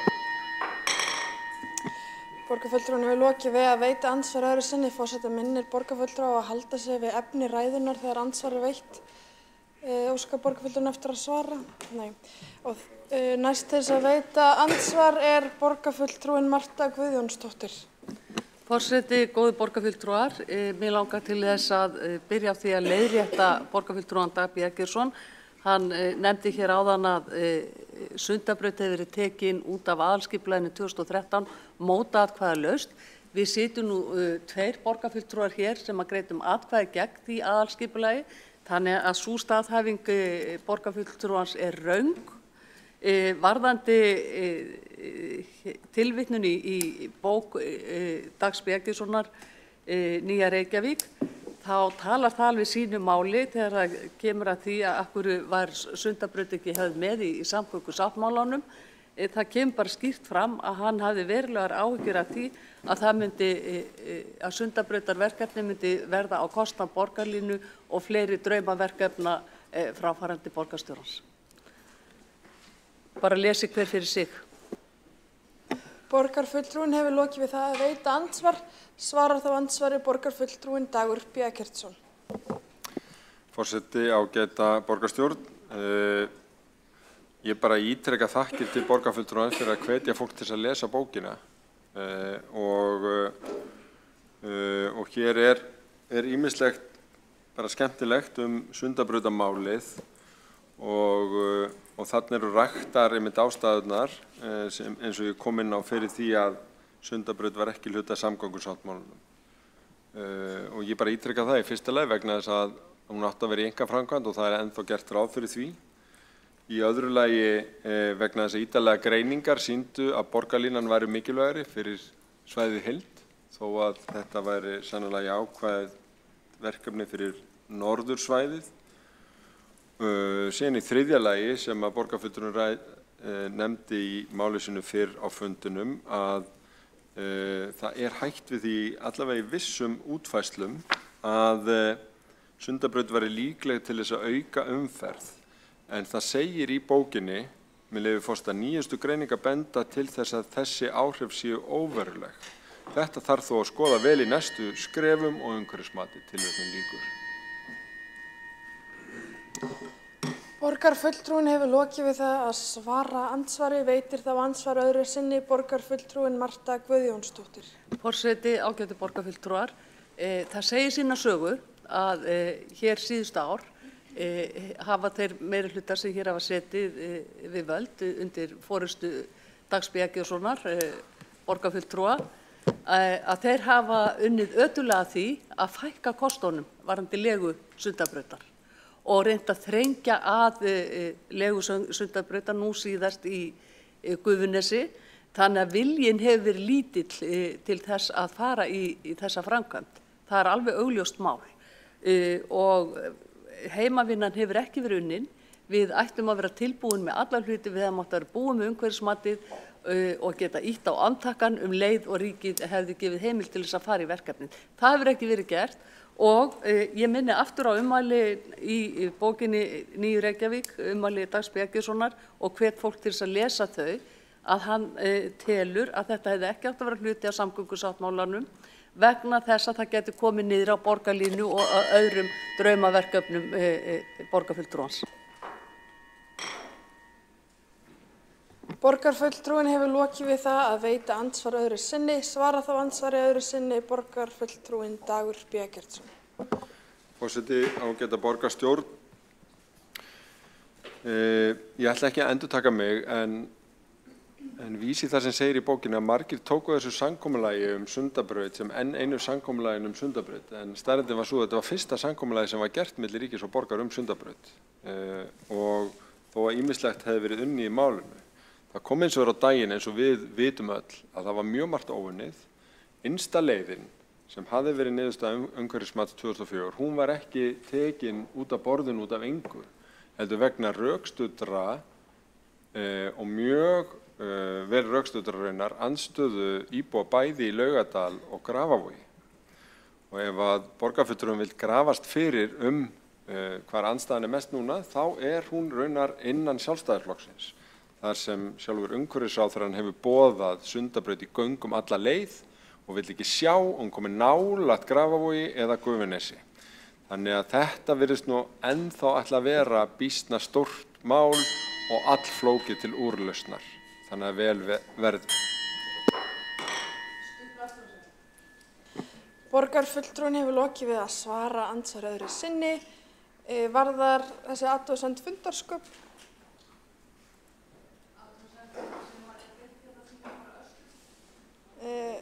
Forseti heimilar ekki athugasemd nema hún varði fundarsköp. Næstur á mælendaskrá er borgarfulltrúinn Helgi Ás Grétarsson.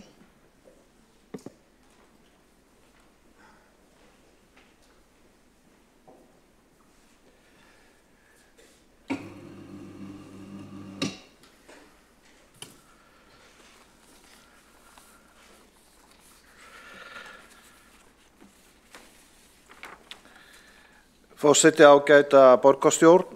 Það var eitt orð áðan sem ég gleymdi, sem að Sigurður Ingi Jóhannsson, innviðaráðherra þáverandi í janúar notaði, og það var ráð til Diljumistar Einarsdóttur þingmanns, farðu með æðruleysisbænina.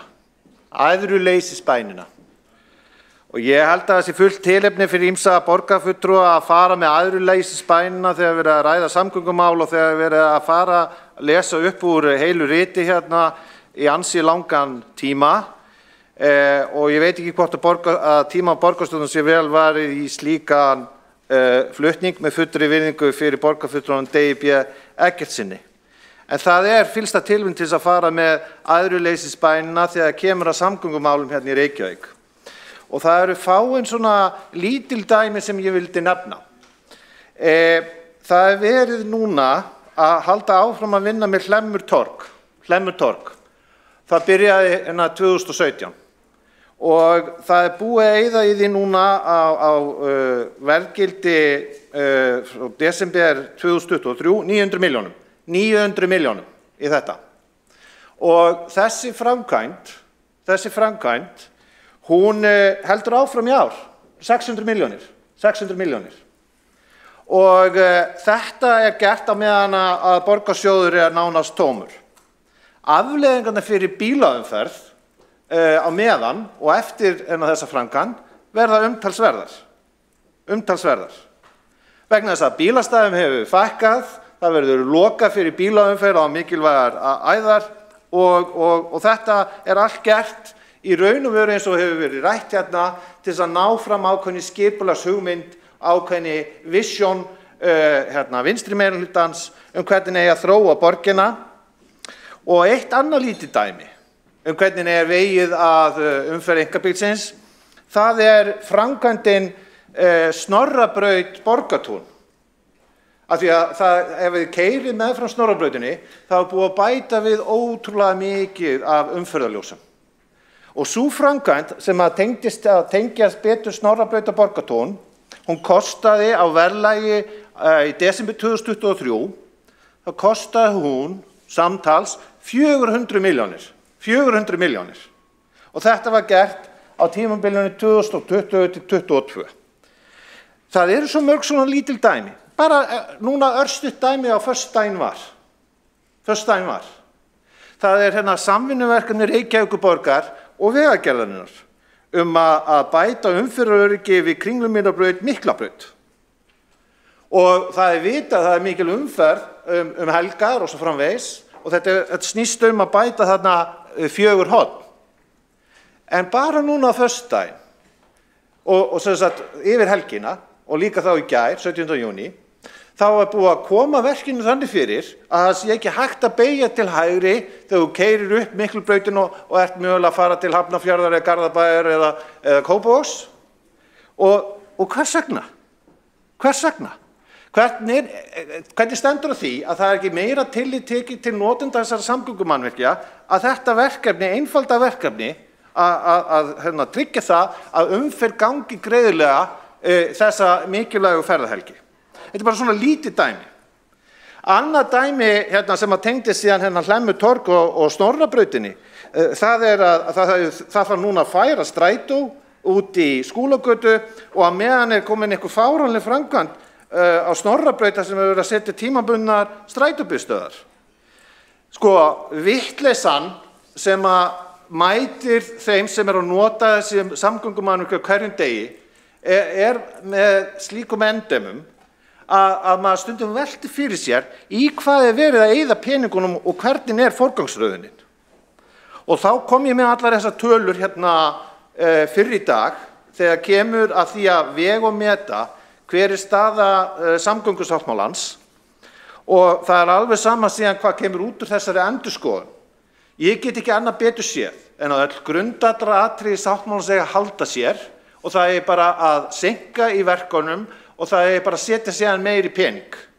Og hvenær kemur þá lausnin fyrir venjulegt fólk eins og sósíalistinn Andrea Helgadóttir tala hérna í dag, fyrir venjulegt fólk sem þarf að jafnaði að sækja vinnu og bjarga sér þeim sem eru fátækastir í samfélaginu. Hvenær koma þær lausnir fyrir venjulegt fólk? Ég held að við sem erum hérna í borgarmálunum og erum hérna í stjórnmálum ættum að huga meira að hagsmunum þess fólks en einhverjum fáránlegum útópískum draumum.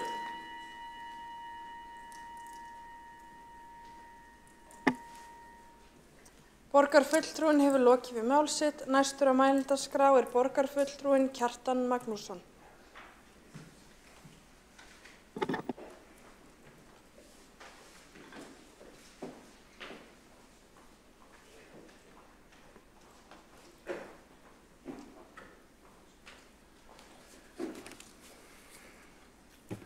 Forseti, góðir borgarfulltrúar, ég hygg að það sé eitthvað til í því sem Einar Þorsteinsson borgarstjóri sagði hérna áðan að hér væri margt talað en þegar að öllu var að botni hvolft þá værum við eftir vill ekki svo ósammála. Og ég held að það sé þannig að við séum að mestu vonandi sammála markmiðin í samgöngumálum en okkur greinir kannski svolítið mikið á leiðirnar. Og markmiðin eiga að mínu viti að snúast að tryggja eins mikið umferðaröryggi og hægt greiða fyrir umferð og halda mengun í skefjum. En mig grunar þó að einhverjir kannski í salnum þeir vilja ekki endilega greiða fyrir umferð heldur reyna heftana í því skyni þá að breyta ferðamátum fólks. Nú, annars fannst mér margt bara ágætt koma fram. Nú, ég var þó undrandi að heyra þegar var vitnað í skýrslu Sweco. Skýrsla sem kom út árið 2020 var gerð held ég fyrir borgina og kannski lítið testamenti og hefur verið í umræðum ljósastýringu. Og ég verð undrandi því það ekki fyrsta sinn sem borgarfulltrúar koma upp frá meirihlutanum og segja að þessi skýrsla sýna þessi mál séu í góðu lagi. Og þegar ég heyri slíka fullyrðingar, við höfum rætt þetta áður, þá velti ég mig fyrir mig hvort við sem að lesa sömu skýrsluna því að mér finnst að þessi skýrsla sem bara mjög aðgengileg á vef borgarinnar, Sweco skýrslan, þar finnst mér einmitt koma í ljós að vera leitt í ljós að málin sé ekki í svo góðu lagi. Og í kynningu sem fylgdi skýrslunni á sínu tíma þá ákveðin einkunnagjöf eða benchmarking fyrir hverja borg. Þetta eru 5 borgir, Reykjavík, Gautaborg, Almelo, Edinborg og Gent. En að mínu viti, þegar maður lítur yfir einkunnagjöfina og lítur yfir hverja borg fyrir sig, þá kemur Reykjavíkurborg verst út úr þessari einkunnagjöf. Og einkunnagjöfin gefin í 3 stigum, grænt, gult og rautt. Og Reykjavíkurborg fær 1 grænt ljós, 3 gul ljós og 2 rauð ljós. Og það engin önnur borg, það af þessum 5 samanburðar borgum sem teknar fyrir, það engin önnur borg sem fær rautt. í þeim þáttum sem skoðar eru. Það bara Reykjavíkurborg sem fær rautt ljós í einkunnagjöfinni og ekki 1 heldur 2. En Reykjavíkurborg fær þó 1 grænt ljós sem vissulega ánægilegt, en það er undir kerfi Systems and Technology, sem sagt kerfi og tækni. Þar kemur fram að Reykjavíkurborg búi yfir ágætis kerfi og ágætis tækni, en svo sérstaklega tekið fram að það séu ónýttir möguleikar, að það tala untapped potential eða sem sagt tækni og kerfin borgarinnar rósað, en jafnframt tekið fram að það séu ónýttir möguleikar einmitt af því að þessi tækni sem borgin hefur yfir að ráða, hún sé ekki nýtt. Og hinnir einhverja þættirnir eru viðskiptaferli, business processes, þar fær Reykjavík gult, frammistaða og mælingar, þar fær Reykjavík rautt, skipulag og mannauður, þar fær Reykjavík gult, í menning þar fær Reykjavík gult og síðan í samvinnu eða samvinnu collaboration þar fær Reykjavík rautt. Ekki tíminn sem fara betur við þetta, ég bara hvet fólk til að kynna sér skýrsluna betur. Nú, og síðan kom líka hérna fullyrðing að við myndum bæta við Akraneinu, þá myndi það bara fyllast fljótt. Þetta finnst mér vera svona típist dæmi hugmynd sem við flytjum frá milljónaborgum. Auðvitað má benda á borgir eins og Los Angeles eða New York, aðra milljónaborgir, þar sem Akraneinu hafa verið bætt við og þar fyllast leið. Það er hins vegar ekkert að segja saman 200.000 manna borg. Hér eru auðvitað hægt að fjölga Akraneinu og setja mislæg gatnamót á þess að viðkomandi mannvirki fyllast leið. Nú eru cirka 700 bílar per 1000 íbúa per Reykjavík, það er ljóst að það eykst ekki mikið. Þess vegna eiga á þessi fullyrðing, hún getur átt við í 20 milljóna borgum, hún á ekki við í 200.000 manna borg eins og Reykjavík. Að síðustu vil ég segja að Sjálfstæðisflokkurinn stendur allur á bakvið Sundabraut. Það er bara auðvitað munur á því hvort hún verið brúið eða göngum og það er bara ferli sem er í gangi og við höfum eitthvað niðurstöðu í. En hvort sem ákveði verður þá mun Sjálfstæðisflokkurinn að sjálfsögðu standa heilla baki þeirri niðurstöðu. Borgarfulltrúinn hefur lokið við mál sitt. Næstur á mælendaskrá er borgarfulltrúinn Friðjón R. Friðjónsson.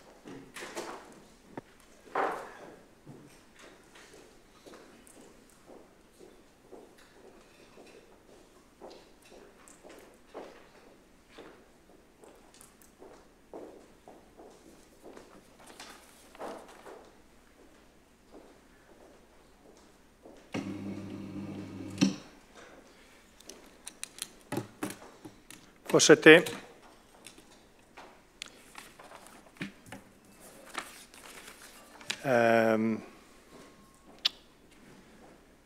ég langar til þess að koma hérna aðeins upp og leggja orð í belgi þessu mikilvæga máli.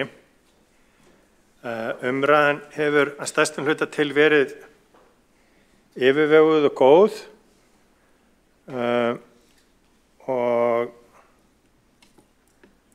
og ljóst að fólk vill að við leysum þessi mál.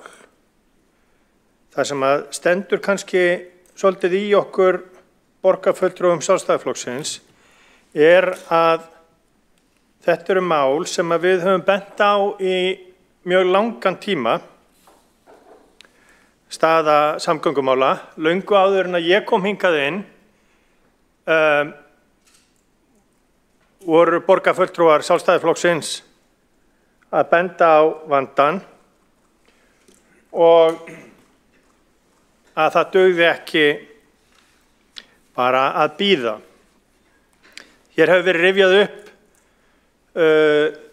samningu sem að gerður var fyrir einhverjum 9-10 árum síðan, eða meira, 12 árum síðan. Og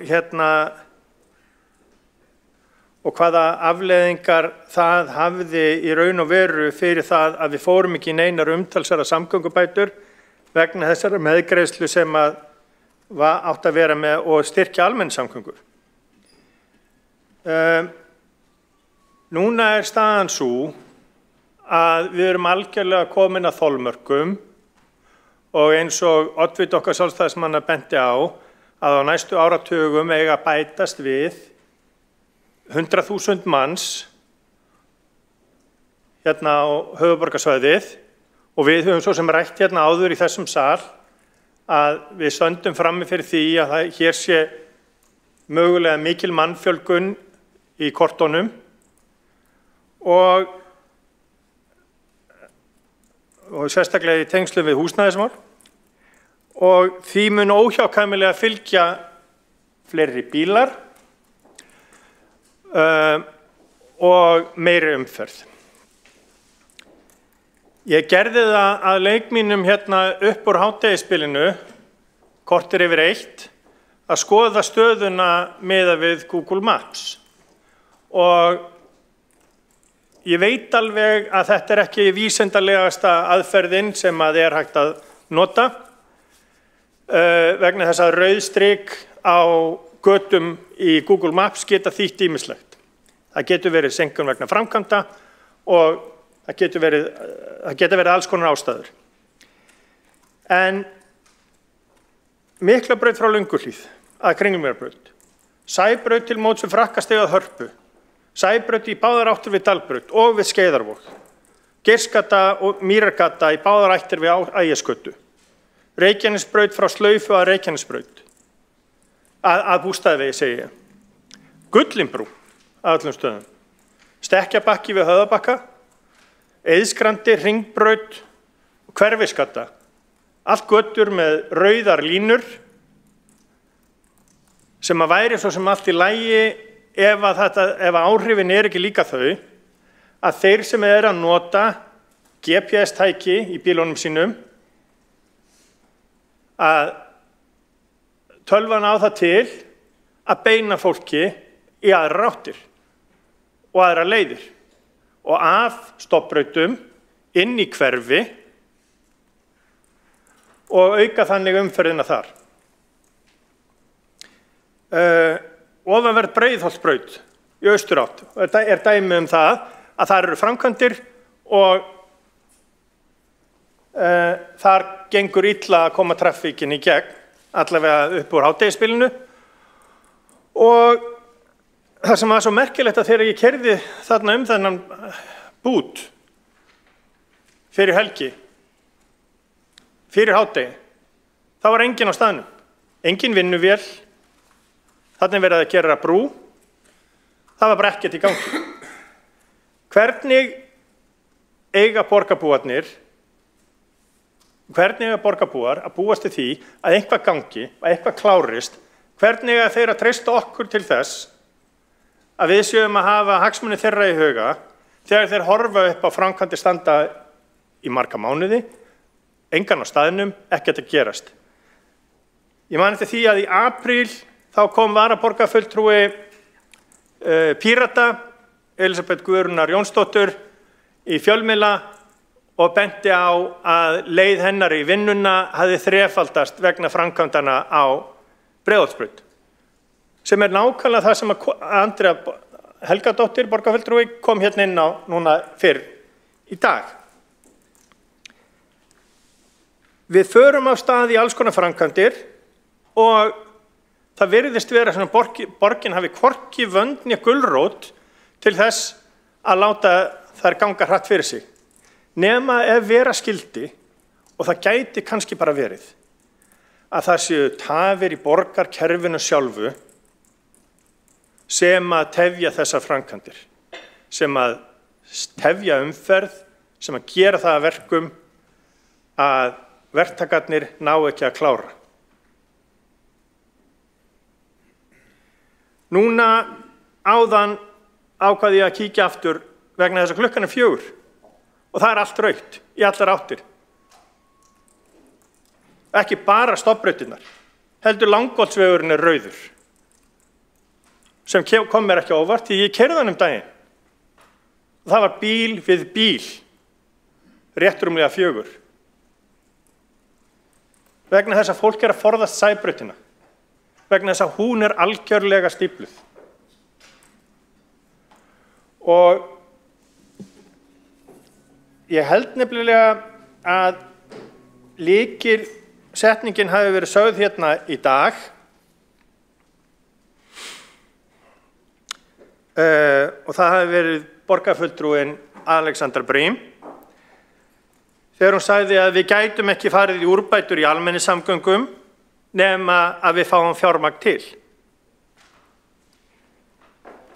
Þar liggur hundurinn grafinn. Nema við fáum fjármagn til. Staðreyndin sú að borgin hefur ekki nægt fjármagn til þess að sinna venjulegum umbótum til þess að laga það sem þarf að laga, hvort sem það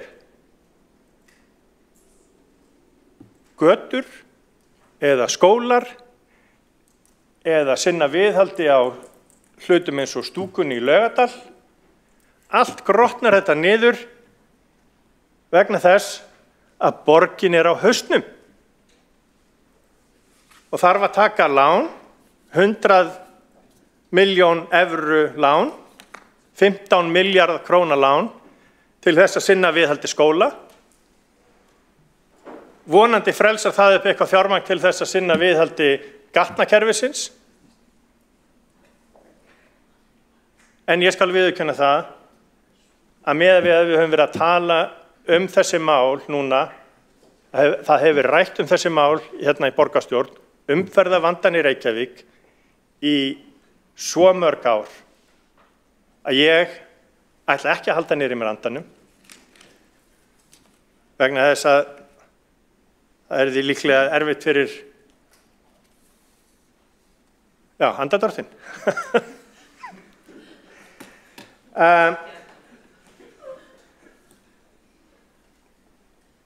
Það nefnilega þannig að borgin þarf að eiga fé til þess að standa í þessum framkvæmdum. Borgin þarf að geta, borgin þarf þess að vera vel rekin, sem hún hefur ekki verið undanfarin áratug og ríflega það. Þess vegna vil ég ljúka með því að segja aftur að þakka fyrir umræðuna og að það stendur ekki á okkur sjálfstæðismönnum að taka þátt í samtalinu hvernig við getum leyst þessi mál, en við þurfum auðvitað fyrst að laga stöðuna í borgarsögu.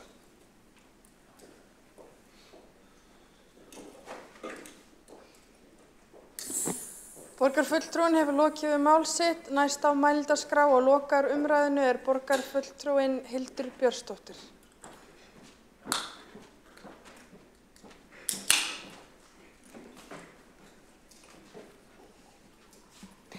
Forseti, ágæta borgarstjórn, ég vil byrja á að þakka fyrir umræðuna hér í dag. Hún hefur verið mikilvæg og þegar allt kemur til alls að þá erum við í rauninni öll að minnstakosti sammála eitt og það að umferðarvandinn hann til staðar. En við erum kannski ekki alveg sammála leiðirnar í átt að því að leysa þennan vanda. Nú fyrr í dag þá veitti borgarstjóri andsvör við ræðu Kjartans Magnússonar, borgarfulltrúa, sem voru í raun andsvör við ræðu minni sem ég hélt hér fyrr í dag og vegna reglna fundarsköp þá fékk ég ekki tækifæri til að svara þessum andsvörum og ég gríp tækifærið núna. En þar vísaði hann til þess sem ég fjallaði í ræðu minni hér fyrr í dag, gatnamótana við Kleppsmýraveg og Sæbraut, þar sem farið var í svokallaðar umferðaröryggisaðgerðir. Þar var 2 vinstri beygjuakreinum fækkað niður í 1 og þetta var gert undir því yfirskyni að bæta umferðaröryggi. Og þá vil ég byrja á að ítreka tvennt.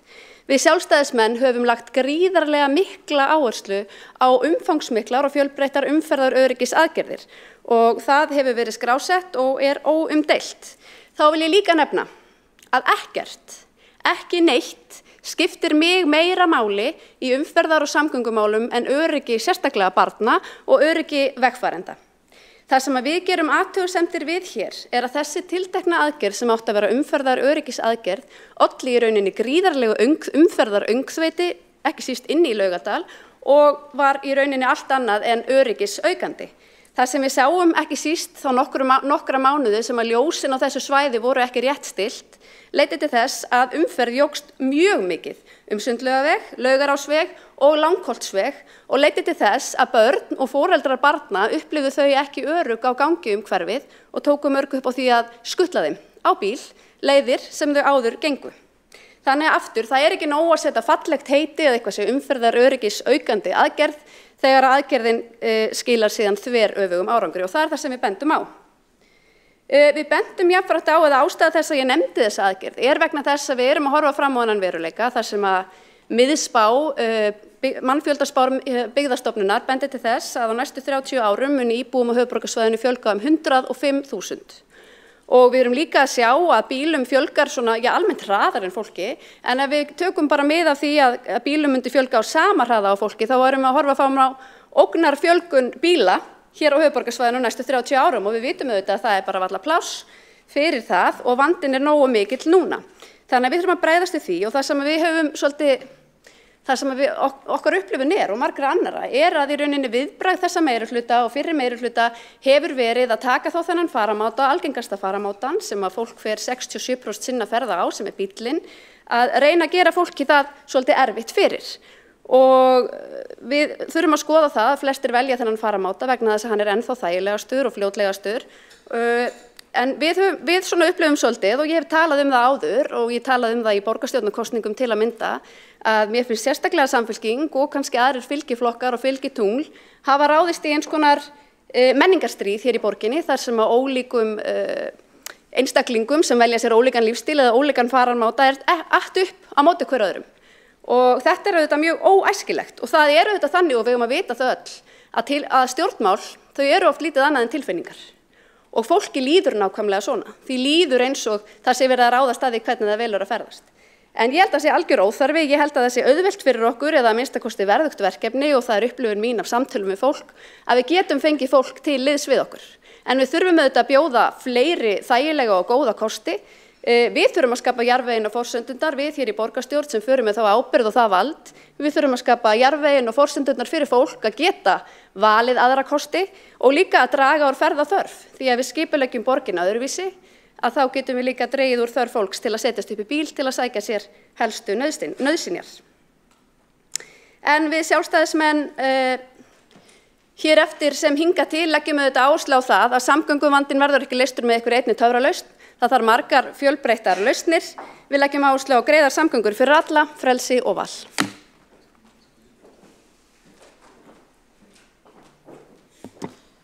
Borgarfulltrúinn hefur lokið við mál sitt og þá umræðu annan lið á útsendu dagskrá lokið. Við göngum þá til þriðja liðar á útsendu dagskrá, það umræða mál Flokk fólksins á fundum borgarstjórnar veturinn 2023 til 2024 að beiðni borgarfulltrúa Flokk fólksins. Og fyrst til að hefja mál borgarfulltrúinn Kolbrún Áslaugar Baldursdóttir. Forseti ágæta borgarstjórn. Mér langar á þessum síðasta fundi fyrir sumarfrí að líta aðeins yfir veturinn og skoða þau mál sem að Flokk fólksins hefur lagt fram hérna á fundi borgarstjórnar í vetur. Það vil stundum vera þannig að einhvern veginn gleymist fljótt hvað maður hefur verið að gera, þannig að ég held að það sé alveg ágætt að fara stundum aðeins tilbaka og rifja upp. En á þessu tímabili frá byrjun september og fram til núna, eða á síðasta fundi, þá að ræða 30 tillögur sem Flokk fólksins lagði fram og þar af reyndar 23 breytingatillögur við framlagningu frumvarps að fjárhagsáætlun 2024. Umræðuefnin voru 7 á jafnmörgum fundum borgarstjórnar. Öllum breytingatillögunum sem lagðar voru þarna fram í desember við fjárhagsáætlunina var vísað frá eða þær felldar. 2 tillögum sem lagðar voru fram á hefðbundnum borgarstjórnarfundum var hafnað, annars vegar tillaga lögð fram 5. september skaðabætur til þeirra sem hafa veikst af myglu og raka og hins vegar tillaga lögð fram 19. mars að hætta við að leggja niður borgarskjalasafn en sú tillaga var felld. Og allir minnihluti borgarstjórnar kaus gegn því að fella þá tillögu. sem alltaf dálítið athyglisvert þegar að við erum svona sammála allir minnihlutin. Það gerist reyndar nokkuð oft en ekki alltaf eins og gengur. Nú, 5 tillögum var að vísa til annarra ráða eða sviða eða hópa og þá fyrst að nefna tillögum heimsókn barna í Ráðhúsið, var vísa til meðferðar stýrihóps mótun lýðræðisstefnu frá 12. desember 2023.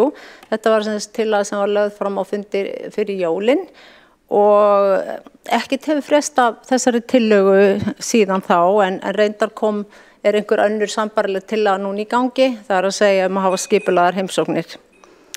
En síðan var það tillaga lóðir fyrir Grindvíkinga og byggja viðlagasjóðshús.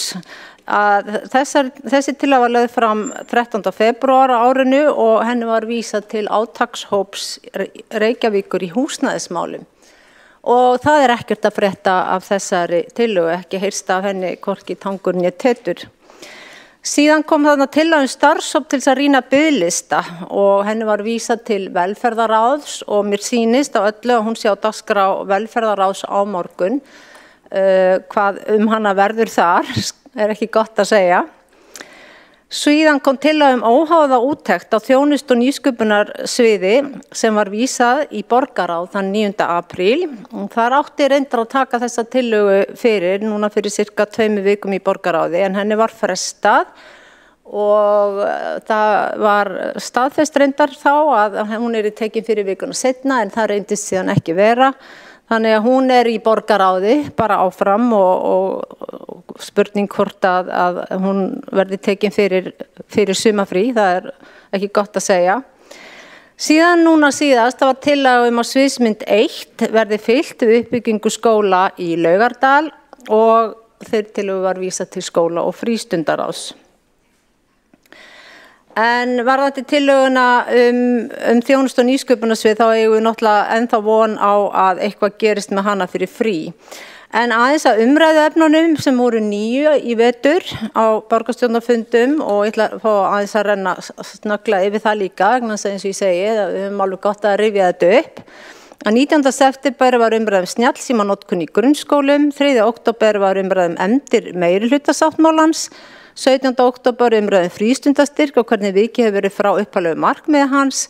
7. nóvember var síðan fjárhagsáætlun og 29. nóvember var umræðum aðkeyptan kostnað Reykjavíkurborgar við ráðgjafakaup og 12. desember þar var umræðum að hafa opið hús fyrir börn og foreldra þeirra heimsækja Ráðhúsið og 29. janúar, þess að fyrsti fundir á þessu ári, þar var umræðum skertan opnunartíma sundlega á frídögum og 23. janúar þá ræddu við hérna vaxandi fátækt og ójöfnuð í Reykjavík og síðan kom í febrúar umræðum smáhýsin í Reykjavík og loks umræðum tjarnir í Reykjavík. Þetta var nú svona afraksturinn frá flokki fólksins þennan vetur. En mér langar aðeins kannski að dvelja við það að hvað þýðir það eiginlega þegar málum vísað á annan stað innan borgarkerfisins. Það koma sem þessa málsmeðferðartillögur sem að maður verður svona bara dálítið glaður með því að það þýðir allavega ekki að það sé tunnan eða tætarinn strax. En síðan þegar maður fer svona að elta þetta dálítið uppi því að maður á það til að gleyma og bara ekki muna hvað maður hefur alveg verið að gera, þannig að þess vegna þessi upprifjun svo góð, að í langflestum tilfellum þá daga það einfaldlega samt uppi í þessum ráðum, nefndum, hópum eða hvað það má kalla. Ef þar koma aftur til umræður reyndar, eins og núna á ég vona á einni tillögun í velferðaráð á morgun, að þá, og stundum eftir dúk og disk, að þá faraðar oftast í tunnuna eða tætaran. Ég eiginlega man ekki eftir svona í fljótu bragði einhver til að hafa bara samþykkt. Ég semst vísa til ráðs og svo kemur hún þar stuttu seinna og þar hún kannski bara svona nokkurn veginn samþykkt. Og nú ég ekki að tala um að það með ekki breyta orðalagi og koma með einhver smá tilfærslur eða lagfæringar því að ég hef alltaf sagt það að það okkur alveg að meina lausu að gera eitthvað slíkt og við getum þá öll bara staðið saman að því. En það dálítið rétt sem að við höfum stundum verið að segja hérna mörg okkar að með því að vísa þessu kannski úr borgarstjórn eitthvað annað að þá kannski eins og meirihlutinn sé pínlítið bara að kaupa sér tíma, þetta mögulega mál sem viðkvæm, mögulega mál sem hafa valdið ólgu í samfélaginu og það svolítið svona hugsunin, meirihlutinn þorir kannski ekki að kasta þessu strax og það svona aðeins verið að seinka aftökunni með því að vísa þessu eitthvað inn í einhverja hópa og þar bara þetta, þar til að þetta þá kemur og þá fellt eða hafnað. Þannig að þetta svona, hefur alveg læðst að mann þessu hugsun að það sé svona verið að þessu kannski til þess að kæla mál, til þess að kaupa sér tíma og til að kannski vonast bara til að þetta verður pínu gleymt þegar að síðan kemur að því að þessu fleygt. Og ég veit ekki hvað aðri flokkar segja hérna, hvort að þetta sé rétt hugsun eða tilfinning eða hvort að minnihlutinn sé sammála mér að þetta sé kannski svona líka bara dálítið þegar þeir líta í sín mál. En ég hvet bara flokka til að flokka sérstaklega í minnihlutann að fara yfir málin sín, fara yfir tillögurnar sín og sjá hvað varð þær. Hvar eru þær staddar og eru þær kannski einhverstaðar bara einhver þeirra gleymt og grafin þarna til mjög margara vikna. En mér langar kannski að því ég hef smá tíma að rifja upp tvær tillögur. Og sérstaklega til dæmis að rifja upp tillöguna að finna lóð fyrir hús fyrir Grindvíkinga og byggja svona viðlagasjóðshús. Þetta var hinn ágætasta tillaga og hefði verið bara virkilega gaman að hún hefði, kæmi nú aftur einhvers staðar upp í þessum átakshópi húsnæðismál sem ég veit ekki einu sinni hverjir eru í. En þetta svona tillaga sem að held að hafi fengið bara ágætis hljómgrunn og ég veit ekki hvort ég held meira að meirihlutinn hafi sýnt þessu bara dálítinn áhuga en svo hugsa maður bara en hvað svo?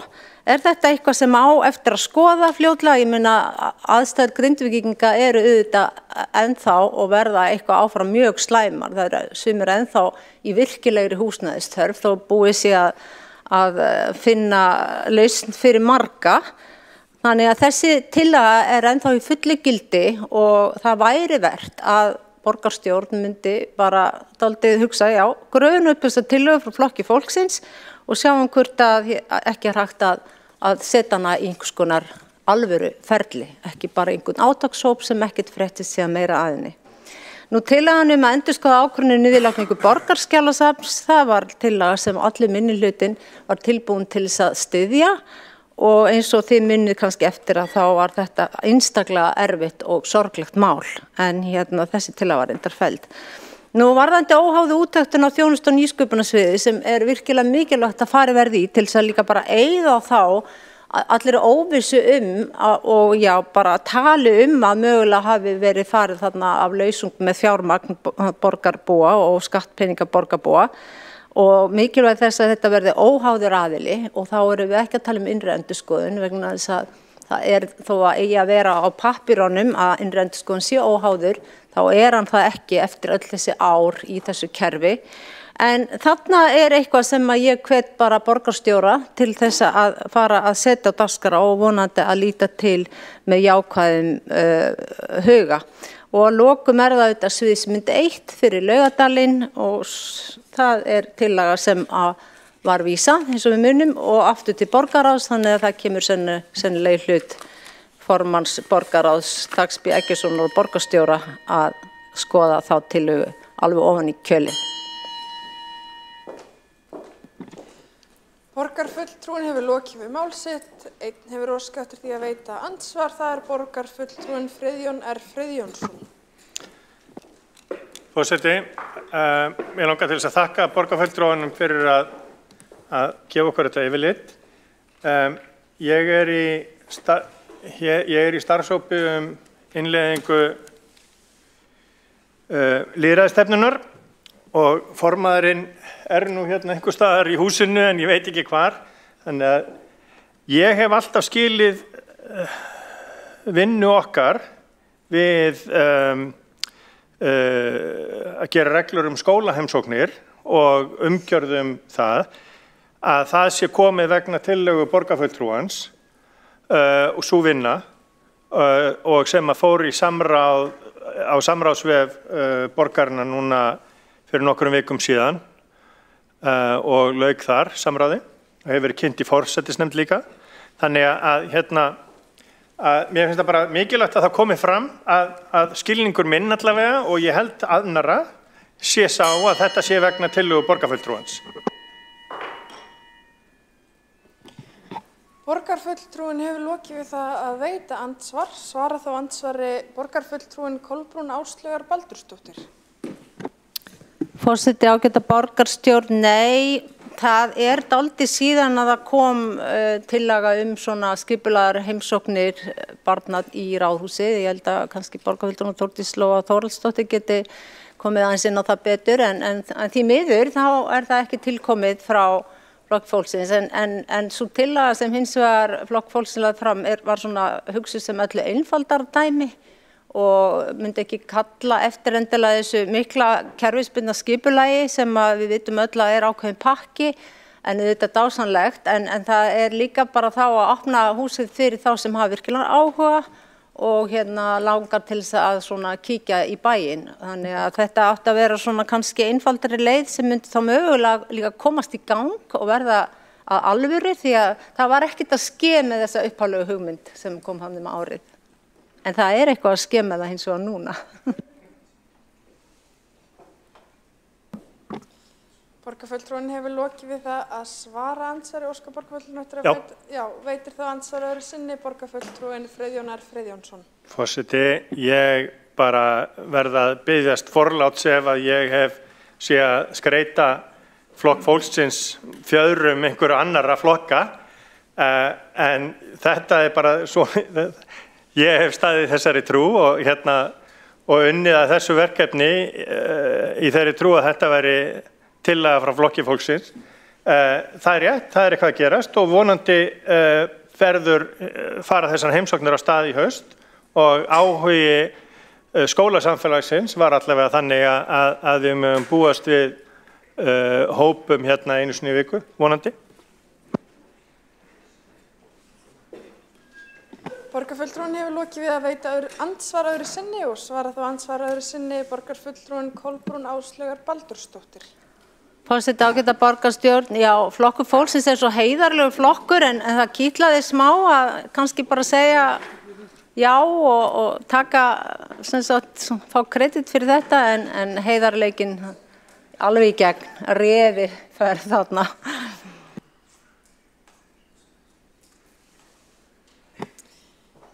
Borgarfulltrúin hefur lokið við að svara andsvar í öðru sinni og telst að andsvörum undir þessa ræðu lokið. Næsta mælendaskrá Kolbrún Áslaugar Baldursdóttir.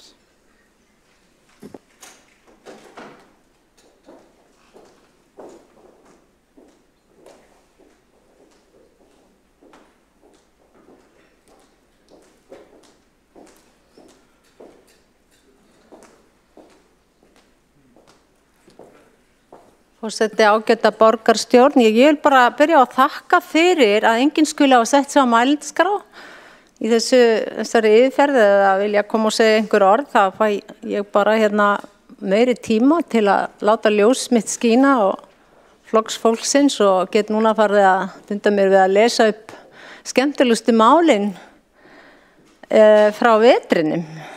En mér langar kannski aðeins að byrja á það sem ég myndi vilja sjá að breyttist sérstaklega bara í okkar samvinnu eða myndi kannski auka samvinnu. Það einmitt þegar að það hefur gerst í mjög fá skipti reyndar síðustu ár að segjum bara tillaga Flokks fólksins vísað inn í eitthvað ráð og síðan kemur hugmyndur að breyta henni kannski lítillega, einhverju orðalagi eða slíku, og þá hún eftir það ekki lengur tillaga þess flokks sem hóf hana eða sett hana fyrst á dagskrá, heldur orðin tillaga meirihlutans.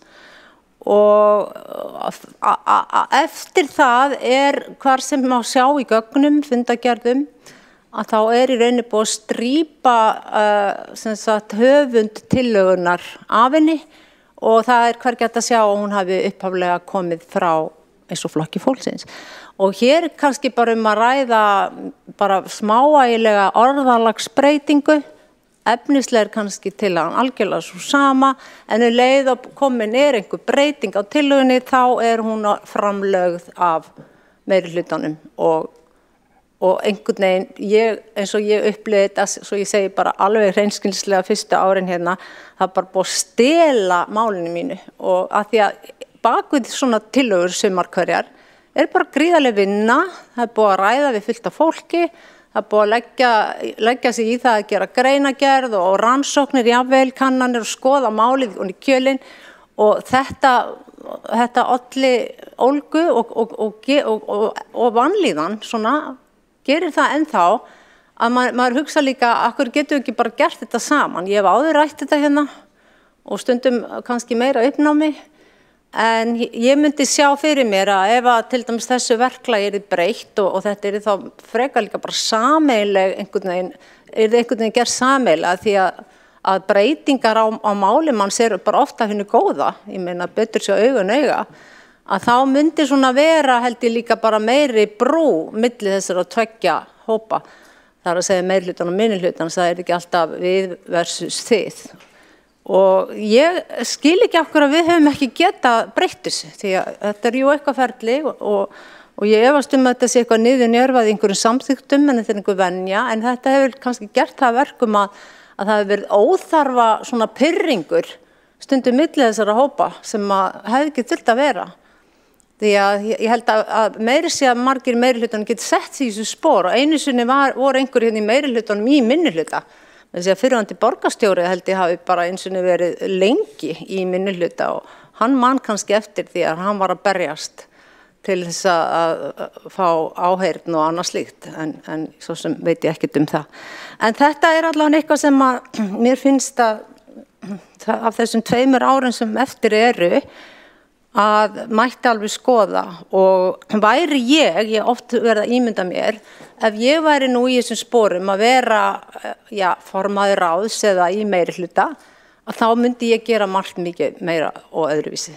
Vegna þess að ég myndi leggja áherslu mitt á að ná meiri tengingu og ná meiri samvinnu og bara leyfa þá minnihluta að láta meira ljósið skína sem hluta heild, því að það yrði bara miklu skemmtilegra og það léttir líka á meirihlutan.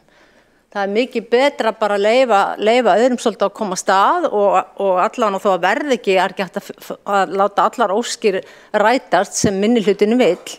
En leið og kemur samt svona einhver opnun og samtal og mild og einhver sameiginleg niðurstaða að þá líklegt að svona neikvæðni og bara leiðindi víki dálítið.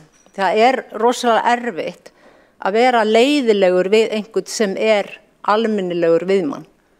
En leið einhver kom með einhver stæla við mann að þá maður alveg til í slaginn, skiljið hvað ég meina. Svo það sé svona smá hérna sálfræði. En nú ég að vera búin með ræðu 2, en ég á eftir ræðu 3 því að ég ger ráð fyrir enginn sé á mælendaskrá og það bara allt í lagi.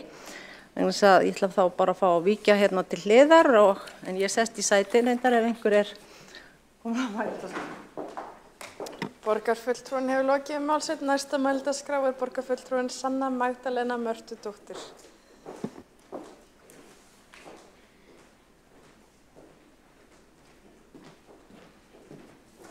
Forseti og öll sem að fylgjast með, það sem ég vildi nefna svona í þessu samengi, svo ég fjalli bara almennt afgreiðslu tillagna, að þá það oft þannig að við flokkar sem erum hér í borgarstjórn höfum lagt fram mál, það fær einhverja svona málsmeðferð og svo þarf að fylgjast mjög vel með því hvað verður þá tillögu og jafnvel þó að fyrirspurnir séu lagðar fram afdrif tillögunnar, þá getur verið erfitt að kalla fram upplýsingar hvort það standi til að afgreiða tillöguna eða hvernig eða hvaða farvegi hún Þannig ég vildi bara svona nefna þetta inn í þessa umræðu að það auðvitað mikilvægt að tillögur og mál fái þá afgreiðslu sem hefur verið nefnt í umræðum að muni fá afgreiðslu.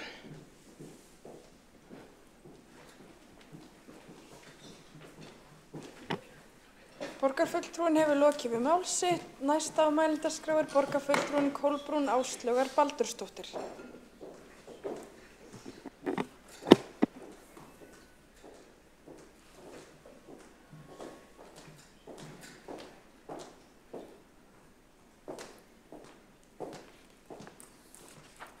Forseti, ágæta borgarstjórn.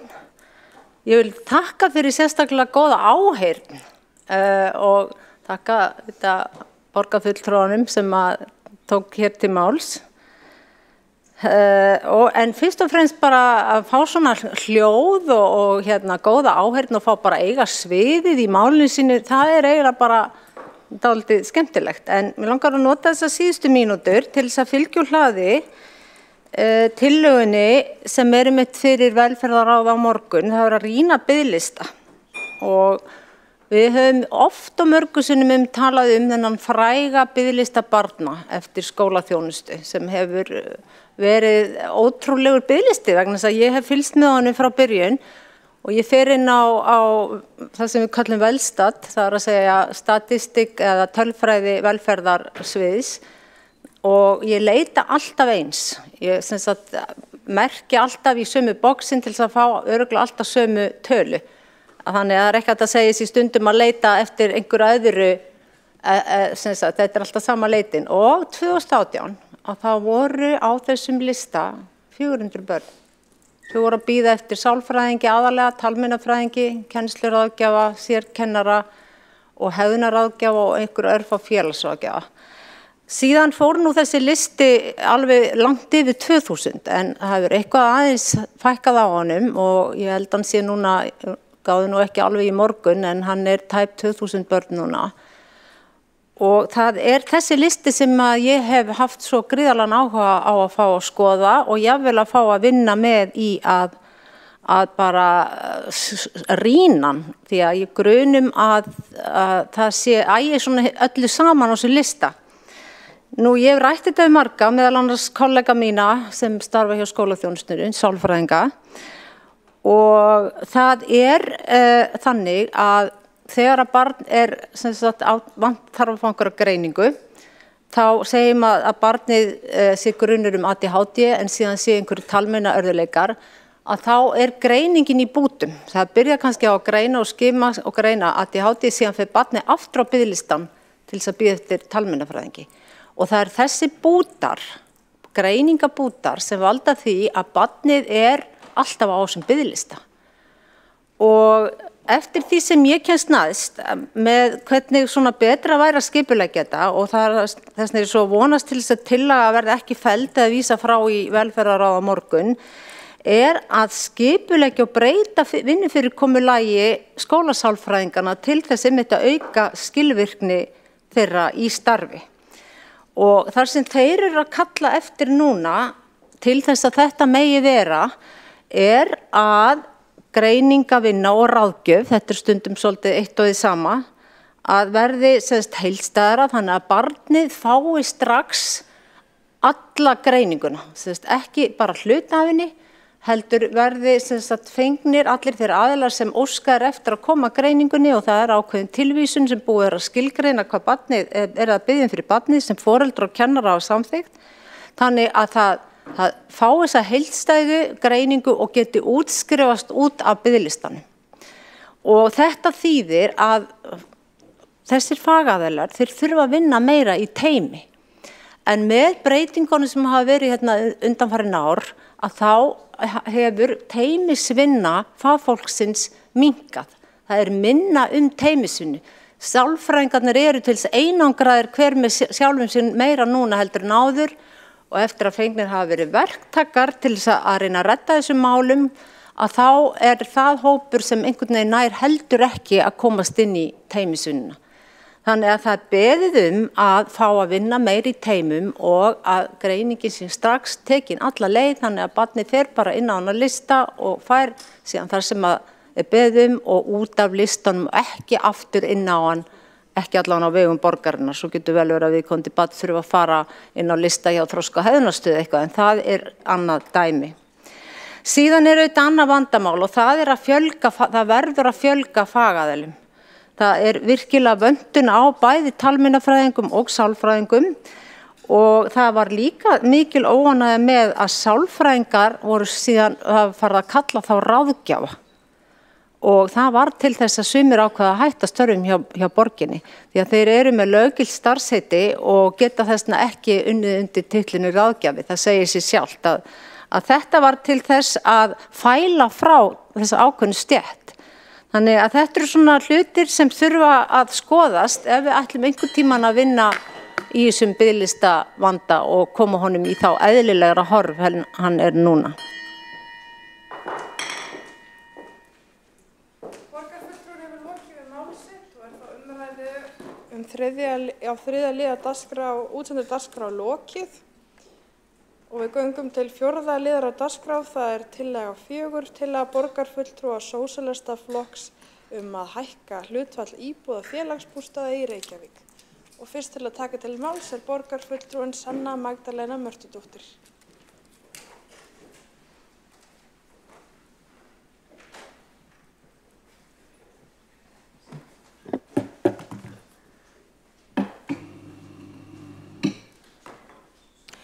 Forseti og öll sem að fylgjast með.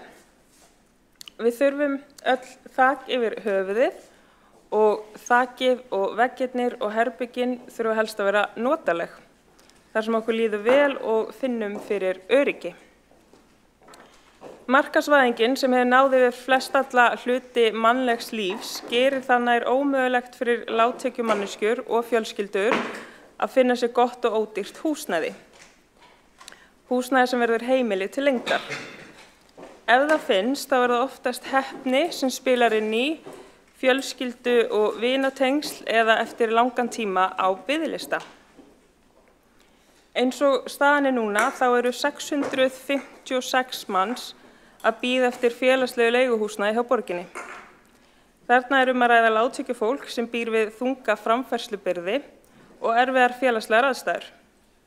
Og ekki öll í þeirri stöðu komast inn á biðlistan til þess að byrja með, þar sem það þarf að uppfylla ströng viðmið til að vera samþykktur inn á þann lista. Þannig að þrátt fyrir fátækt þá kemst ekkert endilega inn á þennan biðlista, ert ekki metin í nægilega mikilli þörf eins og reglurnar segja. Í lögum húsnæðismál þá er fjallað skýrt ábyrgð sveitarstjórna við að mæta húsnæðisþörf þar sem það stendur með leyfi forseta. Sveitarstjórn ber ábyrgð á og hefur frumkvæði að því að leysa húsnæðisþörf þess fólks í sveitarfélaginu sem þarfnast aðstoðar við húsnæðisöflun. Í því skyni skal sveitarstjórn fylgjast með þörf á húsnæði í sveitarfélaginu. Tilvitnun lýkur. Það er ljóst að áætlanir borgarinnar taka ekki mið af veruleikanum. Þessi tala, 656 manns, nær eingöngu utan þau sem bíða eftir almennu félagslegu leiguhúsnæði. En hér er ég ekki að tala þær 173 fatlaðar manneskjur sem bíða eftir húsnæði sem hentar þeirra þörfum, eða þær 50 manneskjur sem að bíða eftir húsnæði sem hannað fyrir þá sem hafa verið heimilislausir, né þær 59 manneskjur sem að bíða eftir því að komast í þjónustuíbúð. Þegar við skoðum nánar stöðuna varðandi almennt félagslegt leiguhúsnæði, stöðuna hjá þessum 656 manneskjum, þá eru 142 barnafjölskyldur á bakvið þá tölu. Og með við reynslu fyrir ára er ljóst að þeim er ætlað að bíða lengi eftir öruggu húsaskjóli. Á síðasta ári var meðal biðtími eftir félagslegu húsnæði 20 mánuðir. Og þegar litið er til kaup áætlana félagsbústaða þá gera þær eingöngu ráð fyrir því að fjölga almennum félagslegum leiguíbúðum 375 á árunum 2024 til 2028. Og svo hafa þessar áætlanir ekki alltaf staðist þar sem það hefur ekki tekist að kaupa íbúðir í takt við kaup áætlanir. Og það er ljóst að breytinga er þörf. Samningsmarkmið borgarinnar á uppbyggingarsvæðum ganga út frá því að félagsbústaðir hafi kauprétt fyrir alltaf 5% íbúða og núverandi stefna borgaryfirvalda kveður á að 5% íbúða í borginni verði á vegum félagsbústaða. Og nú er hlutfallið rúmlega það eða 5,3% líkt og kemur fram á heimasíðu félagsbústaða og meðastu stöðuna í maí á þessu ári. En það dugar ekki til eins og staðan sýnir. Við sósíalistar leggjum til að hlutfallið verði hækkað til þess að mæta þeim sem eru í þörf fyrir húsnæði og að félagsbústöðum í samvinnu við velferðarsvið verði falið að fara yfir stöðuna til þess að setja fram hversu hátt hlutfallið þurfi að vera af íbúðum í Reykjavík á vegum félagsbústaða til þess að mæta þörf og fyrirbyggja langa biðlista. Önnur svið og eða ráð borgarinnar komi að þessari vinnu eftir því sem þörf þykir og það eðlilegt að skoða þessa 5% tölu og setja fram áætlanir sem eru byggðar á veruleikanum. Ef við erum ekki ná markmiðum þá hljótum við að vilja aðeins skoða stefnurnar, töluleg markmið og hvernig við getum tryggt að við séum virkilega að sinna skyldum okkar sem sveitarfélag. Og nú hugsa einhverjir kannski að samkomulag ríkis og sveitarfélaga sem Reykjavíkurborg undirritaði við upphaf síðasta árs aukið framboð íbúðarhúsnæðis til ársins 2032 leysi þennan vanda. En þegar samningurinn skoðaður þá kemur fram að 35% íbúðanna eigi að vera á viðráðanlegu verði, hagkvæmar, vistvænar og félagslegar. Og þetta ekki allt sami hluturinn. Þar sem íbúður á viðráðanlegu verði eða hagkvæmar eða vistvænar geta verið kaupíbúðir, geta verið leiguíbúðir, þetta misjafnt. Og í rammasamningnum sem dagsettur 12. júlí 2022, þá stendur þetta með leyfi forseta. Hagkvæmar íbúðir á viðráðanlegu verði geta meðal annars verið íbúðir innan almenna íbúðakerfisins, hlutdeildar lánaíbúðir og aðrar íbúðir sem njóta einhvers konar stuðnings stjórnvalda og ætlað að leysa úr húsnæðisþörf tekju og eignalægri hópa. Þar með talið námsmanna, ungs fólks, fyrstu kaupenda, öryrkja og eldra fólks. Tilvitnun lýkur.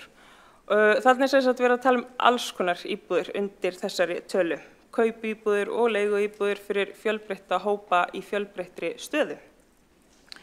Og svo stendur einnig í þessu samningi með leyfi forseta aðilar eru jafnframt sammála að á samningstímanum verði félagsleg húsnæðisúrræði að jafnaði sem næst 5% af öllu nýju húsnæði. Með félagslegu húsnæðisúrræði átt við íbúðir sem sveitarfélagi ber lagaleg skylda til að útvega einstaklingum eða fjölskyldum sem ekki eru á annan hátt færir að sjá sér fyrir húsnæðissökum lágra launa, þungra framfærslubyrðar eða annarra félagslegra aðstæðna. Tilvitnun lýkur. Þannig að þessi samningur, hann talar ekki að fjölga félagslegum íbúðum. Það alveg ljóst að miklu fleiri en 5% þurfa á félagslegu leiguhúsnæði á að halda og þessi samningur ekki að fara að mæta öllum þeim sem nú að bíða eftir félagslegu leiguhúsnæði eða þurfa á slíku húsnæði að halda og svo hafa markmið samkomulagsins ekki náð fram að ganga og það bara heil ný umræður glúta fyrir sig. En þegar töluleg markmið eru sett eins og þetta með 5% skuli vera íbúðir á vegum félagsbústaða að þá eðlilegt að skoða þessi markmið með tímanum. Það eðlilegt að skoða stöðuna og spyrja okkur hvort það þurfi að endurskoða markmiðin eða hvort við séum sátt við stöðuna eins og hún Og í ljósi þeirra grafalvarlegra stöðu sem upp í húsnæðismálum að þá teljum við sósíalistar eðlilegt að þessi tala 5% íbúða á vegum félagsbústaða verði endurskoðuð og það líka rétt að taka fram að þessi 5% ná ekki einungis til almennra félagslegra leiguíbúða. Það allar aðrar íbúðir félagsbústaða þarna inni sem hannaðar fyrir ákveðna hópa. Þannig að þetta almenna félagslega leiguhúsnæði nær ekki 5% heildarfjölda íbúða í borginni. Svo þetta ýmislegt sem að sprettur út frá þessum áherslum hvernig verður þetta húsnæði byggt eða keypt eða hvernig munu félagsbústaðir það ná og útvega húsnæði og hvort það sé ekki breytinga þörf jafnvel á viðmiðum sem hafa verið félagslega blöndun og hversu hátt hlutfall félagslegs leiguhúsnæðis eigi að vera í hverju hverfi fyrir sig. En við leggjum þess að til að þessi 5% viðmið, að þessi tala verði hækkuð, það verður bara farið yfir það, hver sú tala eigi að vera með við stöðuna og ég ætla að enda á því að nefna Vínaborg í Austurríki sem byggir á langri hefð félagslegs húsnæðis þar sem fjórðungur íbúa býr í húsnæði á vegum sveitarfélagsins og þar þetta miklu almennara þetta félagslega húsnæði. Og Vínaborg iðulega nefnd sem ein af lífvænlegustu borgum heims og félagslegt húsnæði spilar þar stóran sess í þeirri staðreynd. Þannig að spurningin hvernig borg ætlum við að vera?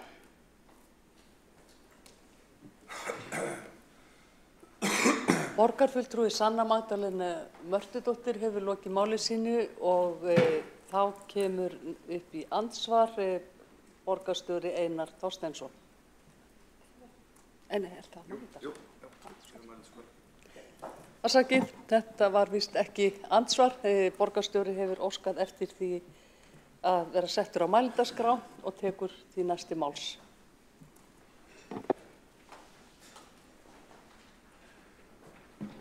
Forseti og geta borgarstjórn, ég bið þig að afsaka hér, tölvan mín vill vera í sambandi. Og höfum hana þannig, við hér í borgin erum leiðandi í uppbyggingu félagslegs húsnæðis í landinu og við erum eins og borgarfulltrúi Sanna Magdalena Mörtudóttir nefndi hér, erum með samning við ríkið uppbyggingu húsnæðis, þar á meðal félagslegs húsnæðis. Hann kveður á að 5% alls nýs húsnæðis sem byggt sé félagslegt og í dag eru 5,31% alls húsnæðis í borginni félagslegt og það margfalt á við það sem að gengur og gerist í nágrannasveitarfélögunum. Íbúðunum hefur fjölgað jafnt og þétt undanfarin ár og núna eru ríflega 3100 félagslega leiguíbúðir í eigu borgarinnar. Þessar almennu félagslegu leiguíbúðir eru 2220, íbúðir fyrir fatlað fólk 466, fyrir heimilislausa 60 og svo þjónustu íbúðir fyrir aldraða 364.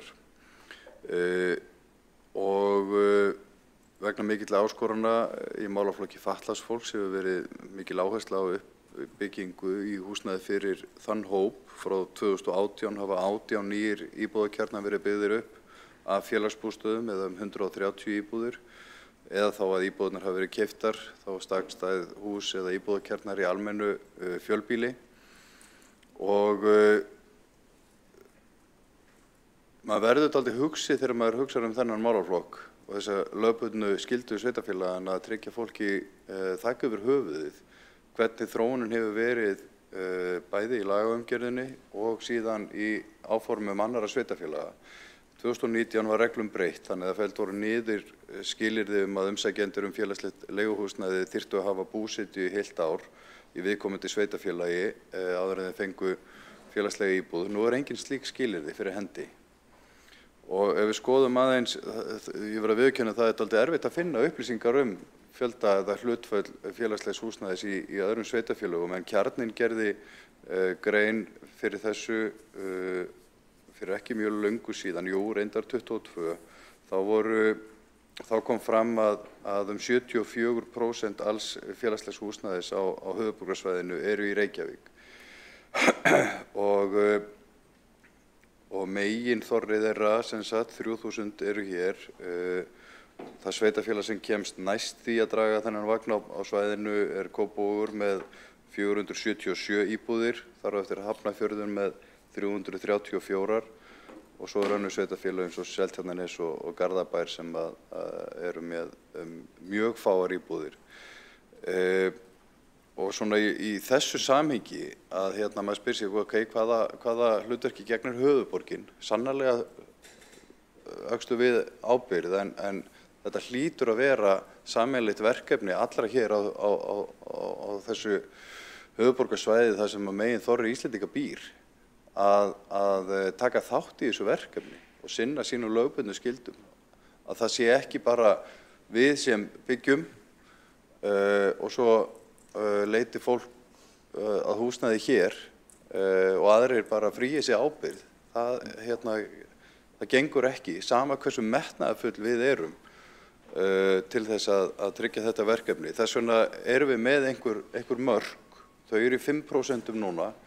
Ég skil það sjónarmið að meðan við erum með biðlista og erum ekki að mæta þessum ná að loka honum, þá er eðlilegt að við veltum fyrir okkur hvar eiga þessi mörk að liggja. Við höfum verið að taka í notkun nýjar íbúðir, held ég 60 á síðasta ári. Svo eru aðstæður í efnahagsumhverfinu með ákveðnum hætti og staða félagsbústaða með ákveðnum hætti líka og þetta kallar á umræðum sjálfbærni fyrirtækisins. þarf að hækka leiguð og mæta því með stuðningi til leigutaka. Þetta endalaus endalaus áskorun að sinna þessu verkefni. Þannig að ég held að það sé rétt að þessi tillaga fái bara meðhöndlun hjá borgarráði. Köllum aðeins eftir gögnum hvernig við þróunin verið á undanförnum misserum og hvernig útlitið kaupaáætlun, hvernig mun okkur ganga í gegnum félagsbústað að kaupa húsnæði, hvað í húsnæðisáætlununum, hvar erum við að fá í gegnum þá uppbyggingarsamninga sem við erum að gera og svo þarf líka að rýna þetta í samhengi við fjárhagsáætlun. Þannig að ég ætla að leggja fram málsmeðferðartillögu að þessari tillögu sósíalista verði vísað til borgarráðs og á þeim vettvangi köllum við eftir upplýsingum hana og hversu fýsilegt að hreyfa til þetta hlutfall. En ég verð að viðurkenna það er svona dálítið erfitt að þrátt fyrir að maður hafi mikinn metnað í þessum málaflokki að segja, jú, við tökum þetta bara allt í fangið. En það er heldur ekki, það er ekki gott fyrir hins sveitarfélögin heldur, en við horfum á þetta mál út frá hagsmunum okkar fólks sem býr hér í Reykjavík og sníðum stakk eftir vexti þannig. Þannig að ég geri legg fram þessa málsmeðferðartillögu. Borgarstjóri Einar Þorsteinsson hefur lokið máli sínu. Einn borgarfulltrúi hefur óskað eftir að koma upp í andsvari. Helgi Áss Grétarsson. Já, forseti, ágæta borgarstjórn.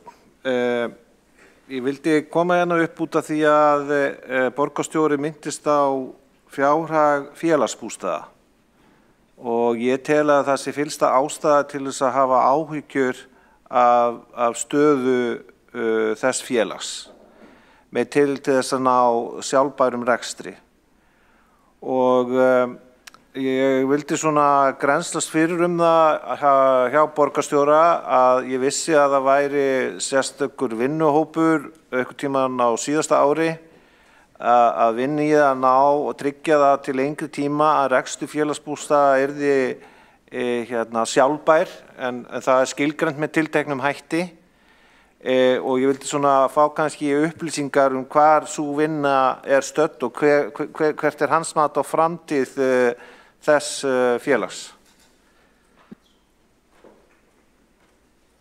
Borgarfulltrúi Helgi Áss Grétarsson hefur lokið við að veita andsvar. Þá svarar andsvari borgarstjóri Einar Þorsteinsson. Forseti, ágæta borgarstjórn, nú sit ég ekki í stjórn félagsbústaða en það er afar mikilvægt að tryggja það að rekstur félagsbústaða geti verið sjálfbær og við þurfum að horfast í augu við það að ef það þarf að hækka leiguna þar til þess að tryggja sjálfbærni fyrirtækisins þá er eðlilegt að rýna það vel. Við þurfum líka að taka saman tölur og að rýna hvernig við getum mætt þessum viðkvæmasta hópi í okkar samfélagi með þá auknum stuðningi eða öðrum ráðstöfunum af því að við höfum ákveðnum skyldum að gegna. Þannig að vinnunni miðar áfram og mér finnst eðlilegt að tillögur þetta liggi fyrir áður en að við hefjum næsta haust eða förum inn í fjárhagsáætlunarferlið. Þannig að þar er málið statt.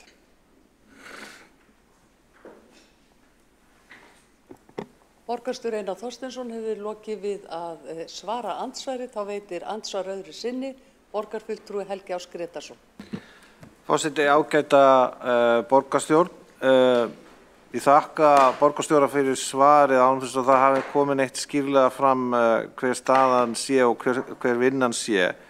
En eins og ég hef skilið stöðu félagsbústaða að þá afborganir á langtímaskuldum það háar að EBITDAn hún dugar hvergi og það svona í grundvallaratriðum skilgreiningin á sjálfbærni rekstursins og það þessar háu skuldir félagsbústaða sem eru mikið áhyggjuefni og ef að ætlunin er að stækka félagslega íbúðakerfið gegnum félagsbústaði þá þarf að vera skýrt hvaðan eiga peningarnir að koma og hvernig eigum við að haga rekstri þessa fyrirtækis þannig að það sé ekki að íþyngja rekstri borgarsjóðs. Borgarfulltrúi Helgi Ás Grétarsson hefur lokið við að veita andsvar, þá svarar andsvari borgarstjóri Einar Þorsteinsson. Forseti, það akkurat þess vegna sem ég legg til að þessu máli verði vísað til, eða þessari tillögu verði vísað til borgarráðs, þar sem við getum tekið utan það í heild sinni, áhættu metið svona ákvörðun og rýnt aðeins fram í tíman hvernig þetta lítur út. Þannig að eins og heyrðir í ræðu minni borgarfulltrúi Helgi Ás Grétarsson að ég hef áhyggjur af því að við séum að taka of mikið í fangið. Það eitthvað sem við kannski ráðum ekki við. En við vitum hins vegar að það er biðlisti og það eru barnafjölskyldur á biðlista og það er ekki gott. Þannig að þetta er eitthvað sem ég held við ættum að rýna með opnum hug en horfumst að sjálfsögðu í augu við það að staða félagsbústaða er ekki alveg eins og best getur orðið. Borgarstjóri Einar Þorsteinsson hefur lokið við að svara andsvari og þá telst andsvörum lokið. Næst tekur til máls borgarfulltrúi Sanna Magdalena Mörtudóttir.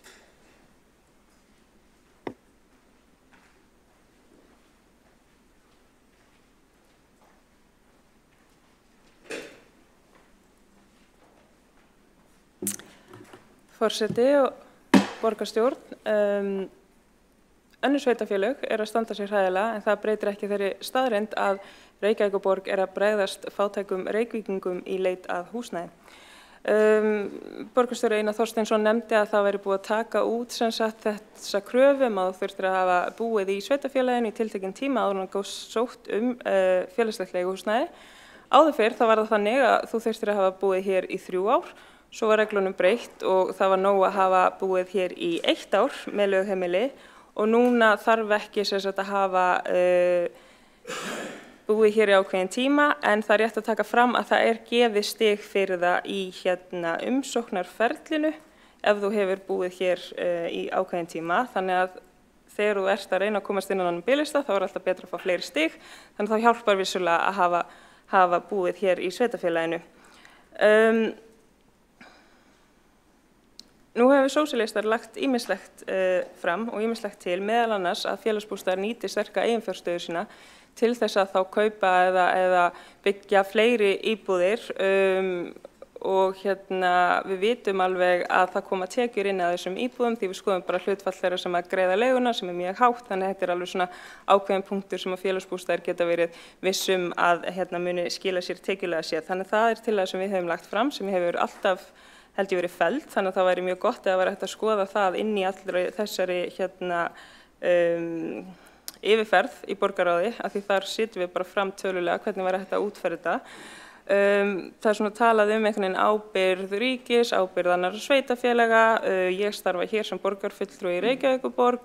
Það er kannski bara fínt ef að borgarstjóri Einar Þorsteinsson hringir í fjármálaráðherra sem hans flokksfélagi ef mér skjálfast ekki með við allar þessar breytingar. Það veit ég ekki alveg, maður ekki alveg alltaf hver nýjasta staðan er. Eftir stendur að við erum að tala fólk, við erum að tala manneskjur, við erum að tala fjölskyldur, við erum að tala börn sem eru í mjög bara oft ömurlegri stöðu. Þannig að spurningin ætti alltaf að vera hvernig mætum við þeim sem að við berum ábyrgð á og það ætti alltaf að vera útgangspunkturinn í okkar vinnu og ég vona innilega að þetta verði rýnt en ekki bara vísa einhvern veginn til umfjöllunar borgarráðs þar sem við fáum umsögn að Reykjavíkurborg standi sér best öllum og þess vegna sé engin þörf á að breyta hlutunum. Þannig að bara gott að þetta fá nánari skoðun. Ég vona að þessi skoðun taki ekki langan tíma af því það auðvitað nauðsynlegt að bregðast við til þess að mæta þessari stöðu sem uppi núna í dag.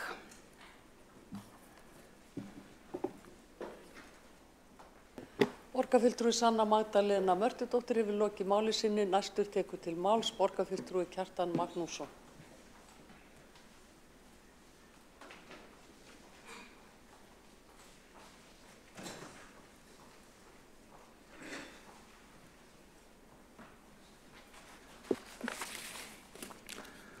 Forseti, góðir borgarfulltrúar.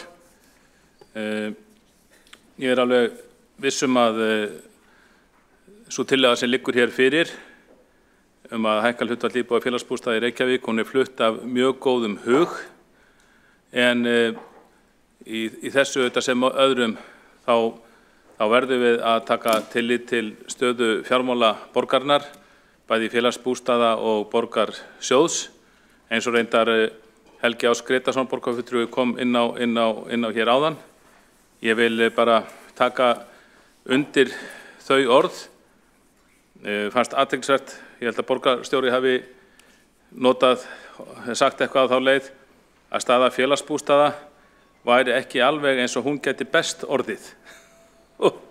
Þetta verði nú að segja, þetta fannst mér vera, þetta svokallaður úrdráttur sem stílbragð sem mikið notað í Íslendingasögunum, þar sem veikari orð eru notuð en efnistandan til, einmitt til þess að vekja athygli á málinu, og ég bara treysti því að þessi orð borgarstjóra, þetta var ekki alveg svo geti best orðið, hafi verið sögð í því skyni.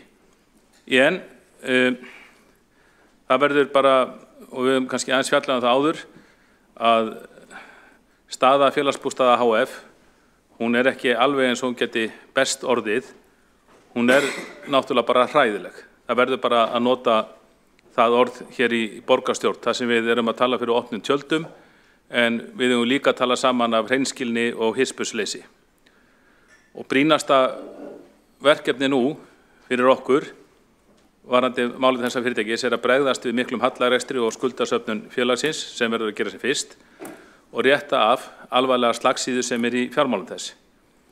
Nú, það hefur verið bent á það, endurskoðendur, jafnt sem stjórnmálamenn, að við núverandi aðstæður þá standi félagið ekki undir aukinni greiðslubyrði lána sem einkum hafi verið tekið til að fjármagna fasteignakaup, endurbætur og viðhald. Og við sem sitjum í stjórn félagsbústaða, við vitum það að jafnvel þótt félagið hætti nú þegar að fjárfesta í eignum, þá bendir margt til þess að reksturinn yrði ósjálfbær næstu 10 árin. Á síðasta ári þá nam veltufé frá rekstri 1.063 milljónum króna, en afborganir langtímalána 1.493 milljónum. Þetta þýðir auðvitað að félagið ekki sjálfbært og í árslok vantaði sem sagt tæpar 400 milljónir upp á að bara veltufé frá rekstri næði fyrir afborgunum langtímalána. Skuldir félagsins jukust 6 milljarða á síðasta ári, námu tæpum 63 milljörðum króna áramót og nettó lántak ársins nam rúmlega 3 milljörðum króna. Það því ljóst að það brýn þörf á því að styrkja tekjugrundvöll félagsins til frambúðar í því skyni að tryggja sjálfbærni eða leita annarra leiða til hagræðingar starfsmenni sem ég held að getur orðið erfitt. Og í skýrslu sérstakrar áhættu nefndar fyrir árið 2023 sagði að aukin lántaka félagsins hefði neikvæð áhrif á rekstur þess í formi hærri fjármagnskostnaðar og bliku var á lofti hvort veltufé frá rekstri myndi eitt og sér döga fyrir afborgunum lána þegar fram í sætti. Og svo hefur heilt ár þá hefur borgarkerfið verið að baksa við að hækka leiguna, leiga félagsbústaða hækkar með sjálfvirkum hætti til að mæta raunhækkunum. Þannig að hún hækkar í samræmi við verðlag, en þar fyrir utan talið að þurfi að hækka leiguna 8–9%, sem sagt raunhækkun, til þess að fyrirtæki geti staðið undir sér. Og það hefur verið stefnt að því að 6,5% hækkun leiguvers núna mitt ár 2024. Mér sýnist að markmið ekki vera nást því að vegna vandræða hér eða vandræðagangs í borgarkerfinu þá ekki tekist að fá samþykkta neina hækkun. Þessi hækkun 6,5% myndi ekki duga til, en hún myndi þó kannski duga langleiðina og stórbæta eða bæta tekjuflæði félagsins frá því sem nú er. En það er þannig að það eru sérstættar samþykktir, samkvæmt samþykktum þá þarf velferðarráð að samþykkja allar slíkar hækkanir og einhverjum ástæðum þá hefur málið ekki ennþá verið samþykkt í velferðarráði. Ég ræddi þetta nú bara eitthvað tíma persónulega borgarstjóra, væntanlega myndi það duga að borgarar myndi gera þetta en einhverjum ástæðum þá hefur ekki tekist að að koma þessari hækkun í gegn sem myndi styrkja fjárhagsgrundvöll félagsins þó að það dugi ekki til. Og auðvitað verðum við að hafa þetta í huga þegar við ræðum hvort að fjölga félagslegum íbúðum í borginni, því að með að við núverandi fyrirkomulag þá verður það væntanlega ekki gert nema í gegnum þetta félag.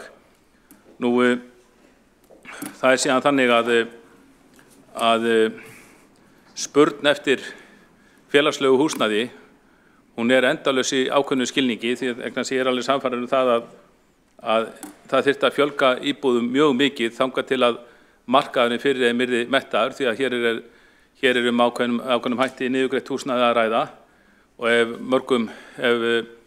mörgum slíkum íbúðum ef það eru margar slíkar íbúðir settar út á markaðinn, þá mun spurnin örugglega aukast eftir þeim. Og ég held að því miður að sá markaður yrði seint mettaður, kemur auðvitað til greina, en það verður ekki hægt að keyra þetta félag öllu lengra út á ystu nöf. Rekstur þessa félags hefur mjög mikið breyst frá því sem var. Einu sinni var þetta ekki B-hluta fyrirtæki eins og nú er. Einu sinni var þetta bara fyrirtæki sem var undir A-hlutanum, og það var bara tekist á það í fjárhagsáætlun borgarstjórnar hvað ætti að kaupa margar nýjar íbúðir.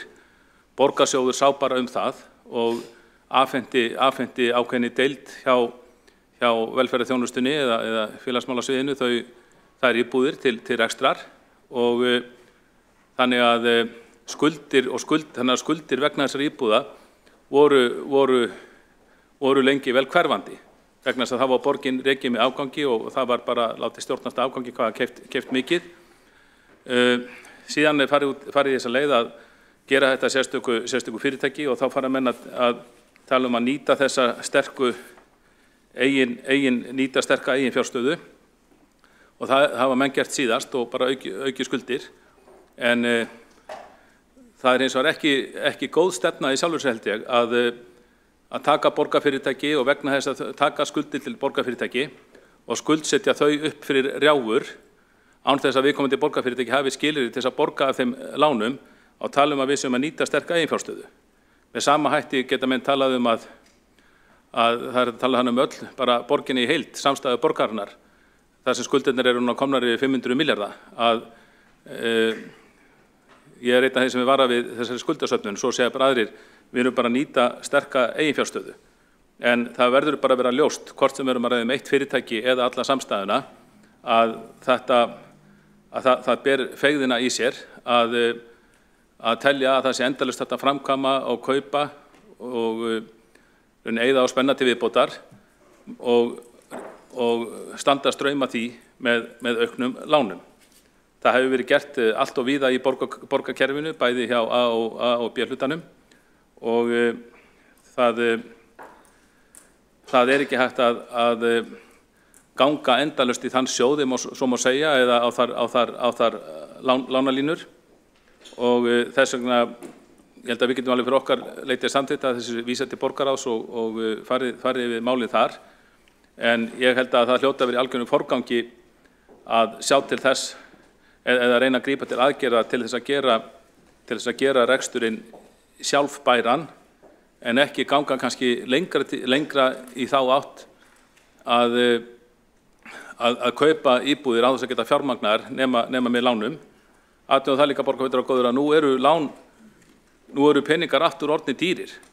Það var, ég held að sé engin röksemd, að það var notað sem röksemd fyrir lántöku hérna árum saman að vextir væri svo lágir að þetta væri ekkert mál. En nú eru bara, eins og bara öll heimili og fyrirtæki finna fyrir og sveitarfélög líka, nú eru lán orðin dýr. Það er ekki lengur hægt að halda því fram að það borgi sig að skulda, og endanum kemur að skulda dögum í þessu efni sem öðrum. Þess vegna hvetjum til þess að mér sjást að skoða þetta mál, og það má fara bara mjög vel yfir þennan málaflokk og alveg deilum hvort að félagsbústaðir geti ekki sinnt hlutverki sínu betur. En allar umbætur á þessu sviði tel ég að verði að vera á sjálfbærum grunni, og forgangsatriði hlýtur að vera að koma í veg fyrir þetta félag færir hreinlega í þrot vegna ofhárra lána og ómikilla skuldbindinga. Borgarfulltrúi Kjartan Magnússon hefur lokið máli sínu. Einn borgarfulltrúi hefur óskað eftir að koma upp í andsvörum. Sanna Magdalena Mörtudóttir. forseti. Það er alltaf einhver sem greiðir. Við erum að tala fjármögnun húsnæðisuppbyggingar og við erum að tala fátækt fólk sem að þarf á húsnæði á að halda, sem að núna er að greiða fyrir aðgerðaleysi hins opinbera með heilsu sinni. Það er að greiða fyrir aðgerðaleysi hins opinbera, það finnur fyrir því með streitu, það finnur fyrir áhyggjum, það finnur fyrir því að þurfa að sætta sig við húsnæðisaðstæður sem eru óboðlegar, þannig að þetta snýst alltaf það hvernig við ætlum að sinna skyldum okkar sem sveitarfélag. Borgarfulltrúi Sanna Magdalena Mörtudóttir hefur lokið við að veita andsvar. Þá svarar andsvari borgarfulltrúi Kjartan Magnússon. Forseti, góðir borgarfulltrúar, ég þakka Sönnu Magdalenu Mörtudóttur fyrir þetta andsvar og það er bara auðvitað mælt af góðum hug og ég átta mig alveg á því að afleiðingar misheppnaðrar húsnæðisstefnu geta verið á þá lund sem hún lýsir. Að fjöldinn, það eru ómargir bara út í borginni, það er fjöldinn sem þjáist fyrir ofháttu húsnæðisverð og það þurfum við að taka með reikningin líka. En í stóra samhenginu held ég að það myndi gagnast á minnst lengri tíma að breyta húsnæðisstefnunni og reyna að stýra henni þannig að það stór aukist framboð á ódýrum lóðum og þar með ódýru húsnæði í borginni eins og var hér langt skeið. Það eru auðvitað, og það var sagt af mig félagsráðgjafar sem ég hef talað það er auðvitað augljóst að vandinn eykst eftir því sem verðið á húsnæði hækkar og þeim fjölgar sem hafi ekki efni á að kaupa sér húsnæði á markanum sem er víða orðið bara miklu hærra en í flestum öðrum borgum í Evrópu. Og þar liggur vandinn og hann þarf ekki síður að leysa. Borgarfulltrúi Kjartan Magnússon hefur lokið við að svara andsvari og þá telst andsvörum lokið. Næstur tekur til máls borgarfulltrúi Helgi Ás Gretarsson.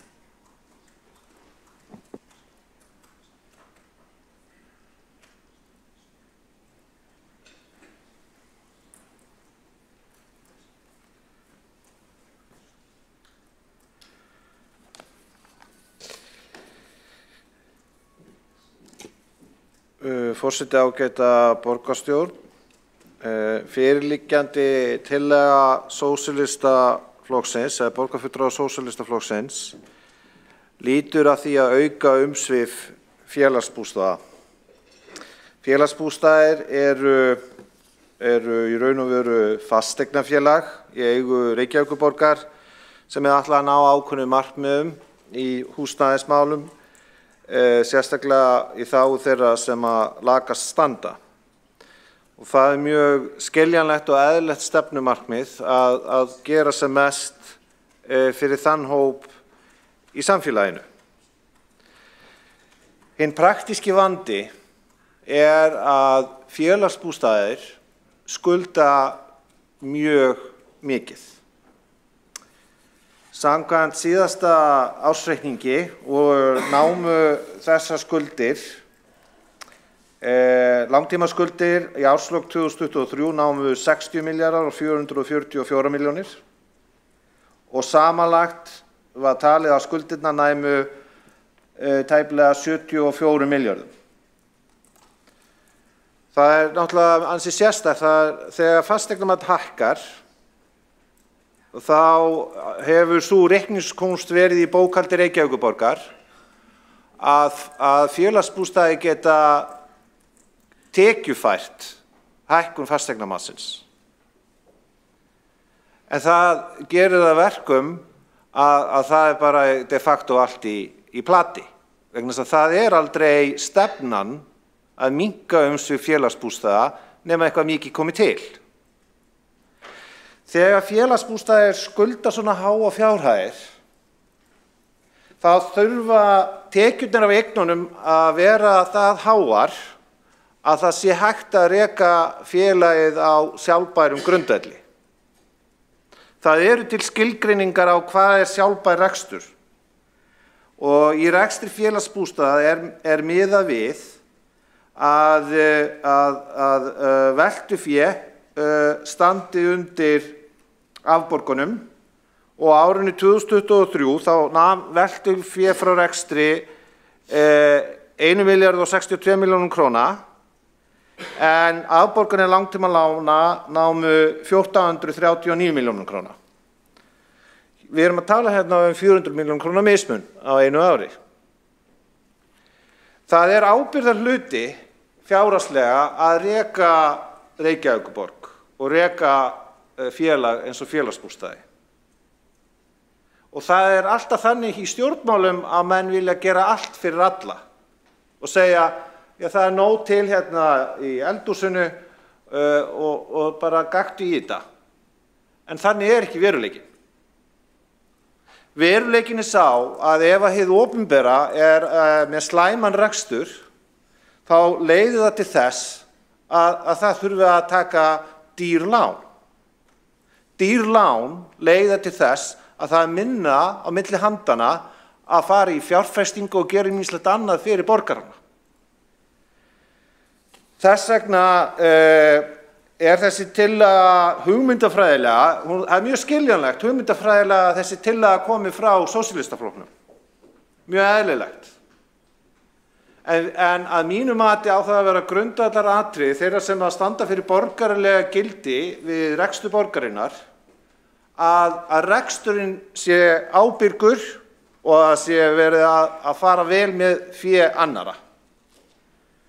Þess vegna held ég við þessar aðstæður sé þessi tillaga, þó skiljanlega sé, óskynsamleg. Vegna þess að við verðum að sjá til lands. Við verðum að sjá til lands með hvernig eigi að koma rekstri félagsbústaða betur fyrir.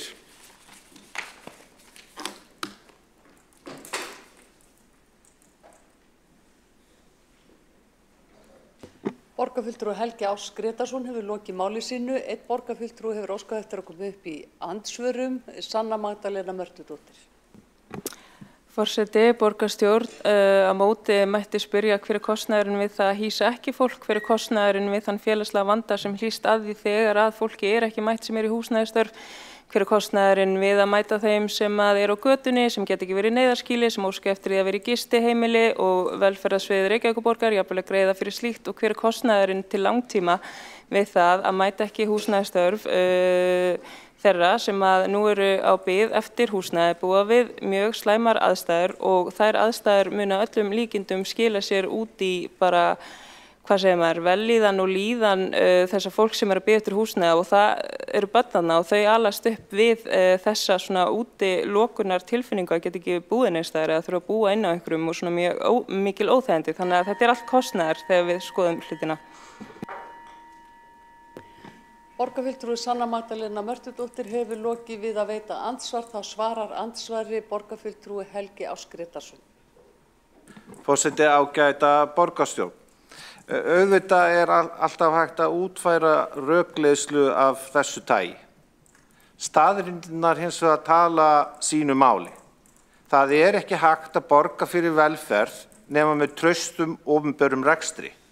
Og meðan að rekstur Reykjavíkurborgar í heild sinni og félagsbústaða er í því ástandi sem hann er, þá er það ábyrgðarhluti að hvernig eiga fjármagna tillögu af þessu tagi. Á að taka nýtt lán, á að selja eignir annar staðar í borgarkerfinu til þess að borgin geti komið með meira hærra stofnframlag. Hver á lausnin að vera? Ég hef fullan skilning á þeim aðstæðum sem að borgarfulltrúin Sanna Magdalena Mörtudóttir var að lýsa. En með því að auka skuldir hins opinbera með þeim hætti sem að endalaust er verið að leggja til, þá erum við einfaldlega að leggja þær byrðar á framtíðar kynslóðir og hjálpum því engum. Borgarfulltrúi Helgi Áss Grétarsson hefur lokið við að svara andsvari, þá veitir andsvar öðru sinni borgarfulltrúi Sanna Magdalena Mörtudóttir.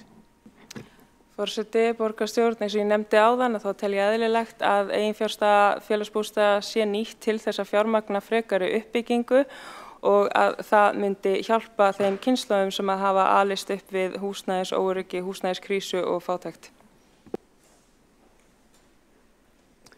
Borgarfulltrúi Sanna Magdalena Mörtudóttir hefur lokið við að veita andsvar. Þá svarar andsvari borgarfulltrúi Helgi Ás Grétarsson. Forseti, ágæta borgarstjórn, hvað er átt við með því að nota eiginfjárstöðuna? Eiginfjárstaðan hún er mjög bundin í þeim fasteignum sem fyrir eru og það er með fasteignamat. Nú þá þarf að selja þær til þess að búa til nýtt fé eða þá, eins og ég var að tala um hérna áðan, að taka ný lán og ný lán eru dýr. Eða þá að það sé tekið til annars staðar í rekstri Reykjavíkurborgar, einhverjar eignir seldar eða aðrar ráðstafanir gerðar og stofnframlag Reykjavíkurborgar til félagsbústaða hækkað. Það er nefnilega ekki bæði hægt að halda kökunni og borðana. Það er bara efnahagslegu veruleiki sem á að leiða til þess að þeir sem er að sinna opinberum rekstri eiga sína aga og ráðdeild og skynsemi. En það bara hefur því miður ekki verið veruleikin almennt séð í rekstri borgarinnar langa hríð og því erum við þar sem við erum. Borgarfulltrúi Helgi Ás Grétarsson hefur lokið við að svara andsvari og þá telst andsvörum lokið. Næst til máls tekur borgarfulltrúi Sanna Magdalenu Mörtudóttir og þar með lokar forseti mælendaskrá. Forseti, borgarstjórn, einn möguleikinn gæti verið lántaka. Það er að taka lán, það er að byggja fleiri íbúðir, það er að fá fleiri leigjendur sem greiða mánaðarlega gjald á þessari fjárfestingu. Ég tel við að skoða þetta allt saman af því að í grunninn stendur og við þurfum að mæta ákveðnum skyldum, þurfum að fara í uppbyggingu. Já, mér finnst það bara að vera okkar svona skylda að mæta því að við séum ekki með fólk hérna á vergangi.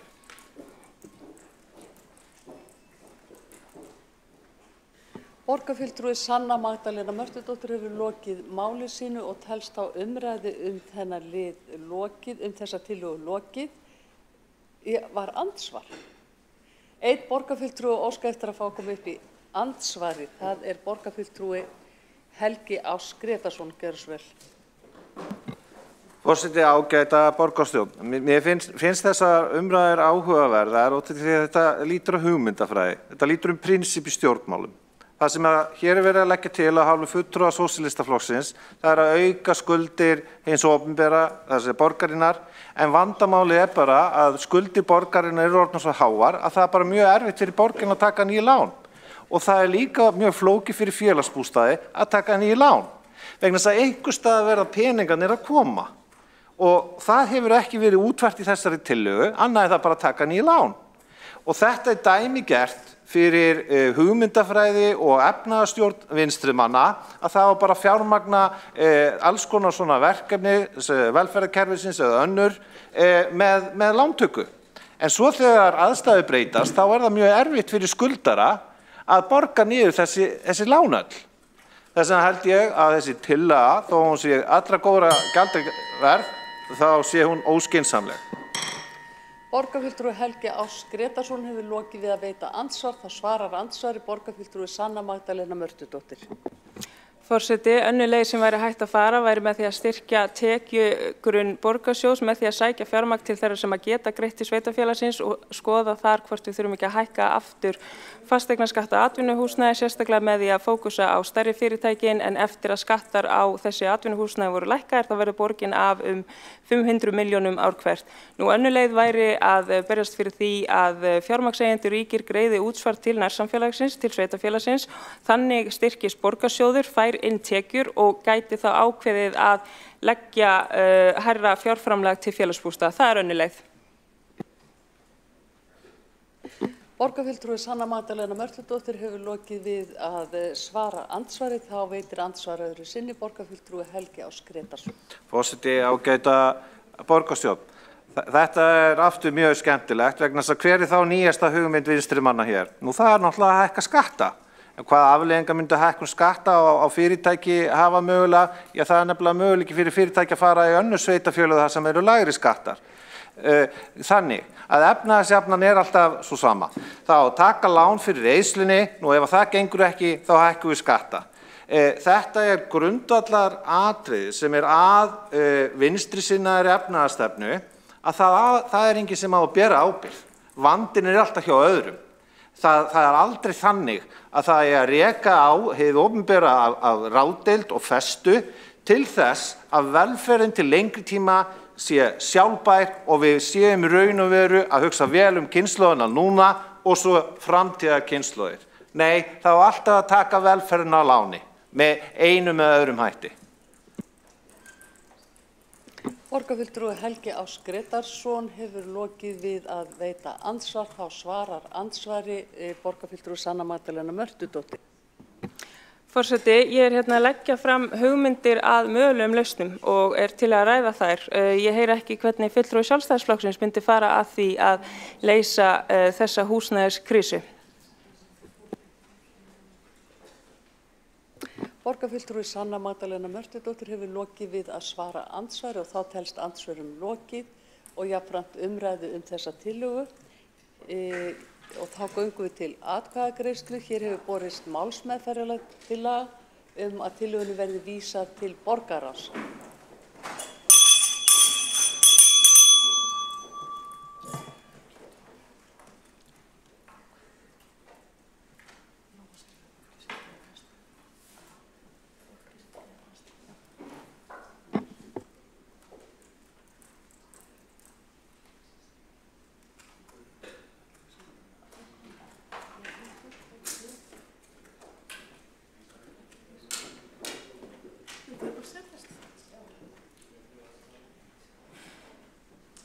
Þá tökum við tillöguna til afgreiðslu. Það er málsmeðferðartillaga að tillögunni verði vísað til borgarráðs. Þeir borgarfulltrúar sem vilja samþykkja tillöguna vinsamlega skefið merki.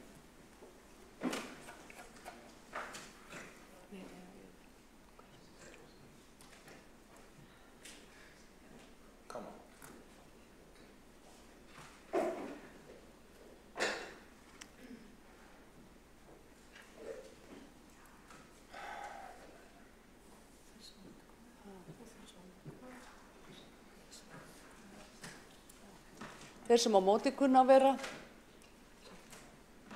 tillagan telst samþykkt. Forseta hefur borist upplýsingar það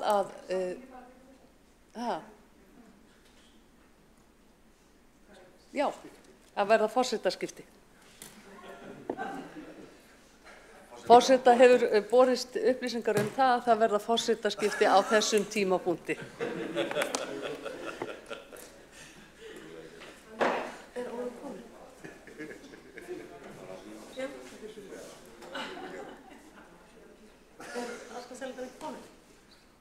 Já, þessum forseta hefur þá borist tillögur eða samkomulag að fresta þeim tillögum sem eftir eru á dagskrá á undan kosningum og fundargerðum og þess að samþykkt ef enginn hreyfir andmælum.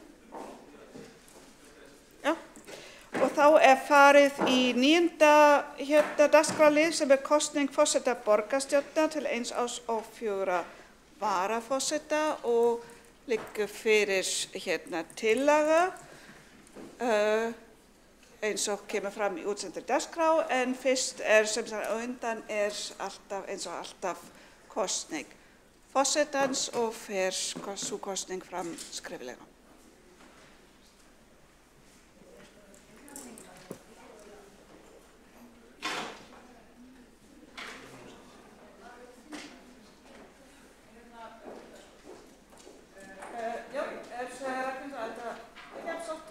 Já. Við bara óskum eftir kosningu frestunum. Er það búið? Má ég ekki? Já. Já.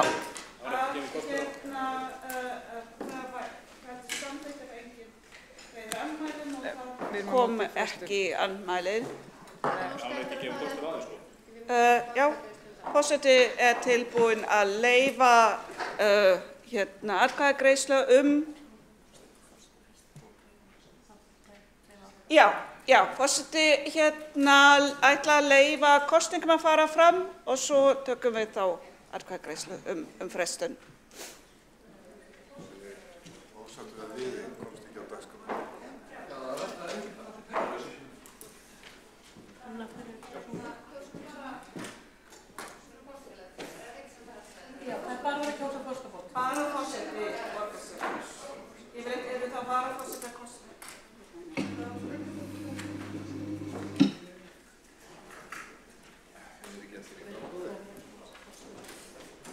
Forseti ætla að ítreka, nú bara kosning forseta borgarstjórnar.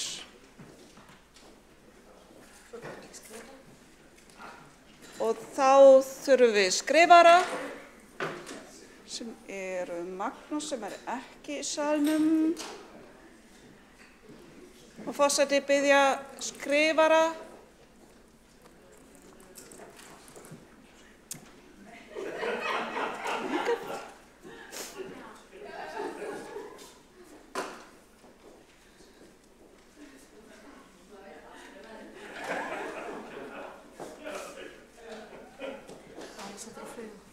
Já, Alexandra og Friðjón.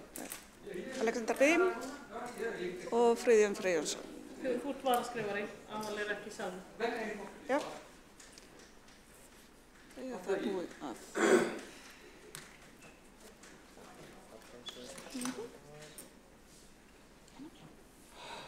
Varaskrifari ekki að skemmtilegt vera varalesari.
Og þá hefst lesturinn og það Þórdís Lóa Þórhallsdóttir. Þórdís Lóa Þórhallsdóttir. Þórdís Lóa Þórhallsdóttir.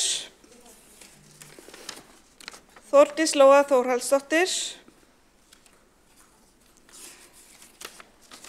Þórdís Lóa Þórhallsdóttir. Þórdís Lóa Þórhallsdóttir. Þórdís Lóa Þórhallsdóttir. Þórdís Lóa Þórhallsdóttir. Autt.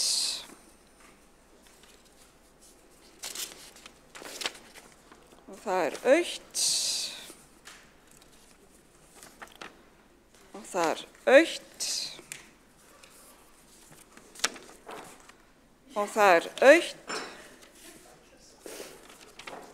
Og það autt. Og það autt. Og það autt. Þórdís Lóa Þórhallsdóttir. Þórdís Lóa Þórhallsdóttir. Þórdís Lóa Þórhallsdóttir. Þórdís Lóa Þórhallsdóttir. Þórdís Lóa Þórhallsdóttir. Þórdís Lóa Þórhallsdóttir. Þórdís Lóa Þórhallsdóttir. Og Þórdís Lóa Þórhallsdóttir.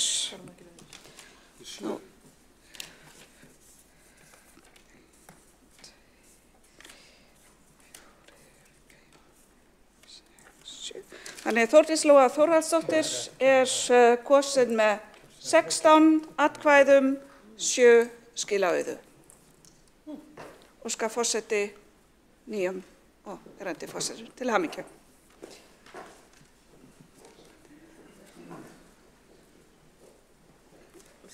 Og þá eru forsetaskipti.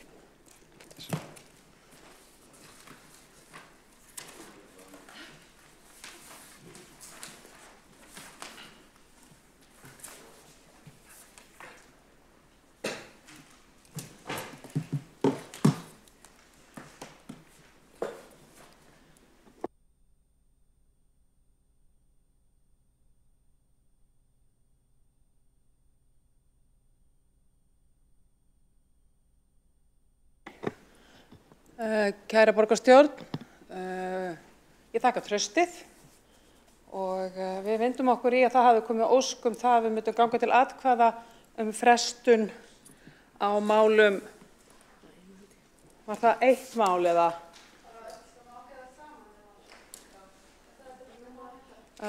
Það var... Býtu umræðum við, nei? Nei, ekki við, væntanlega. Það þá mál 6, 7 og 8 sem þið eruð að óska eftir, ef ég skil þetta rétt. Já. Takk fyrir það. Þá leggur forseti, það allir í salnum. Forseti,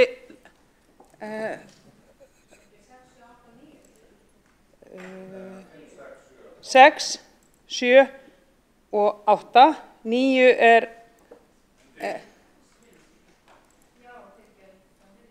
það var samkomulag við Vinstri græna að fresta þeirra máli. Já. Þannig að þið eruð að biðja málin eftir það. 6, 7 og 8. Og þá leggur forseti það hér upp til atkvæðagreiðslu þeir sem samþykkja að fresta eftirfarandi málum. Það umræða gjaldskyld bílastæði í Reykjavík, það tillaga Flokks fólksins breytt skipulag og fyrirkomulag á vinnu skólasálfræðinga og umræða starfsaðstæðuleik og grunnskóla. Þetta mál 6, 7 og 8. Þeir sem eru samþykkir vinsamlega gefa merki. Þeir sem á móti kunna vera og það samþykkt með atkvæði meirihlutans, mótatkvæði frá Flokki fólksins og Sjálfstæðisflokki, hjáseta hjá Vinstri grænum og Sósíalistaflokki. Og við höldum áfram kosningu. Hér einnig lagt til að kosnir verði varaforsetar og það þá Magnea Gná Jóhannsdóttir, Líf Magnúsdóttir, Sabíne Leskopf og Marta Guðjónsdóttir verði kosnar sem varaforsetar og ef enginn hreyfir mótmælum þá lít ég svo á að það sé staðfest að eigum að kjósa. Nei, þá það staðfest. Takk fyrir það. Og þá erum við með kosningu í borgarráð og skrifarar.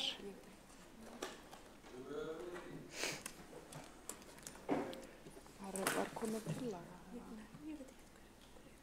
Ég var búin að láta Ólöfu vita.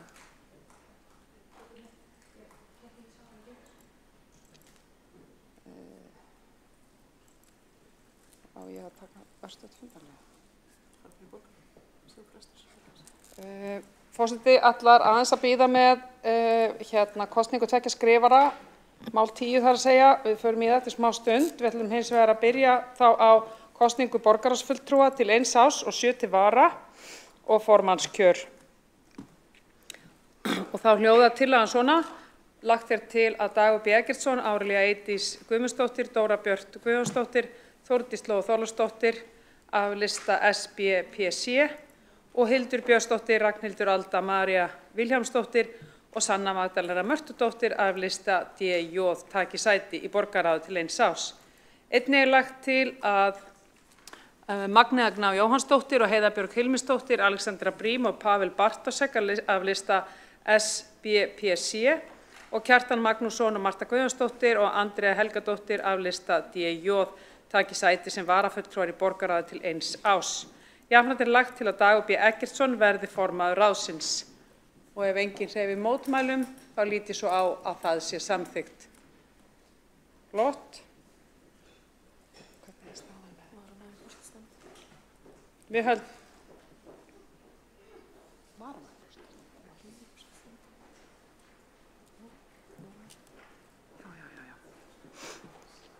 Og þá það kosning í forsætisnefnd. Og þið fylgið mér í skjalinu sem undir málinu. Þar lagt til að Sara Björg Sigurðardóttir taki sæti sem varamaður í forsætisnefnd í stað Skúla Helgasonar og ef enginn hreyfir mótmælum við því þá lít ég svo á að það sé samþykkt. Takk fyrir það.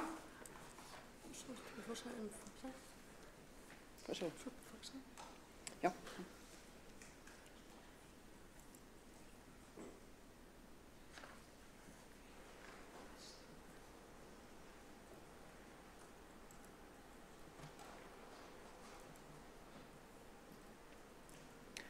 Og síðan ég með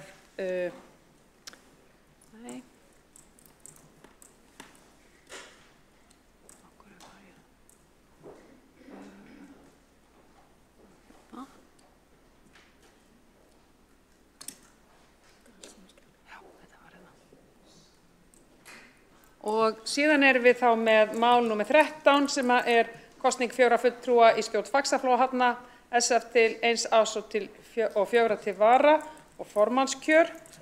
Og það er lagt til að Þórdís Lóa Þórðardóttir, Hildur Björnsdóttir, Már Másson og Ragnheiður H. Magnúsdóttir taki sæti í stjórn Faxaflóahafna til 1 árs og Friðjón R. Friðjónsson og Pavel Bartasek, Íris Baldursdóttir og Sigurbjörg Ásta Jónsdóttir taki sæti til vara. Jafnframt er lagt til að Þórdís Lóa Þórðardóttir verði formaður stjórnar. Og ef enginn hreyfir mótmælum þá lít ég svo á að það sé samþykkt. Og þá erum við komin að málinu sem forseti frestaði stund áðan sem er mál nr. 10. Það er kosning skrifara til 1 árs og 2 til vara. Og það er lagt til að skrifarar verði Árelía Eydís Guðmundsdóttir og Ragnhildur Alda María Vilhjálmsdóttir verði kosnir til skrifara til 1 árs. Heiða Björg Hilmisdóttir og Björn Gíslason verði skrifarar til vara. Og ef enginn hreyfir mótmælum við því, þá lít ég svo á að það sé samþykkt. Þá erum við komin að þeim lið í dagskrá borgarstjórnar sem innifelur í sér fundargerðir. Það er liður 14, það er fundargerð borgarráðs frá 13. júní og það er 4. liður viðauki við fjárhagsáætlun Reykjavíkurborgar 2024 og einn hefur óskað eftir að taka til máls, það er Kolbrún Ástríðar Baldursdóttir, gjörðu svo vel.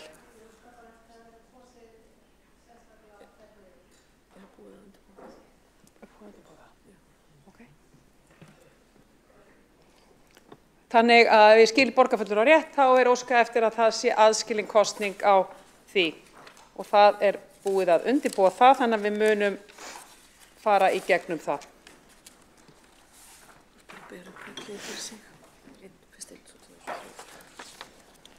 Ég bið borgarfulltrúa minnst að fara undir skjalið í fundargerð. Þetta er 4. liður viðauki við fjárhagsáætlun. Ég mun og við munum fara í gegnum hvern lið fyrir sig og þetta eru 9 liðir og forseti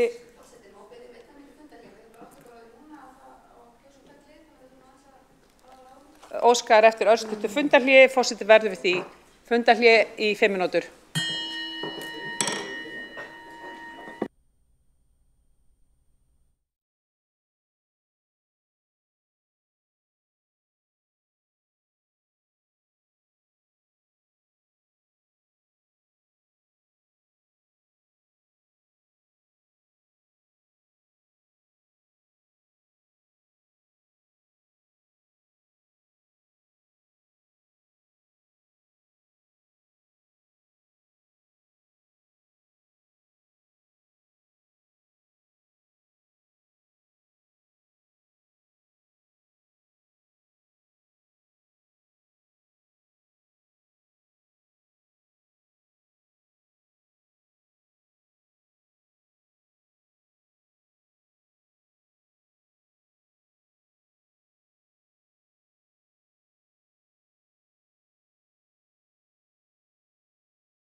Fundi er framhaldið í borgarstjórn. Við erum undir lið 14 sem er fundargerð borgarráðs frá 13. júní og erum að fara í gegnum viðauka og greiða atkvæði sundur liðað fjórða lið við fjárhagsáætlun Reykjavíkurborgar.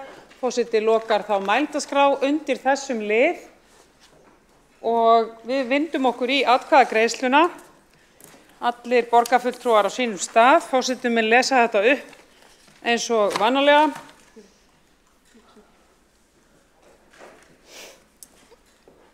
Og þá er það fyrst viðauki 1, það er dagforeldrar. Lagt er til að fjárheimildir skóla- og frístundasviðs verði hækkaðar 130 milljónir króna vegna eflingar á dagforeldrakerfinu. Kostnaður verði fjármagnaður af kostnaðarstaðnum 09205 ófyrirséð. Þeir sem eru samþykkir þessari tillögu vinsamlegast gefi merki. Og hún er samþykkt með öllum greiddum atkvæðum.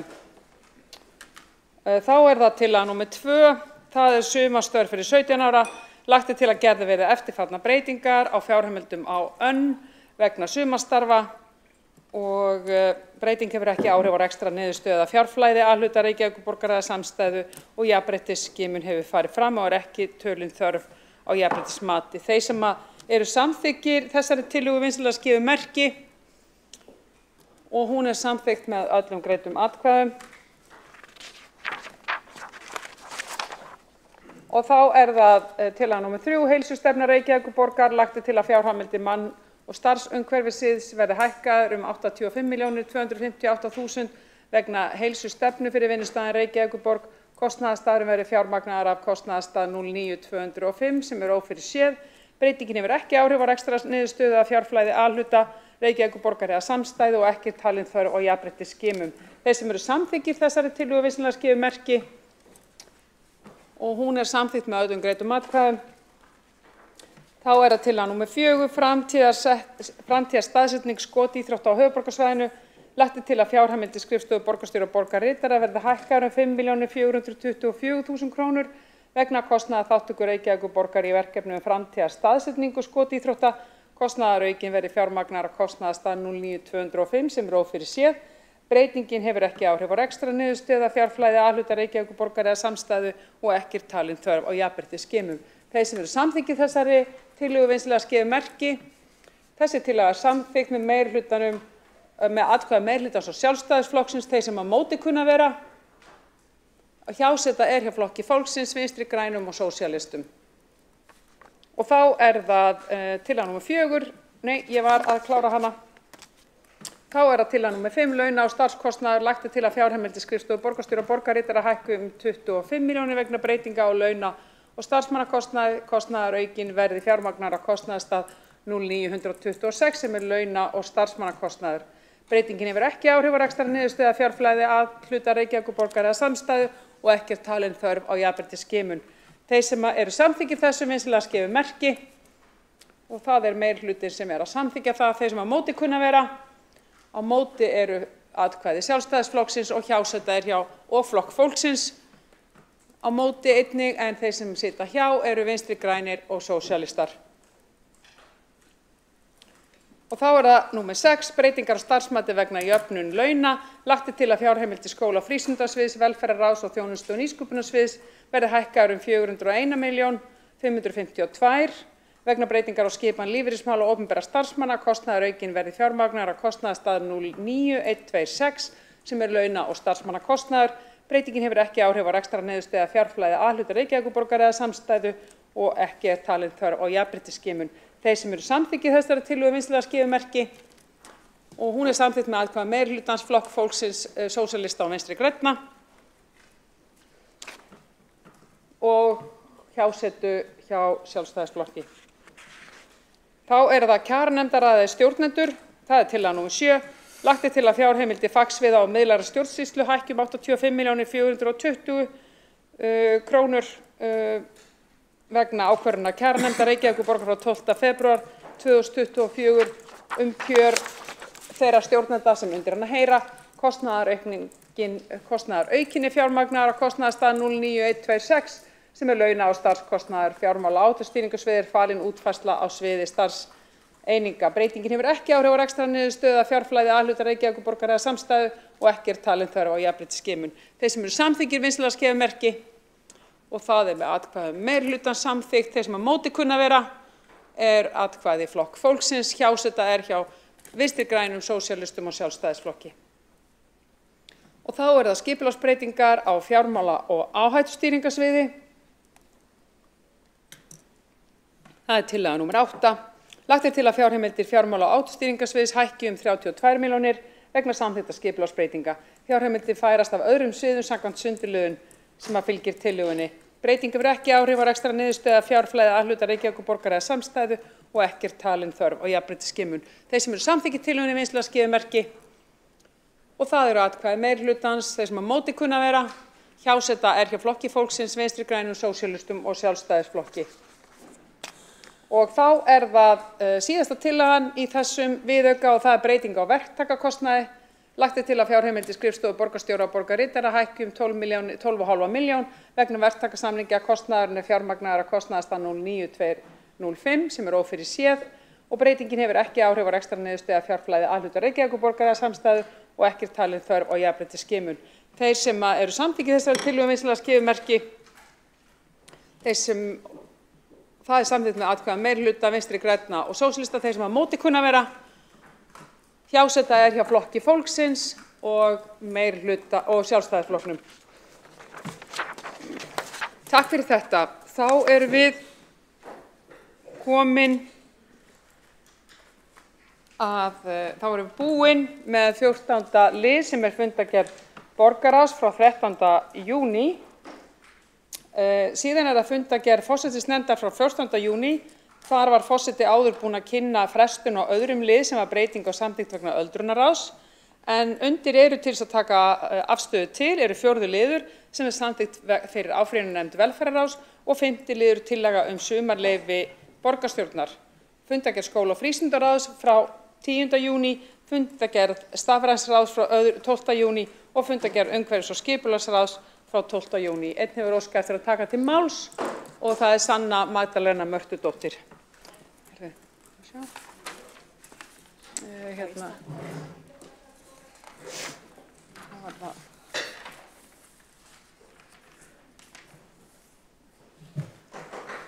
Forseti, ég undir lið, undir 4. lið, fundargerð forsætisnefndar frá 14. júní, samþykkt fyrir áfrýjunarnefnd velferðarráðs. Það þarna uppfærsla til að samræma við aðra nefndir og það sem hefur alltaf verið sem sagt þessar 6 vikur. Það má sem sagt fella niður fundi alltaf 6 vikur á sumarlagi. Ég vildi bara svona nefna hvað mikilvægt að sé hægt að bregðast við ef einhver mál kom upp sem ekki hægt að leysa á miðstöð. Áfrýjunarnefndir að fjalla hluti eins og fjárhagsaðstoð, sérstakan húsnæðisstuðning og fleiri mikilvæga þætti. Þannig að sé alltaf hægt að bregðast við og mæta þeim sem eru með athugasemdir við afgreiðslu á sínum umsóknum.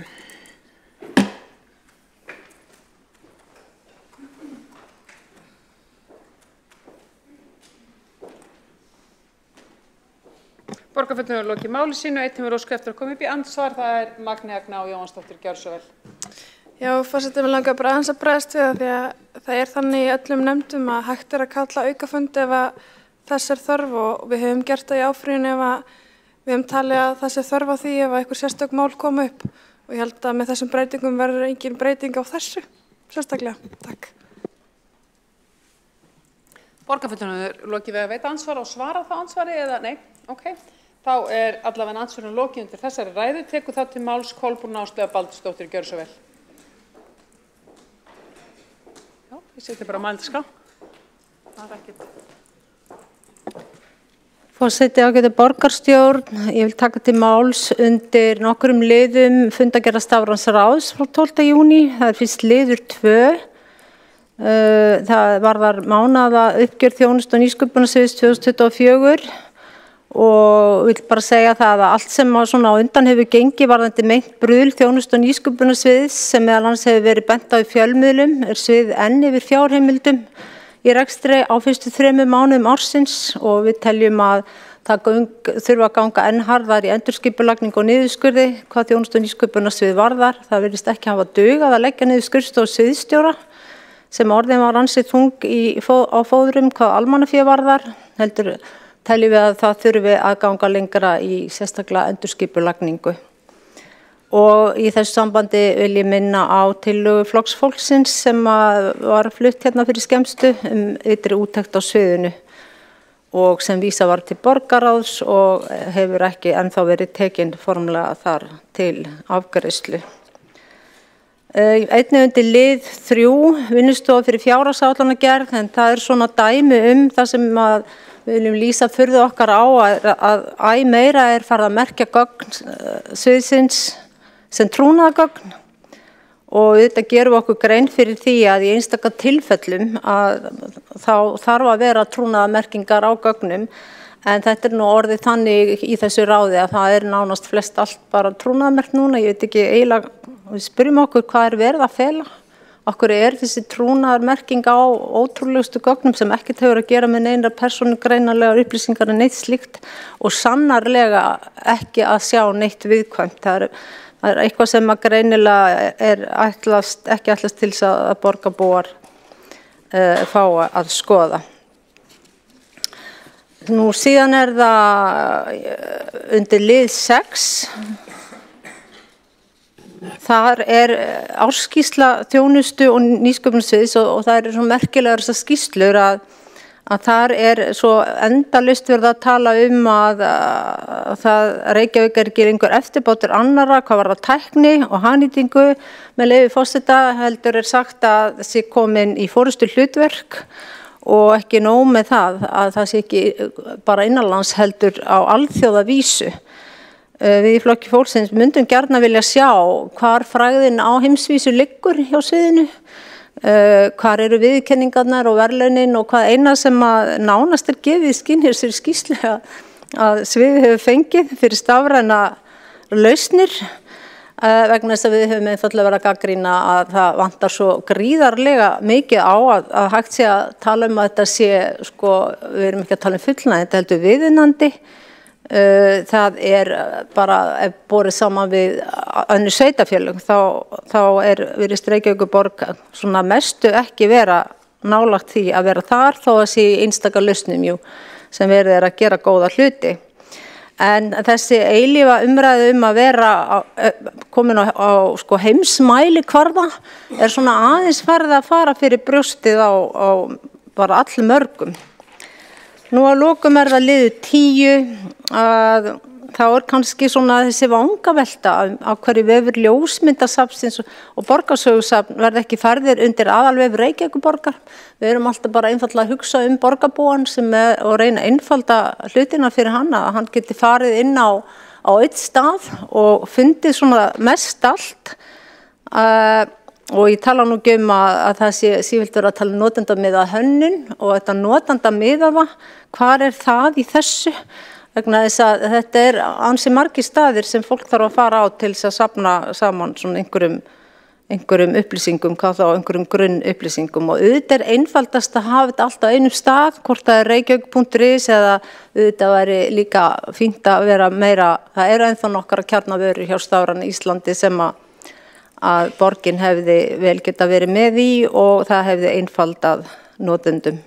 Því færri staðir að leita að mikilvægum upplýsingum því betra og það akkurat þess vegna sem Stafræna Ísland svona ótrúlega vinsælt og einmitt búið að verðlauna og fá viðurkenningar vegna þess að þeir sem fara í samvinnu með þeim að græða á þessari einföldun og að hafa allt eða sem flest allt á einum stað.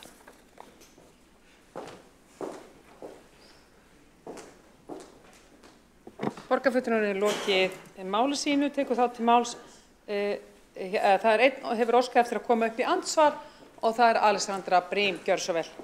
Forseti, já, mér það ljúft og skylt að andsvara þessu málflutningi borgarfulltrúan aðeins. Fyrsta lagi þá voru nokkri liðir lagðir fram undir síðustu fundargerð sem voru til kynningar. Þeir munu vera lagðir fram aftur áður en þeir verða afgreiddir og sendur til borgarráðs. Þeir ekki tilbúnir en út af því að þeir geta varðað útboð eða það bara hvaða væntingar fólk ætti að hafa hvaða peningar verði settir í verkefni, þá var talið réttast að hafa á trúnaðarmerkta akkurat á þessum tímapunkti. Þeir verða samt lagðir fram aftur áður en þeir verða afgreiddir. En ég vildi líka árétta það að yfirkeyrsla á þessum mánuðum ársins útskýrð í uppgjörinu. Ef að borgarfulltrúinn hefði lesið það, þá erum við að tala annars vegar bara vegna vísitölu sem ekki var gert endilega ráð fyrir og vegna þess að það var ákveðið útboð sem var kært og meðan að var verið að vinna úr því, það búið að vinna úr því núna en á fyrstu 3 mánuðum var ekki búið að vinna úr því og þar alveg var ákveðið sparnaði sem var gert ráð fyrir að myndi nást sem náðist ekki þarna. Það líka þannig með upplýsingatækni þjónustuna, hún í raun undir fjármögnuð en það áætlun fyrir 2025 að þá þetta eitt af því sem verður breytt fyrirkomulaginu á og þó að það verði rekið af þjónustu- og nýsköpunarsviði þá það fjármagnað af þeim stöðum sem að nota kerfin sem að ræða. Þannig að það vissulega þannig að það þarf að lagfæra hvernig þessi atriði eru bókfærð. En já, upplýsingatækni þjónustan yfir en það af þessum ástæðum. Borgarfulltrúinn hefur lokið við að veita andsvar og svara þá andsvari Kolbrún Áslaug Baldursdóttir, gjörðu svo vel. Forseti ágæta borgarstjórn, varðandi trúnaðinn að þá þetta nú svona áberandi skyndilega má segja næstum því að þetta fylgjustu með þessu sviði og fundargerðum og það var mjög mikill munur. Það var einstaka mál kannski trúnaðarmerkt hérna áður, eða það er að segja fyrsta hlutan á þessu tímabili. En núna svona tiltölulega skyndilega verið að stimpla trúnað á ótrúlega mörg mál. Þetta getur engin skýring beinlínis verið okkar allt í einu öll þessi mál meir og minna núna eru með trúnaðarmerkta stimpilinn. Þannig að þetta lítur þannig út að með því að setja stimpil á þetta sem trúnað þá kannski getur flokkur eins og flokkur fólksins ekki að vera að dreifa neinu eða láta vita að neinu. Þannig að það bara því miður þá þetta svona dálítið áberandi í okkar huga og mjög mörgum fleiru. Nú ég gæti, já ég er sannlega búin. Borgarfulltrúinn lokið við að svara andsvara, veiti þá andsvara öðru sinni, Alexandra Brím, gjörðu svo vel. Forseti, já, sú ástæða fyrir því að þessi mál eru öll á þessum fundi að þau eru öll afurð úr sama fundi verkefnastofunar á þóninu og þau eru öll, þau koma þessi mismundi liðir af því að ef við hefðum klárað þau þá hefðu þurft sína eigin samþykkt hvert og þau fengu sína eigin kynningu en þau eru öll, þau vantar það öll að þau eru ekki öll tilbúin og þau koma frá sömu úr sama verkefnahópnum, þannig að þetta er ekkert flóknara en það, en ég vissum að það er mjög auðvelt fyrir fólk sem vill gera allt tortryggilegt að ímynda sér að það sé þeim sjálfum til höfuðs og undirstrika þannig einhverjar samsæriskenningar sínar. Borgarfulltrúinn lokið við að veita andsvara öðru sinni og svara þá andsvara öðru sinni Kolbrún Áslaug Baldursdóttir, gjörðu svo vel. Forseti ágæta borgarstjórn, ég ætla bara að halda mig við þessa efnislegu þætti og koma aðeins í þessu seinna andsvari inn á yfirkeyrsluna. Það meira og minna yfirkeyrsla gegnum gangandann og þrátt fyrir gríðarlegt fjármagn sem hefur farið inn á þetta svið og samt eru hlutir fjölmargir einhvers staðar fastir í ferlinu og ætti að vera löngu tilbúnir en ekki og maður nefna innleiðingu hlöðunar og gagnalandslag ætti að vera mun með lengra komin, teikningaskönnin sem kynnt var fyrir mörgum árum enn ólokið og svona mætti lengi telja. Þannig að yfirkeyrsla í rauninni, það ekki endalaust hægt að koma með einhverjar skýringar og samfæra fólkum að allt að vel sé verið að fara með fjármagn því að afurðirnar eru bara ekki að sýna sig í neinu sambærilega við þessar háu fjárhæðir. Borgarfulltrúinn hefur, forseti óskar eftir hljóði, borgarfulltrúinn hefur lokið við að svara andsvari öðru sinni og við höldum áfram. Til máls tekur Heiða Björg Hilmisdóttir, borgarfulltrúi, gjörðu svo vel.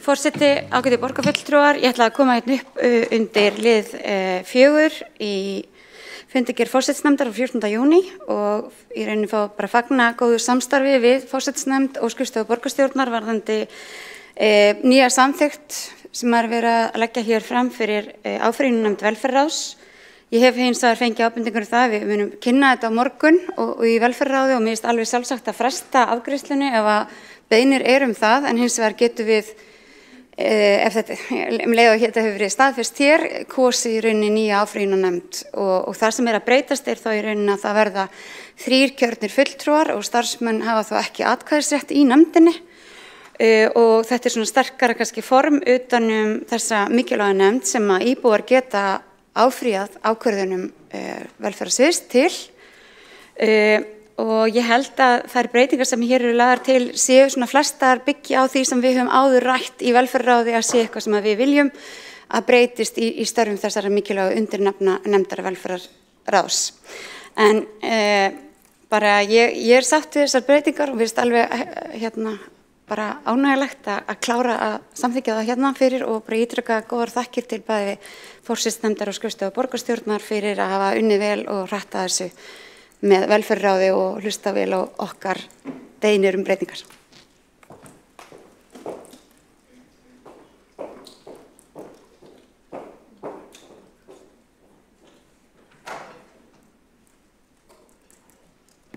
Og þá hafa ekki fleiri óska eftir að taka til máls.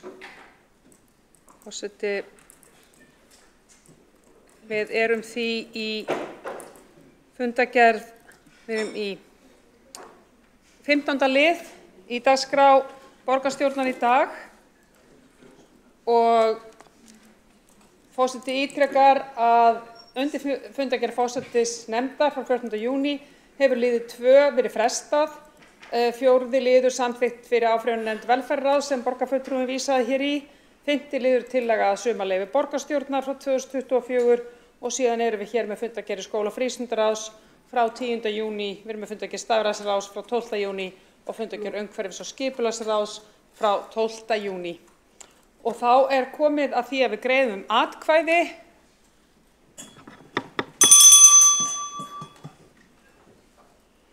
Og það þá fyrst til atkvæða greiðslu 4. liður samþykkt fyrir áfrýjunarnefnd velferðarráðs. Þeir sem eru samþykkir því vinsamlega skrifa merki. Og það samþykkt með Flokkur fólksins, það svo samþykkt með meirihlutanum Sjálfstæðisflokki, Sósíalistum og Vinstri grænna, þeir sem á móti kunna vera, og það hjáseta hjá Flokki fólksins. Og þá erum við með 5. lið, það tillaga sumarleyfi borgarstjórnar 2024, þetta hefðbundin liður. Þeir sem eru samþykkir því vinsamlega skrifa merki. Og það samþykkt einróma. Og þá það síðan lagðar hér fram fundargerð skóla- og frístundaráðs, fundargerð stafræðsráðs frá 12. júní og fundargerð umhverfis- og skipulagsráðs frá 12. júní. Allar bókanir hafa borist og okkur ekkert að vanbúnaði annað en að slíta fundi, það ekki rétt hjá mér? Þá fundi slitið 18:38 og borgarstjórn heldur í sumarfrí. Borgarráð tekur nú við heimildum borgarstjórnar þangað til að fyrsti fundur borgarstjórnar sem verður fyrsta þriðjudag í september samkvæmt fundadagatali borgarstjórnar. Fundi slitið. Þingi frestað. 18:38.